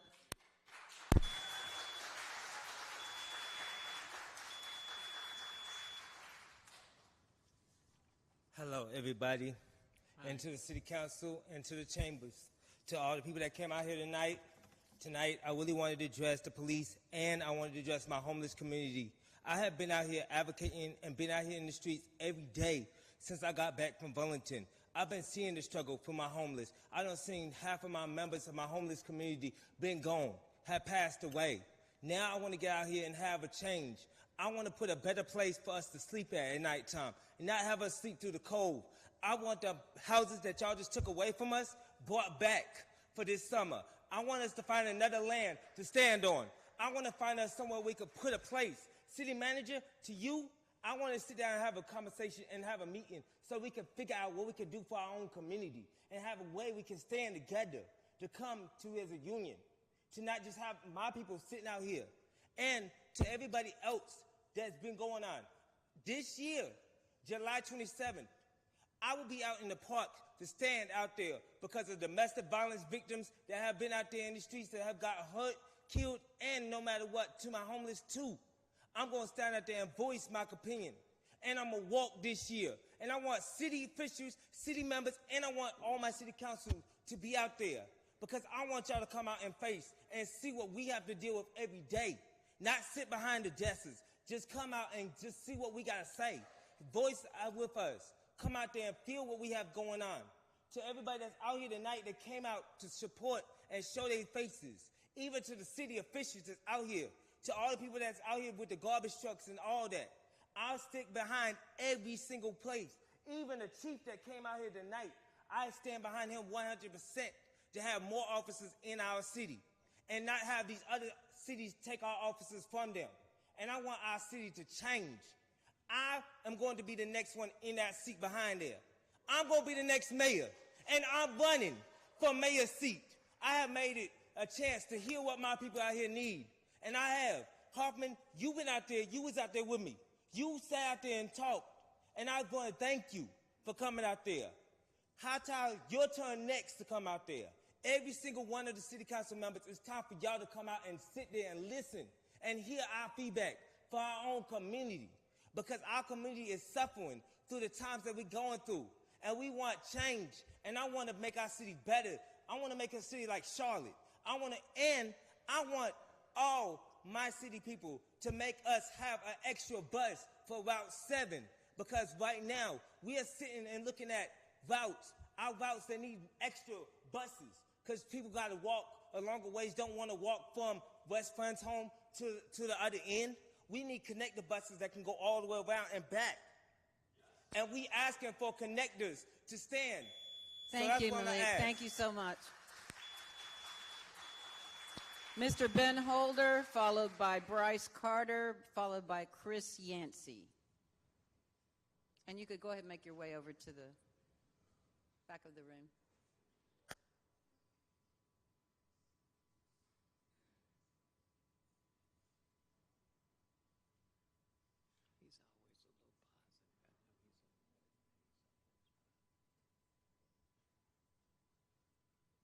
My name is Ben Holder, and you know, I think the forum was that you said, Yvonne, was that you guys would just listen and actually the city manager would take notes. Is that the forum you said? All right, so for over a year, Mr. City Manager, I don't know if you caught my name. It's Ben Holder. Nice to meet you, man. For over a year, your human trafficking issue has grown and grown and grown. And I know you're short of police. I know that you got all sorts of issues, but I hope that you would entertain what other cities are doing. It's no longer the mom and pop, we set up this place, and the traffickers bring us employees. 2000? I was writing stories about 12 Asian massage parlors that had physical addresses in Greensboro. Those days are gone. It's hotels now. And all across the country, cities and organizations are partnering with hotels, teaching them how to spot, what they need to see, how they can help combat. As a matter of fact, it's gotten so aggressive that there's been legislation made in the state of North Carolina where now not only can the victim sue the person who trafficked them, they can sue the hotel that should have known they were trafficked. I think Days Inn was sued and paid $24 million. Marriott was sued in Charlotte. I'm telling you, you got a problem. Whether you know you want to believe it or not, I've seen how this city has embraced that type of business for a long time, and with bumbling licensure and police officers getting naked and getting massages, only arresting the girls. It would behoove you to aggressively see these people as victims, get the hotels on board, and because it's not hard to find, it's right in front of you. And it's going to really take everybody. It's a crime where the victims don't necessarily want to talk. It's a crime where a lot of shame's involved in. But I'm telling you, y'all have a problem. And it's been growing for about a year. And, partnerships. We need to never, ever, ever, ever, ever get a police officer to treat a woman working in one of those things as a criminal. She's a victim, man. She is a victim. Find out, if you could, the trafficker, but most important, outreach, education, translators. Y'all have a major problem. Thank you. Thank you. Mr. Carter and Mr. Yancey, followed by Bert, Corianne Burt. I hope I said that right. Greetings, City Council members. It's good to see a lot of you guys tonight. Greetings to the City Manager, Ty. Good to see you, sir. So the city, the Greensboro, well, for those who don't know me, my name is Bryce Carter. I don't think I've ever met you, Zach. You're new here. Bryce Carter, Vice President of UE Local 150, North Carolina Public Service Workers Union. We had sent a budget proposal members that we had a discussion of some things that could help us as city workers. So I'm going to reiterate some of those things real quick, speak on it, and then Chris will take over. City of Greensboro Workers Union Chapter, UE Local 150, we proposed to the city a budget proposal to raise the minimum wage to $20 an hour, to recognize years of service, in the step plan grant everyone a 10% across the board raise, lower health insurance premiums, 3% CDL differential pay for all, matching 401k contributions, daily overtime pay, and hazard pay for inclement weather. And of course, the last thing that seemed to be a talk is the Civil Service Board. With the years of service, a lot of our workers, even some of our members, non-members, will speak on this. I can't imagine, right now, those workers, those folks are just wanting to know, is it even worth even being here 30 years of service? Is it even worth at the end of your service term to stay? So that's been a concern for most. The 10% across the board raise, that's major. That's major for us. The 3% differential pay came about when Water Resources were receiving some pay for their CDLs. So that was a concern for all the other workers who have CDLs in other departments. The matching 401k, I think we had a meeting with the director of HR, and he spoke on this too as well, that there hadn't been any changes to that. But I think something of that nature will really be a difference for not with us, with other cities, with maybe increasing that 401 matching or whatever adjustments can be made at the time. So daily overtime pay is another concern. And of course, the Civil Service Board currently right now just having some sort of checks and balances, some sort of something, a board of some nature to protect workers since the process is just not very clear to many workers. We have some workers been terminated. I feel like that could have had their job saved, and skilled people here that we're talking about. But now is the time and an opportunity for the city to continue to make the difference in the labor movement. You know, Greensboro is a unique city. Its workforce has consistently displayed its talents and skills through the various services provided. Retaining this type of workforce is crucial. These demands can set our city apart from other cities, something our state will never see before, a public organization that's empowering workers. So that's where we go with it. Thank you.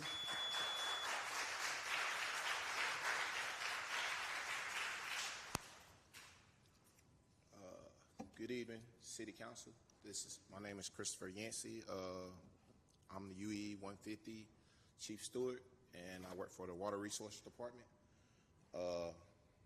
We need $20 an hour. I mean, to be honest, I don't think that's going to be enough, but it's a start. You know, we have a lot of people in our department are hurting right now. You know, they're concerned about which direction this city is going to go.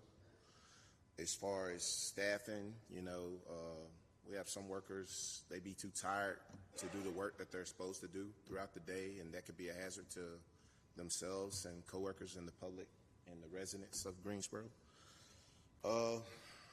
Hazard pay. Everybody know the city, people don't drive no more like they used to. And not only just driving, but you got a lot of things that's going on. A lot of hazardous conditions. People get distracted. You got telephone poles being hit, guardrails, fire hydrants, you name it. I mean, sad to say, I would hate to turn on the news and hear about a city worker being killed doing the work that he's supposed to be doing. So that's where hazard pay comes into play right there. A few of our members, had a concern they brought up to me, and they said when somebody dies in their family, they have to use their sick leave and get penalized against their time. Like, they get basically held accountable for the time that they take off for funeral arrangements. And the city don't have nothing in the place to address that, or, you know, or let them know that they care about their loved one being deceased, you know, or put to rest. We just want y'all to help us out. I mean, because we feel like an afterthought, you know, whether it's the water department, field ops, we want to be heard just as much as the police and fire department. And nothing against y'all either. Y'all are the same as us, you know. Like Sharon Altower said, it can't be about just one department, you know. I mean, we all have our hand in helping this community, run, and we just want y'all to come to some sort of agreement and not argue amongst one another, and find the correct solution for some of these issues. And thank y'all for your time. Thank you. Corinne Burt. My last three speakers are Laura Jackson, Christine Hoffner, and Marianne Contajonas.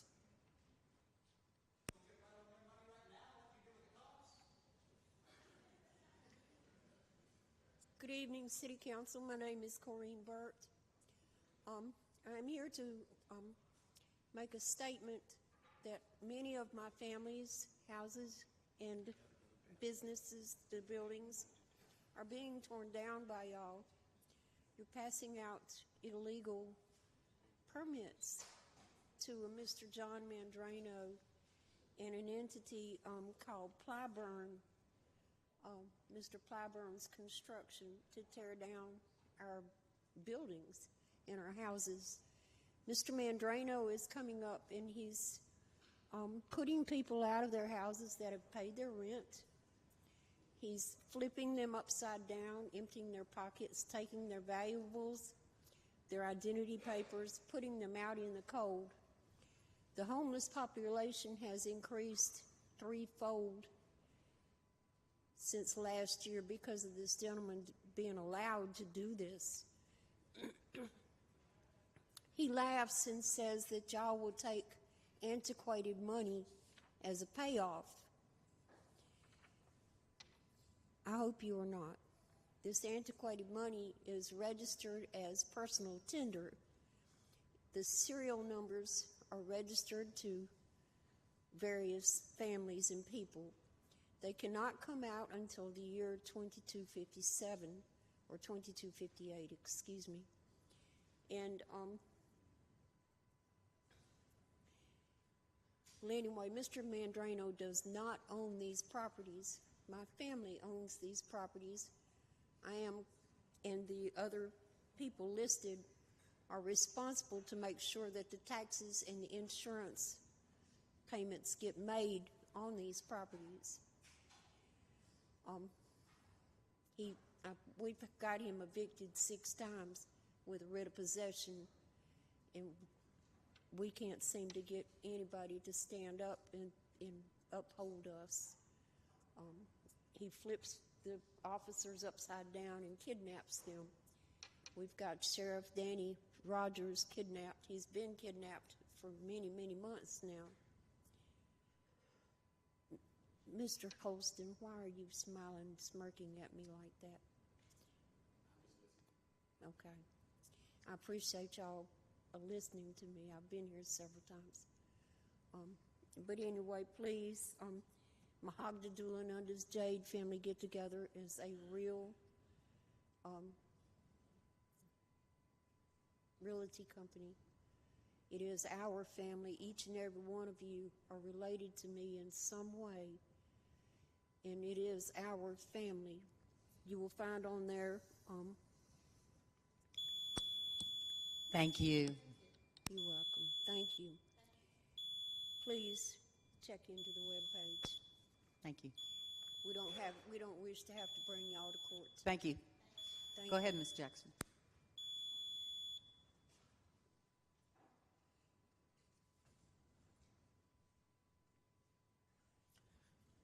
I'm Laura Jackson, and I live at 2615 West Court Street. I brought to you at your first meeting in December a petition signed by 75 people who are citizens of Greensboro, both business managers and my neighbors, and people across the city who know what the day that unlike any I've ever experienced, that happened in November. I accompanied that petition with a lot of detailed material to give you some idea of what we as citizens have tried to do to protect ourselves and make it safer in our area over the years. I've lived in my home for 40 years. In the first approximately 20 years, it was nice and safe, and I don't recall anything that I know of that was a problem to the neighbors. But in the last 23 years, and that's what I tried to illustrate with the backup material to that petition, we've had a lot of problems just on my street, and that's what I'm closest to and know the most about. We've had robberies. My home was robbed, but what they took was a TV that didn't work, so I didn't even report that. Across the street at 2618, there was a daylight break-in and entry that I didn't report, but I had been suspicious of.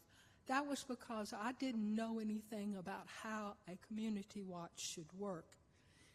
At 2623, there was a theft of 2 lawnmowers, one of which didn't work, but that was thwarted because a security guard neighbor of mine knew what to do. At 2613, there was a nighttime theft of an outside AC unit that was observed but not reported, and they hauled that unit off in a trash can. At 2614, there was a B&E thwarted by me because then I was educated. They've had drug dealers on my street. At 2611, that happened more than once, and that's a duplex now. It's the place where my church was first established. It's right behind 2800 Gate City Boulevard. And that seems to be the only thing you did pick up on, was that we need help with that particular business. 2619, there were drug dealers at least once. And at 2621, drug dealers. I finally got to talk to Mr. Davis today about that. Thank you. I hope we'll address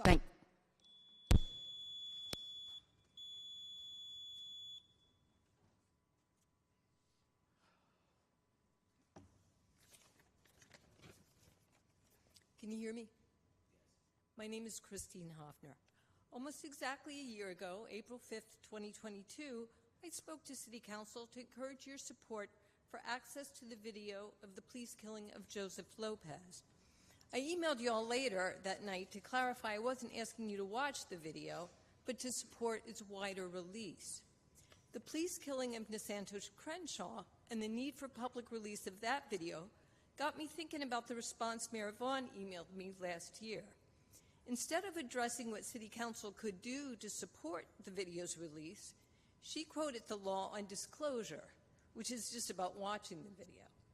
That's made me wonder how well City Council knows the law on video release and whether y'all know about the role you can take to support broad release of police video. Some of you heard Anita Earl speak to this issue in January when she was here in Greensboro.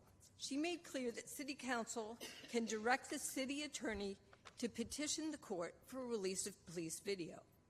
Are all of you aware you have this avenue to public accountability? I wonder. Recently, the city won against the gag order in the Zared Jones case, zeroing in on your duties as elected officials. Understanding the law and committing to transparency and accountability are essential aspects of that duty. The city emphasized that answering the public's questions is key to fulfilling your duty. And now, again, the public has questions about police actions.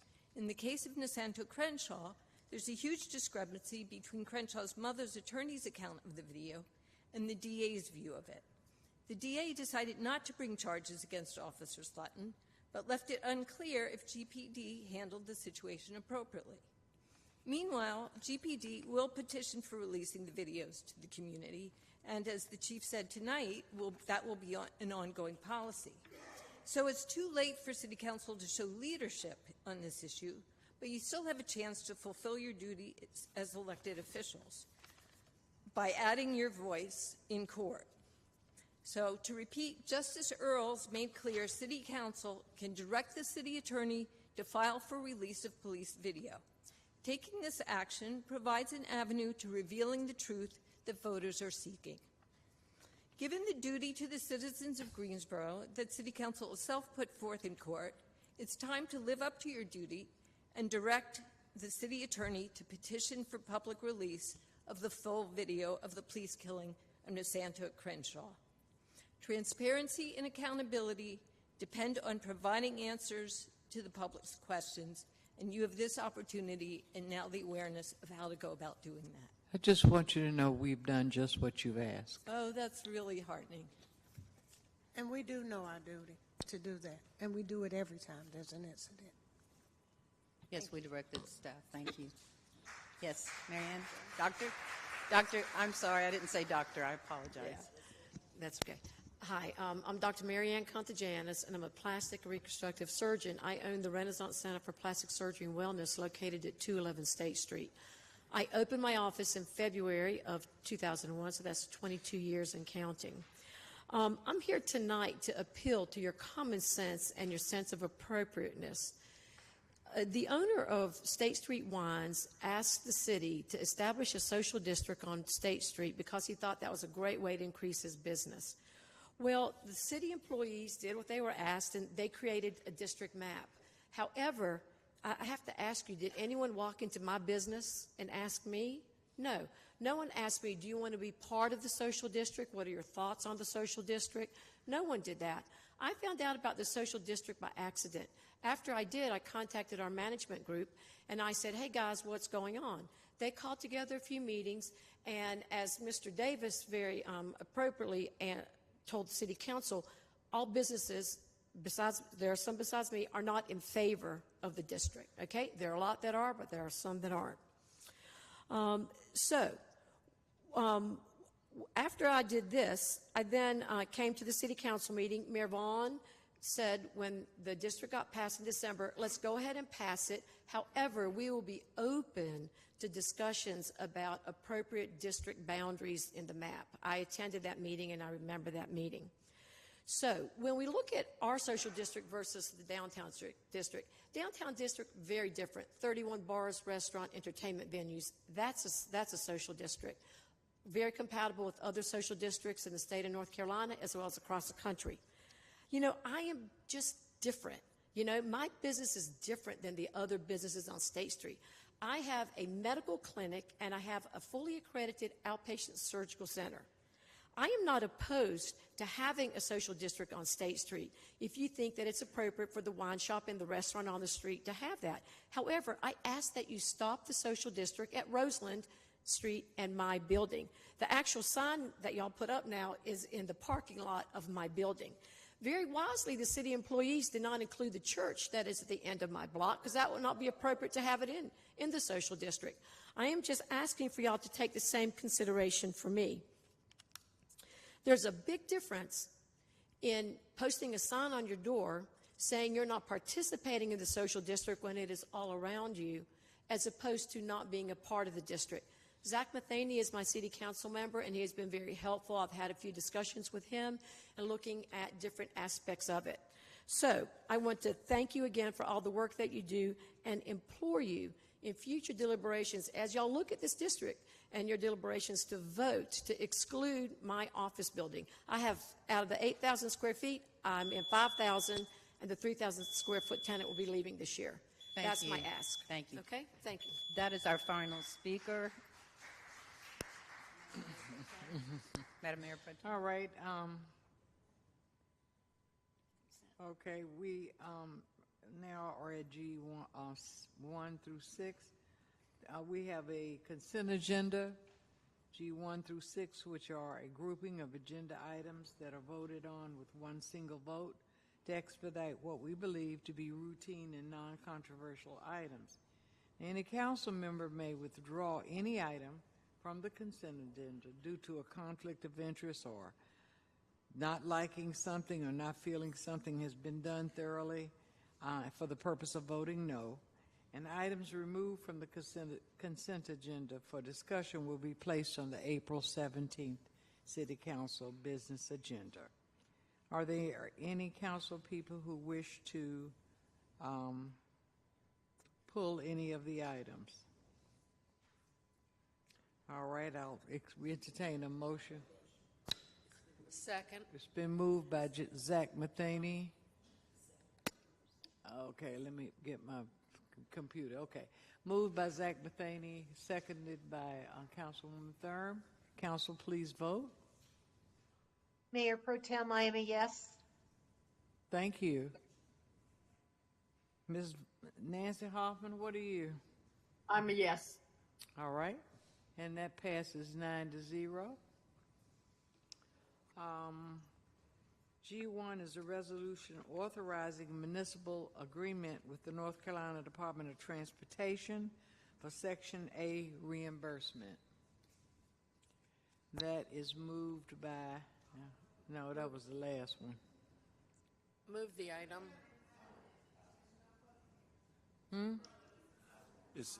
Can you come You're on down? I-1. Come down to general Oh, it's a business. public hearing. Are there any speakers on this item? Okay. Who moved it? Moved I by move the item. Tammy Thurm and seconded by Dr. Wells. Council, please vote.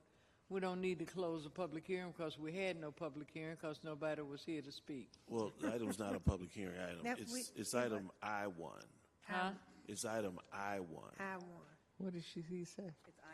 Item I-1. G1 was the consent agenda, which you voted. I-1 is the firefighter Oh, apparatus. yeah, that's true. It's all right. Okay, I-1 is an ordinance in the amount of $2,969,525 to purchase self-contained breathing apparatus for firefighters from Reinhardt Fire Services, Inc. You still gonna do that? Okay. Items moved by Councilwoman Thurm and second by Dr. Goldie Wells. Any discussion? Please vote. Mayor Pro Tem, I am a yes. Thank you. I'm a yes as well. All right, thank you. And that passes 9-0.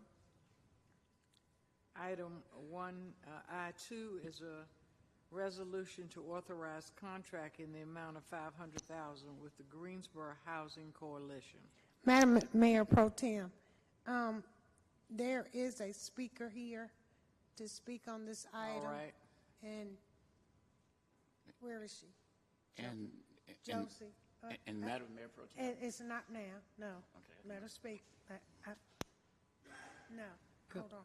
Hi, would you give me your name and you can then speak. Hi, good evening. Josie Williams, the Executive Director for the Greensboro Housing Coalition. Thank you.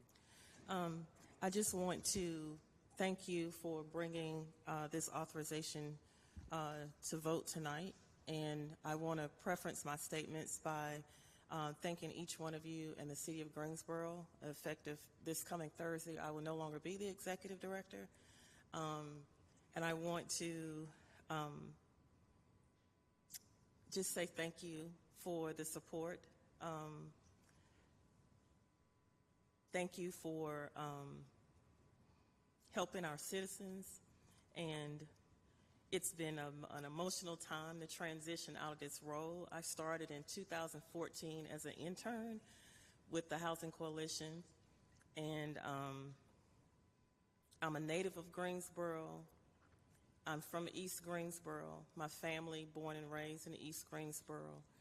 And so to have the honor to be the executive director, starting out, honestly, from homelessness to being in this role and working with each of you has been nothing more than remarkable for me. And it's just been an honor and a pleasure. The folks that spoke tonight, a lot of their concerns were very heartfelt, and it resonated with me on so many levels because I lived through homelessness. I've had good run-ins with the police and bad run-ins with the police. I know what it feels like to live on the street and live in your car. And so to be able to run an agency where we are an advocate for those in those situations has been nothing less than a privilege and an honor. And I think I've had the opportunity to speak or engage with everyone on council at some point. And I don't have the words to express my gratitude, but I want to say thank you for bringing a resolution, and I hope and pray that it has a unanimous vote. GHC has always been an agency that partners wholeheartedly with the city to support our residents in the midst of different crises that has happened over the years. From tornado recovery to the Heritage House shutting down, which was nothing but a debacle, to the eviction crisis that has ensued throughout our time in the pandemic. When I took on leadership in April of 2020, I see why the Lord does not show you what's coming towards you, because if I had known, I don't know if I would have done that. But I will say the support that I have received throughout my time in this role from Mayor Vaughn, from Sharon Hightower, from Hugh Holston, to Yvonne Jones, to Goldie Wells. Tammy and Mary Kay showed up for our community by doing our forums when during the elections was coming on, and you guys giving your time in that way for our community. I just want to say thank you. I appreciate you. And there's some housing partners. Franca, thank you for being such a strong partner for us and working with us. We've worked across all the sectors in the city, and I'm just very grateful, and I just want to say thank you, and I'm going to miss everyone. I would not be leaving if it was not for my husband transferring, and although I am actually transferring to Atlanta, Georgia, I will be still close by working with a foundation or company I just built up called Envision Consulting Group, so I can work still with partners and community members and organizations creating the changes that they want to see happen and working very closely with them to do that, and even hopefully working with you guys again in some shape, form, or fashion. So thank you so much to our city manager, the assistant city manager, and everyone. It's been nothing more than an honor and a privilege to start from where I did and end up where I'm at now. So thank you very much. Let me just say to you, thank you Yes. for giving of your gifts and talents to our city.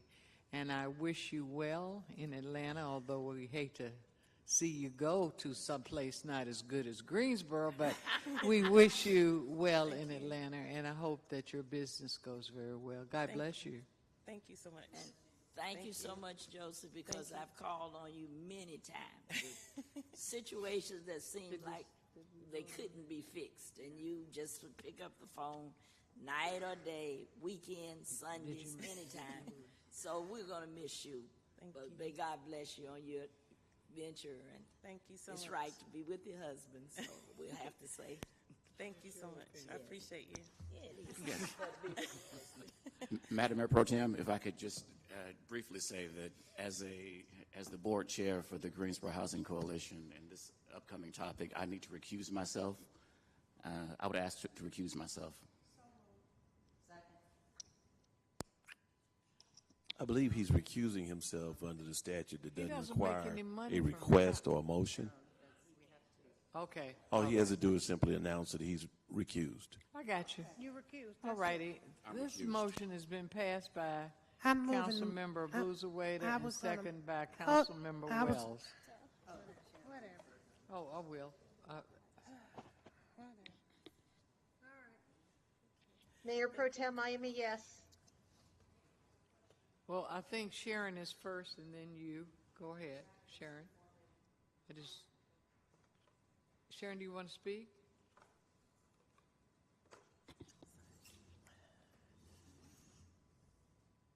So, Josie has worked very diligently in this community. She started as a community health worker with Cone Health in the Cottage Grove community, and she really has made an impact in this community in many ways.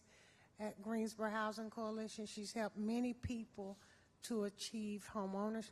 Well, not homeownership, but a place to stay with a roof over their head. She has stood up to many landlords who were abusing in so many ways their privileges of being a landlord and, you know, their tenants' rights. She stood up for that. She and I have worked together from the years of Heritage House forward.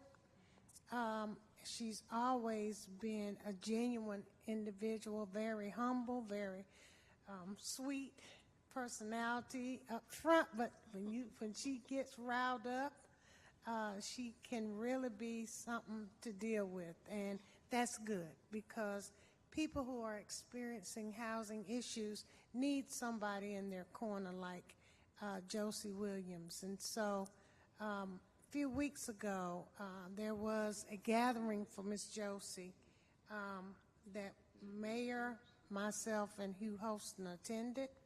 And at that gathering, Josie, we gave you the key to the city, so tonight I want to ceremoniously give it to you again because you made sure that so many other people had a key to their residence to live in safe spaces. And so all the work that you've done in this community will be missed. I will miss you, my friend, more than you know. We spend hours on the phone talking about ways of helping people. When you find a way, you make sure it happens, whether unrestricted funds to pay people's light bills, give gift cards for people to get gas, for them to get food. We were out there on the ground together during the tornado. I mean, you have just really had a great impact on this community. I had ordered some flowers for you tonight, but the company did not deliver them on time, and we will never use them again because I want to give you your flowers while you are with us. We wait so many times when people are not, and so I wanted to do that for you. But we just wanted to present this to you again to let you know that we support you. We're gonna miss you. Thank you. We will never forget you, and we know that you're moving on to good spaces, but this space is always open to you as well.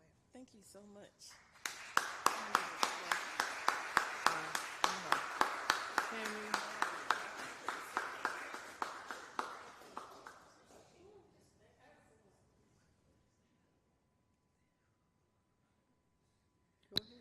Just a quick question. Thank you. I'm just kind of curious.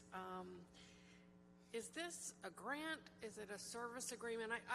I don't want to mislead anyone. I fully support GHC.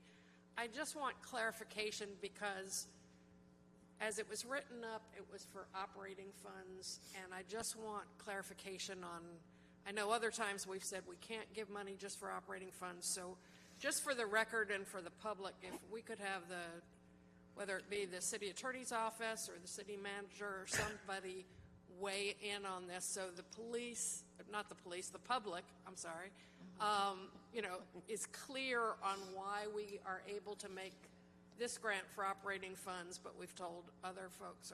How exactly does this work? This is ARP money. I know it's ARP money. I'm just asking how this works in terms of making sure that the public understands how this works, because we've said in other organizations you can't do operating funds. So can you just give us clarification on that? It's going to be a service agreement. Okay. The authorization is being given to the manager to work with them around that.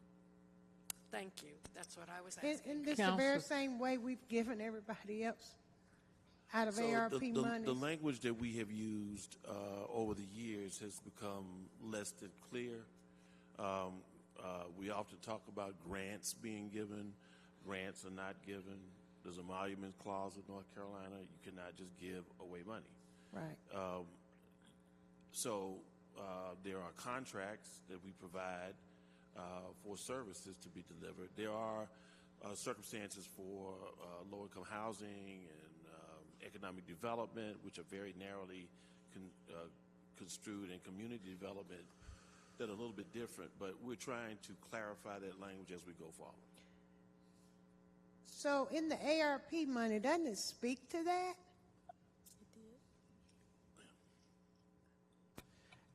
Councilmember Hightower, if I may, ARP money that is given directly to a beneficiary by the federal government has much broader guidelines than money that is funded through the city. Well, that's what I was thinking, but I'm just asking. So money coming from the city, once it's in our hands, we are confined by the North Carolina Constitution and how we can send that money back out into the community. So we can hire GHC for the great work that they do to provide the service to the city, but we cannot directly give a grant to an individual. That would be a violation of the exclusive emoluments. So the money ain't going to her, it's going to... But the nonprofit is the same, going to that entity. Because, and that's because we made the decision to take the money into the city and then make the distribution from there. And we did that because we took down with the audit provisions. Right, I just want to make sure. Because of the audit provisions, so that they wouldn't get inundated with heavier audit requirements. Was that not part of what we did this for? I don't mean to surround your because I don't like this. I don't mean to surround your acceptance of this. No, like no, this. it's fine. And no, it's completely fine because I understand, and this comes from. This is no pun intended, but I will say this. Just give me a little grace here. GHC has always been the agency that we are the least funded. We've been in operation for over 35 years. Right. Your accounting records can show what has been given to us. That's right. And what is so astonishing that I found out in April of 2020 when people were cutting budgets, we were on the chopping block as well. And I picked up the phone and talked to Stan Wilson at the time. He was the Director of Neighborhood Development. And he was unaware that when you look on the City of Greensboro's website, it says Housing Hotline. Call it and see who picks up. That is us. He was unaware that the Housing Hotline runs all the phone calls for the City of Greensboro for housing issues. That was astonishing to me. It was astonishing to me a few council meetings back where there was questions about what we do and why were we even on the agenda. So what I brought, because I figured that this would come up.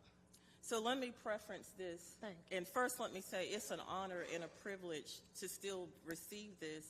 I don't take it lightly. I'm very humbled by the generosity and the gratitude, the graciousness that you showed us. But GHC works across the continuum of housing. The following are the services that we deliver to our city in partnership. And this is not an exhaustive list because, as I mentioned before, we go above and beyond what we ask for in our scope of work in the Housing Hotline contract.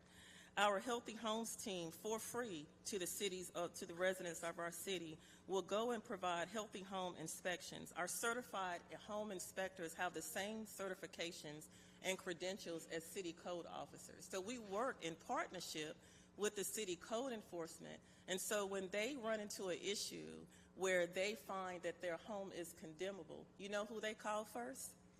Us, because we're a nonprofit in partnership with you. So we work very closely with all the departmentships, because if code goes out to a home that's deemed condemnable, they have to act. When we go out and send our certified inspectors, we immediately start looking at what is needed to get that person housed, and we will use private dollars, not city dollars, foundation dollars and private dollars to relocate someone that's in substandard housing.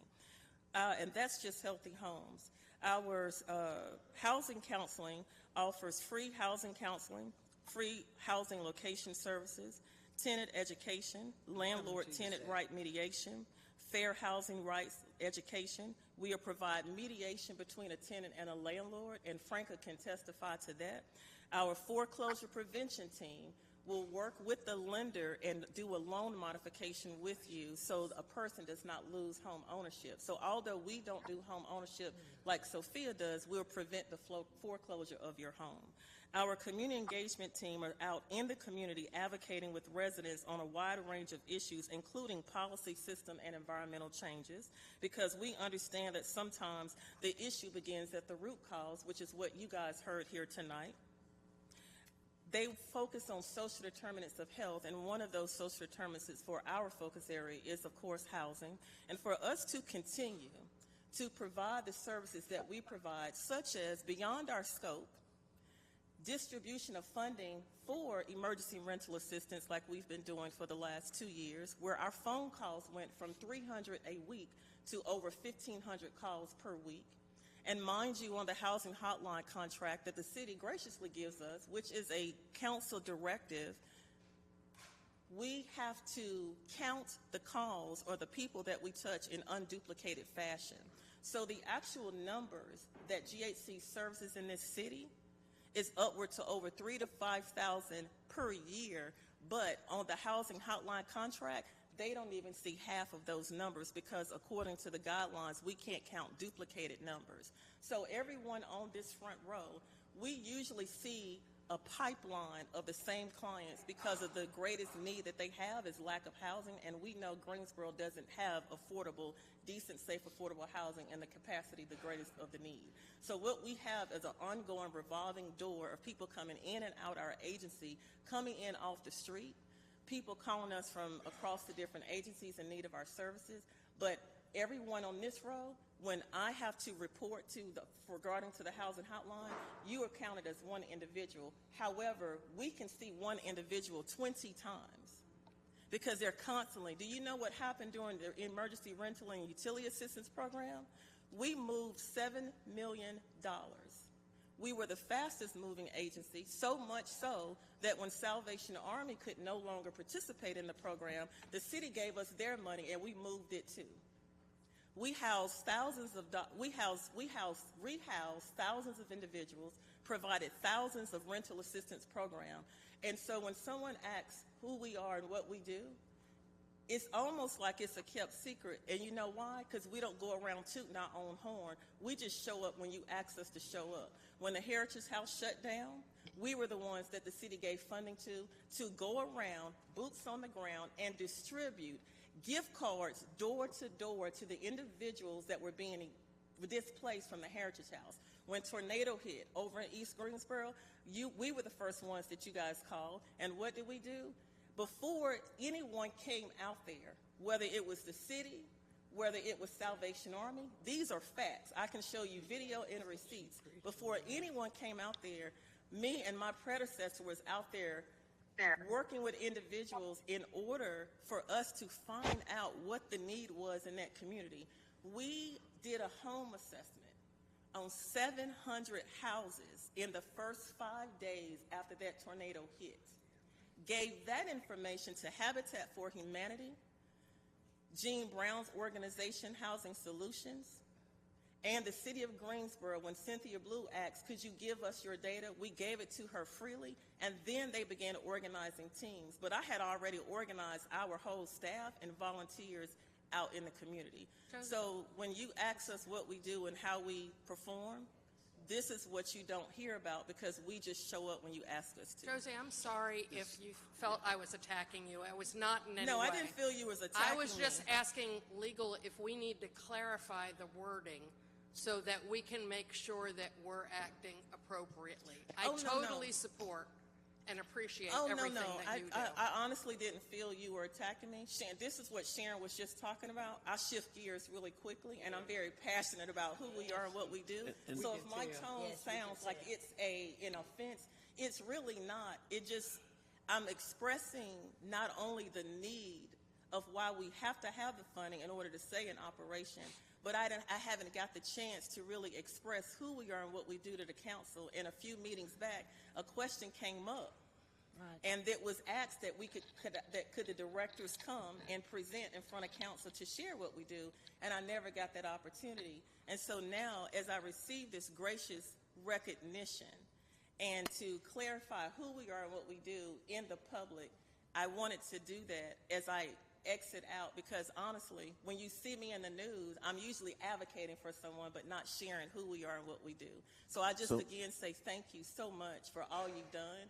And in gratitude, I don't have words for the overwhelming feeling that I have. So thank you so much. So thank you. So That's why we're going to miss you. Thank I just want to say that the contract that we will provide will document that what we're paying for is all of the services that she basically. She just mentioned. That's what happened. So thank you. So don't you do that anyway? Don't you review all the contracts? Isn't that what your department does? Yes, we. Okay.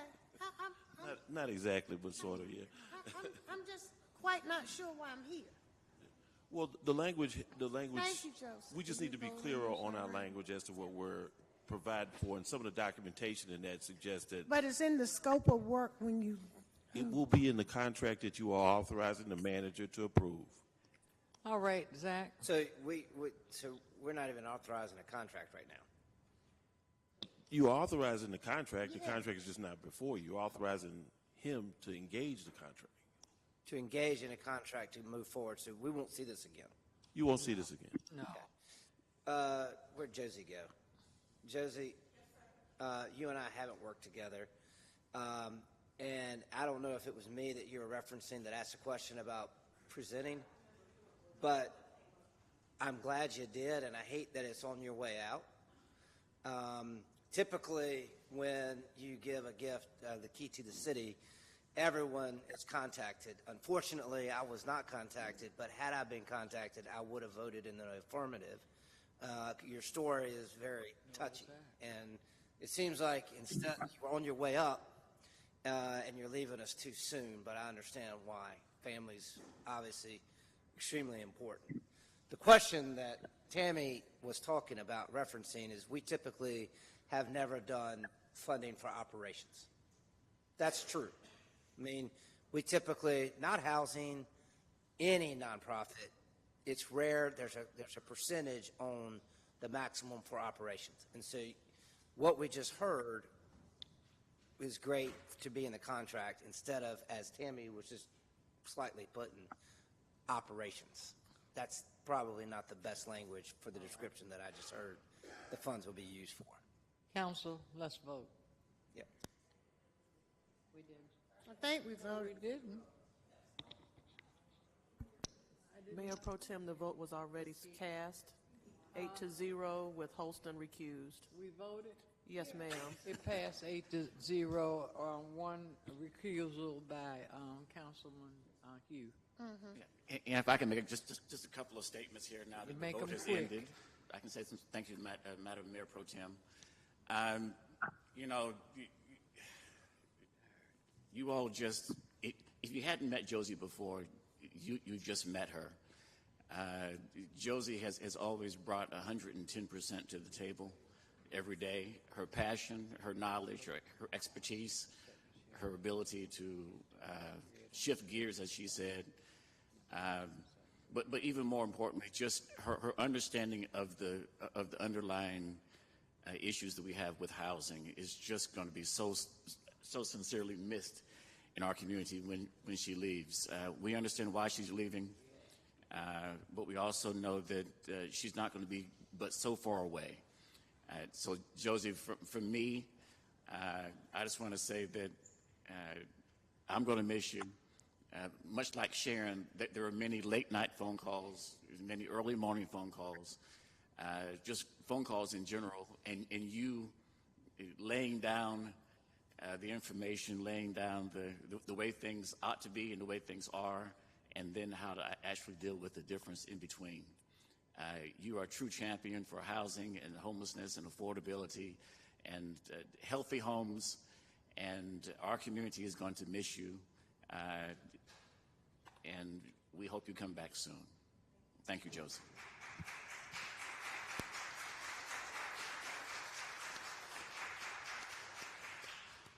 All righty. Matters to be discussed by mayor and members of council. And I'm going to start with the mayor. Mayor Vaughn, do you have anything you want to share or discuss? Thank you, Mayor Pro Tem. I just want to thank everybody for being at the State of the City. It was our first ever. I think it went really well. The videos that council did really added a special flavor to it. I've gotten a lot of great feedback. And I want to send a special thank you to Carla Banks and Latoya Caesar Crawford for the great help that they gave in the months leading up to it. It really took a lot of work and coordination, and they did a phenomenal job. And that's all I have. Thank you, Madam Mayor. Councilwoman Hoffman, do you have any remarks you want to make? I don't. Thank you very much, Mayor. You're welcome. Ms. Hightower? Thank you, Mayor Pro Tem. First of all, I want to ask a couple questions, Mr. City Manager, which you can come back to me on. Do we not have bereavement pay? Bereavement pay? When I'm not somebody sure. dies? We're checking into that. Okay, Yes. I would like to know that. Okay. Also, do we not match 401k, or do we as a city do 403 or 402? We do provide contributions, and employees do not have to match them. We can provide you the details on that. But yes, we do have deferred compensation. So if an employee contributes to their 401k, how much is your match? Up to? It varies on a couple different plans, but for most employees, it's 3.25% of their salary. Okay. Mr. City Manager, since we had, and I think I'm just stuck on this tonight, these conversations around police, and I'm a little tired of some of the rhetoric that comes, and because you question things doesn't mean you don't support initiatives, doesn't mean you don't want things to be done well, but I have a responsibility to 58,000 people, none who sit up here that vote for me, but those that sit out there and say, why is that girl doing what she's doing, or why is she not saying nothing?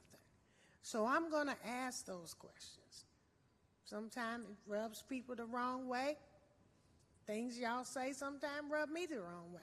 It's just part of this business that we're in. But I have a responsibility to know when we talk about spending money, where that money's going to come from and how it's going to be allocated. And I'll say it again, it has to be fairly allocated. Doesn't mean I don't support the police department. I've been on ride-alongs. I don't need to go on another ride-along. That's not what I'm being paid for. So I've done one, okay? But I just need people to clearly get that. And so I just want to make sure that we make the right fiscal decisions. But you hear the other workers tonight asking for, hazard pay and things like that as well. I don't want this to come down to one department feeling like another department's better than them, or vice versa, or another department doesn't feel like they're valued as much. It should never come down to that. We all are valuable. We all are important. We cannot run this city without police and fire and 911, field operations. I mean, we can't. Water resources. Go to your faucet, turn it on, watch what happens when nothing come out. You scrambling. So I just want the workers to understand we appreciate them all. So this conversation may get sideways up here, but sometimes it has to, because we have to ask the right questions in order to make the best decisions. One of the things I do want to know, and maybe city staff can come back to me, I keep hearing about Burlington. So I want to know the population of Burlington. I want to know the police department size of Burlington. I want to know the budget, the police budget for Burlington, the city budget for Burlington. And also, I would like to, because I keep hearing Burlington, but I did just hear somebody tonight stand up there and say they just came back from Burlington. So somebody's leaving Burlington, coming back over here. But I do want to know that information. it's critical in the decision-making process for me. And so I'd like to be able to speak to that. The other thing I would like to ask, and this may be a harder request, in cities that have low crime, how many police do they have? And how much do they make? Because it's being put out like the more police we have, the less crime we'll have. And I'm just not quite there yet. I know we want our communities to be safe, and we don't need a strain on their department. You know, if they're overworking themselves, I don't want them to work, and then work themselves out. But we all are experiencing violence in our communities. We got to get to the root cause of violence. That is some poverty that we have to really look at and identify. It is economics as well. So that's why it has to be a comprehensive, collective effort, not just focus on one department. And you're putting a lot of burden on that one department, too, to solve all these issues. That's another thing. That's got to be mentally stressful, to put burden on one area, to say we got all this crime, violence, please solve it. Oh, I mean, at this point, I almost feel like we need to call the National Guard and get them to be here. And I know it's not that. I know it's bad, but maybe I'm stretching it a little bit. But I am concerned, so I really would like to get some of that data. I'm not asking for it tomorrow or whenever. But as we look through this budget process, when will we have our next budget, start to have our budget conversations? Mr. City Manager. We plan to start meeting with you all individually from this month, and then we'll come to work sessions starting in May. Yeah, because budgets have to be passed at the end of June.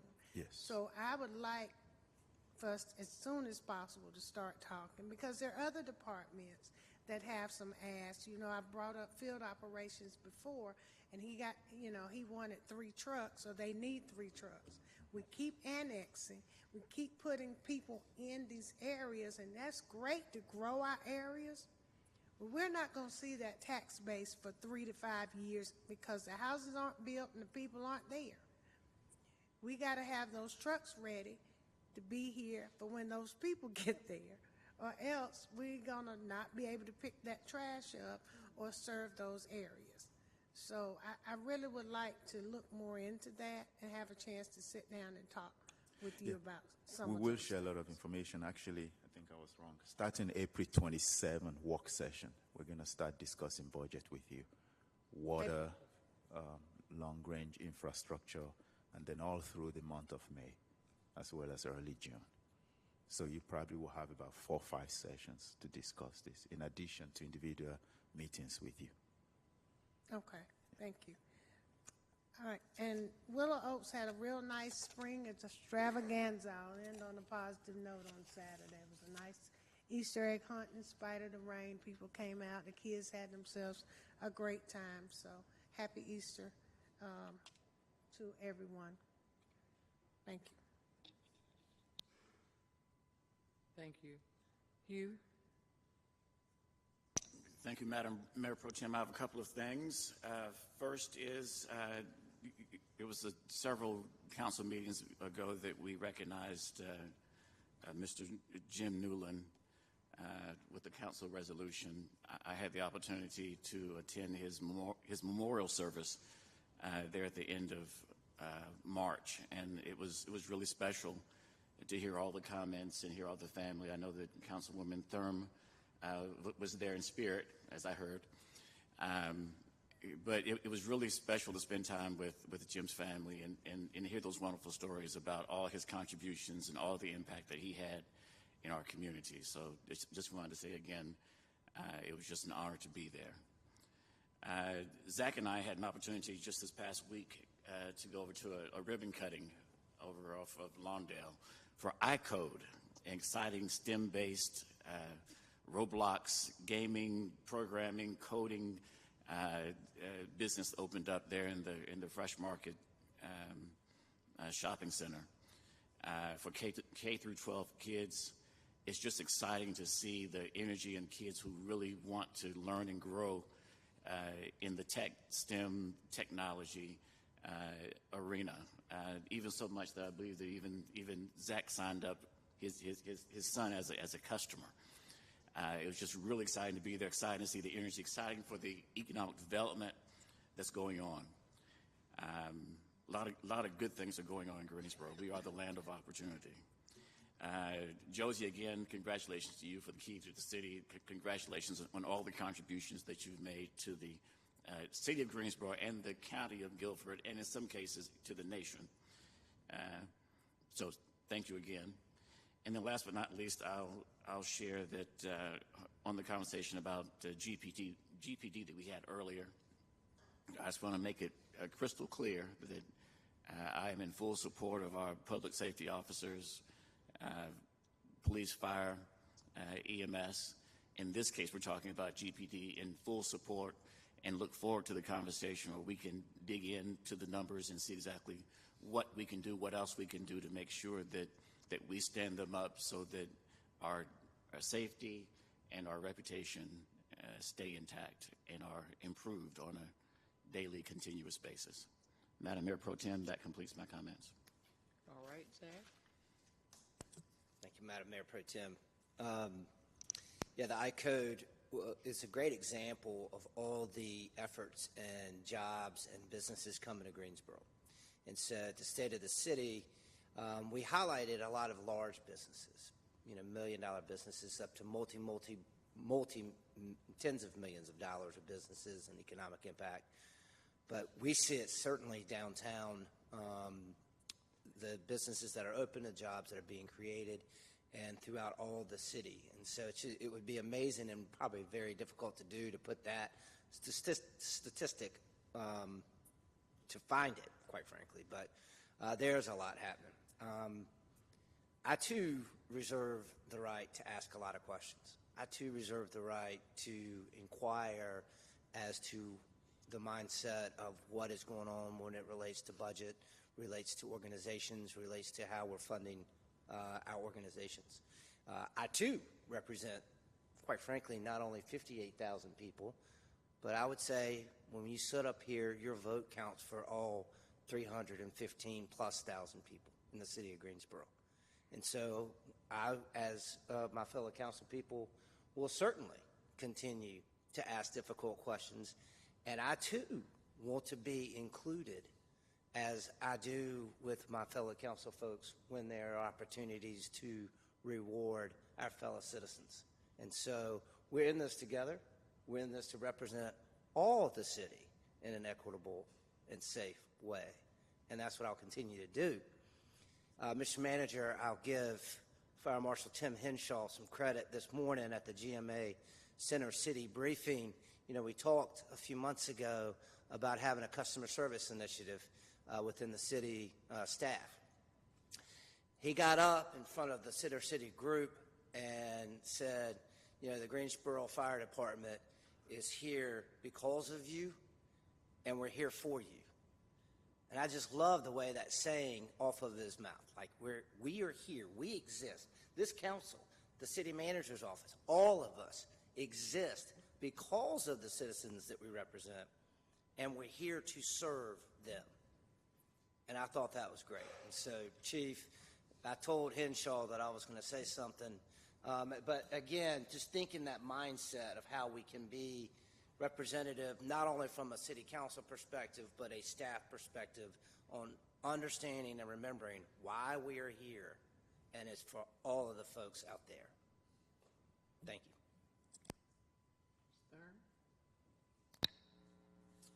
Thank you, Mayor Pro Tem. Just a couple little things. Number one, I just want to say I've heard from many, many people that if they see one more orange cone or orange barrel out on the roads, they're just going to explode. And I just want to say this is what we do, and it's road repair season, and some of this is tax dollars at work, some of this is bond dollars at work, but bear with us, it's gonna get better. We're on our way, and just please have a little patience, not only with the cones and the barrels, but the people working behind them. Also just want to wish everybody that's celebrating a happy Passover, happy Easter, Ramadan. I don't know what else I've missed, but just want to wish everybody a wonderful holiday season. And let's be really thankful this season. We really are very, very blessed. And that's it for tonight. Dr. Wells? Thank you, Madam Mayor Pro Tem. I'd like to say thank you to Josie for all she's done, and we will miss you. And I said, when you were telling what you do, I said, tell your story, girl, because that's what you've done. I also want to say, Tiffany's leaving us. We're going to miss her, but much success where you're going, too. I had some concerns in my district about code enforcement. There was a car that was sitting on some blocks and had been there about a week. So code enforcement went out, but the person is still upset because it takes time. When they tagged the car, the person still had 10 days to clear up the violation. So he wanted me to get that changed tonight. He wanted me to come and ask the council just to change that ordinance. But I found that we cannot, and I want to let all of the citizens know, we cannot do a change to that ordinance because it's legislated in Raleigh. So that has to be a legislative change.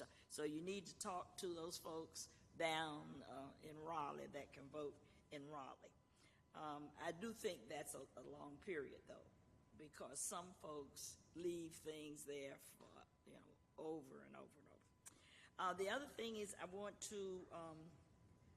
thought it was nice that we saw some representatives here from the NAACP, because I think they need to be more active, and the new president was here with some supporters tonight.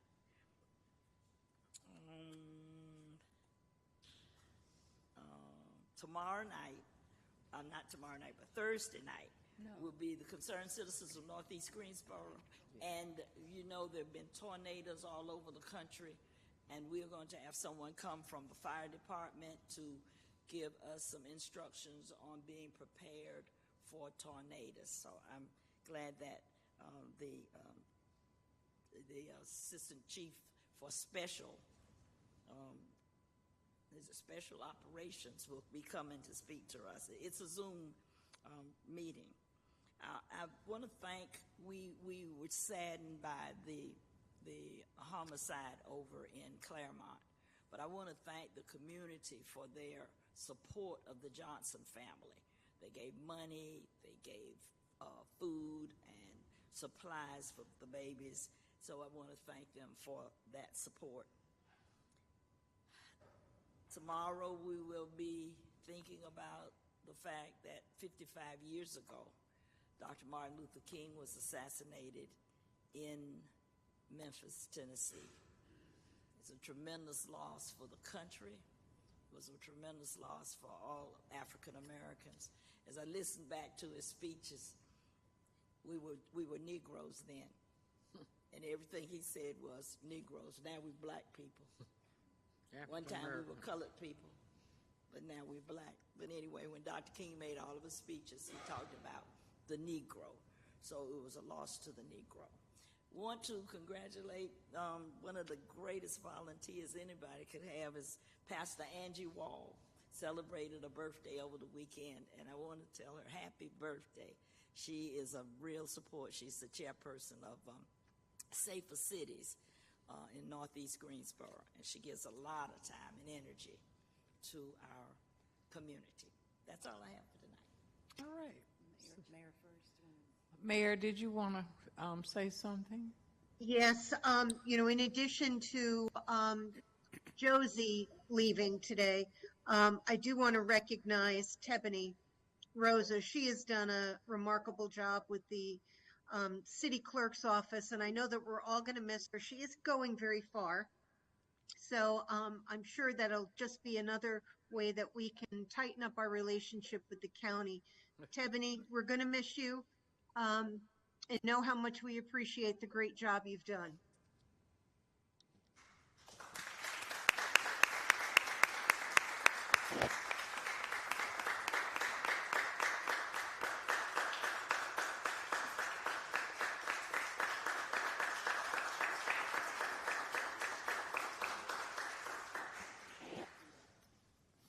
Okay, I think I'm last. No, I'm last. Oh, that's right. Mayor Pro Tem will be last. Sorry about that. Well, then I just wanted to tell Tabany that the mayor sent some red velvet cupcakes for you, and they're in the back. So. And they so good, they gone. They were so good. They'll be Thank gone you. very shortly. We didn't take a break to go eat them. That's the problem. No. Okay. So very quickly, I'll go through my things. Willow Oaks Easter egg hunt. That was really a lot of fun, and there were several neighborhoods there, and a lot of resources. A lot of people who were wanting to help in the community, and I mean, they had vegetables. Oh my gosh, there were truckloads of vegetables to give away. It was amazing. Wanted to mention, I was able to go to Pastor Angeline Wall's birthday. She turned 75, and she can run circles around anybody in this room. She was dancing like there's no tomorrow. That woman has I'm just telling you, it's amazing. So happy birthday to her. One business item, I know we normally do boards and commissions second meeting, but I need to remove someone from the Commission on the Status of Women due to lack of attendance. It's Morgan Woodard, and she hasn't shown up for any meetings, and she's District 4. So I need a motion to remove her. Okay. All in favor say aye. Aye. Opposed? Thank you. I needed to get that. So if anyone knows someone in District 4, we could use someone. Just wanted to say very briefly, we got a very nice email from a constituent who was very happy with the presentation our staff did concerning the reconfiguration of Lawndale Battleground Corridor. Very glowing, and I'm going to read just a couple of excerpts from it. But the biggest thing was that it was already not set in stone what was going to be done before the public was invited. The public was brought in to give ideas, to see what could be done, and they're just ecstatic. I loved how the event was set up, very well organized, easy for people to navigate, staffed with the right people at the right stations, and it had an educational component which was fantastic. So even if you arrived not understanding the purpose of the project, you were given that information and an opportunity to participate in a way that was not condescending to those who came in with misconceptions or without background knowledge. Every member of staff, the consultants were welcoming and very eager to listen and answer questions. So, so many times we don't get to tell staff the good things we hear about them, so I kind of just wanted to do that to show that, yes, there are good things that go on and people are recognizing that. Congrats to city employees Jody Stanley and Love Jones for receiving an award at the Judicially Triumph Awards banquet last evening. A very nice function by Victor Vincent, who is the reentry expert with those who are finding it difficulty to reenter society after incarceration. And his wife, Lisa Vincent, was a huge help as well. Many of us attended the Fire Department Graduate 77th Recruit Academy. Congratulations. State of the City, I've heard a lot of good comments. Job well done, mayor, staff, Carla Banks, and team. Very nice to hear from businesses that are commenting on all the great reasons they came to Greensboro. I think that's very important, all of the great reasons they came to Greensboro. So that's basically all I have, except I do want to say the people that need to hear this are not probably tuning in, but after the killing of the young lady at Hampton Homes, when she was just on her front porch enjoying being with friends, the young lady who was maimed on Autumn Drive, the shootings, the homicides that have happened, I don't know what we can do for outreach anymore. I don't know, but it seems like when there's one shooting, there's a revenge shooting right after that.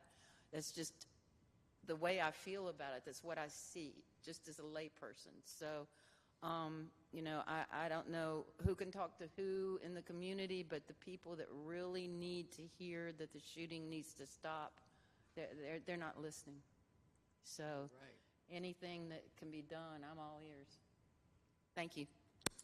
Okay, quickly, I spoke with the Men's Fellowship at Holy Trinity Episcopal Church last night. There were about 60 of them there, and 2 former council people, Don Vaughn and,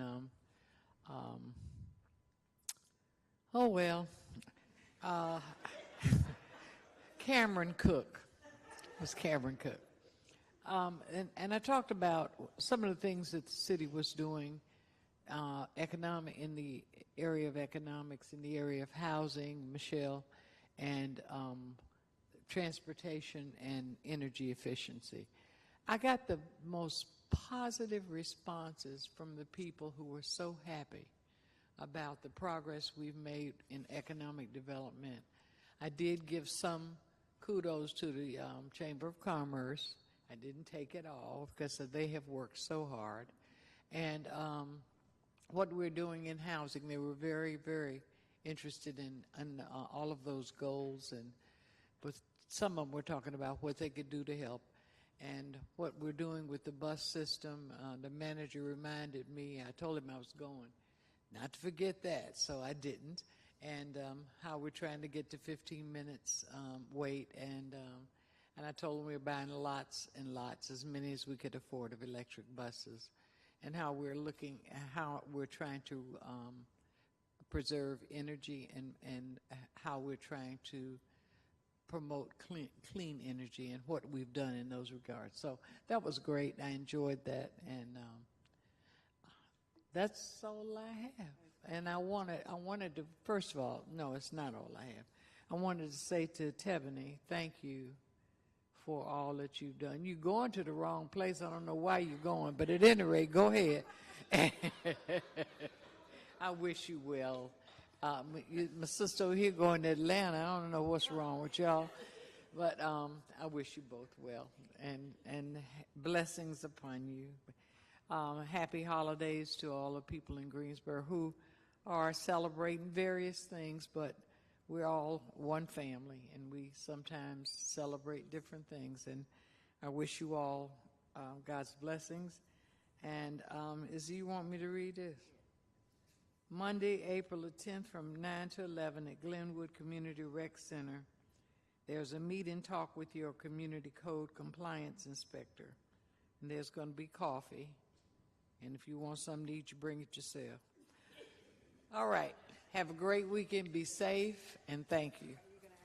Ma'am, you didn't give the manager and the city attorney. You forgot them. I'm so sorry. But you do need a motion. We're ready to go. He already had his time. He gave it to somebody else. Yeah, he don't need no more right now.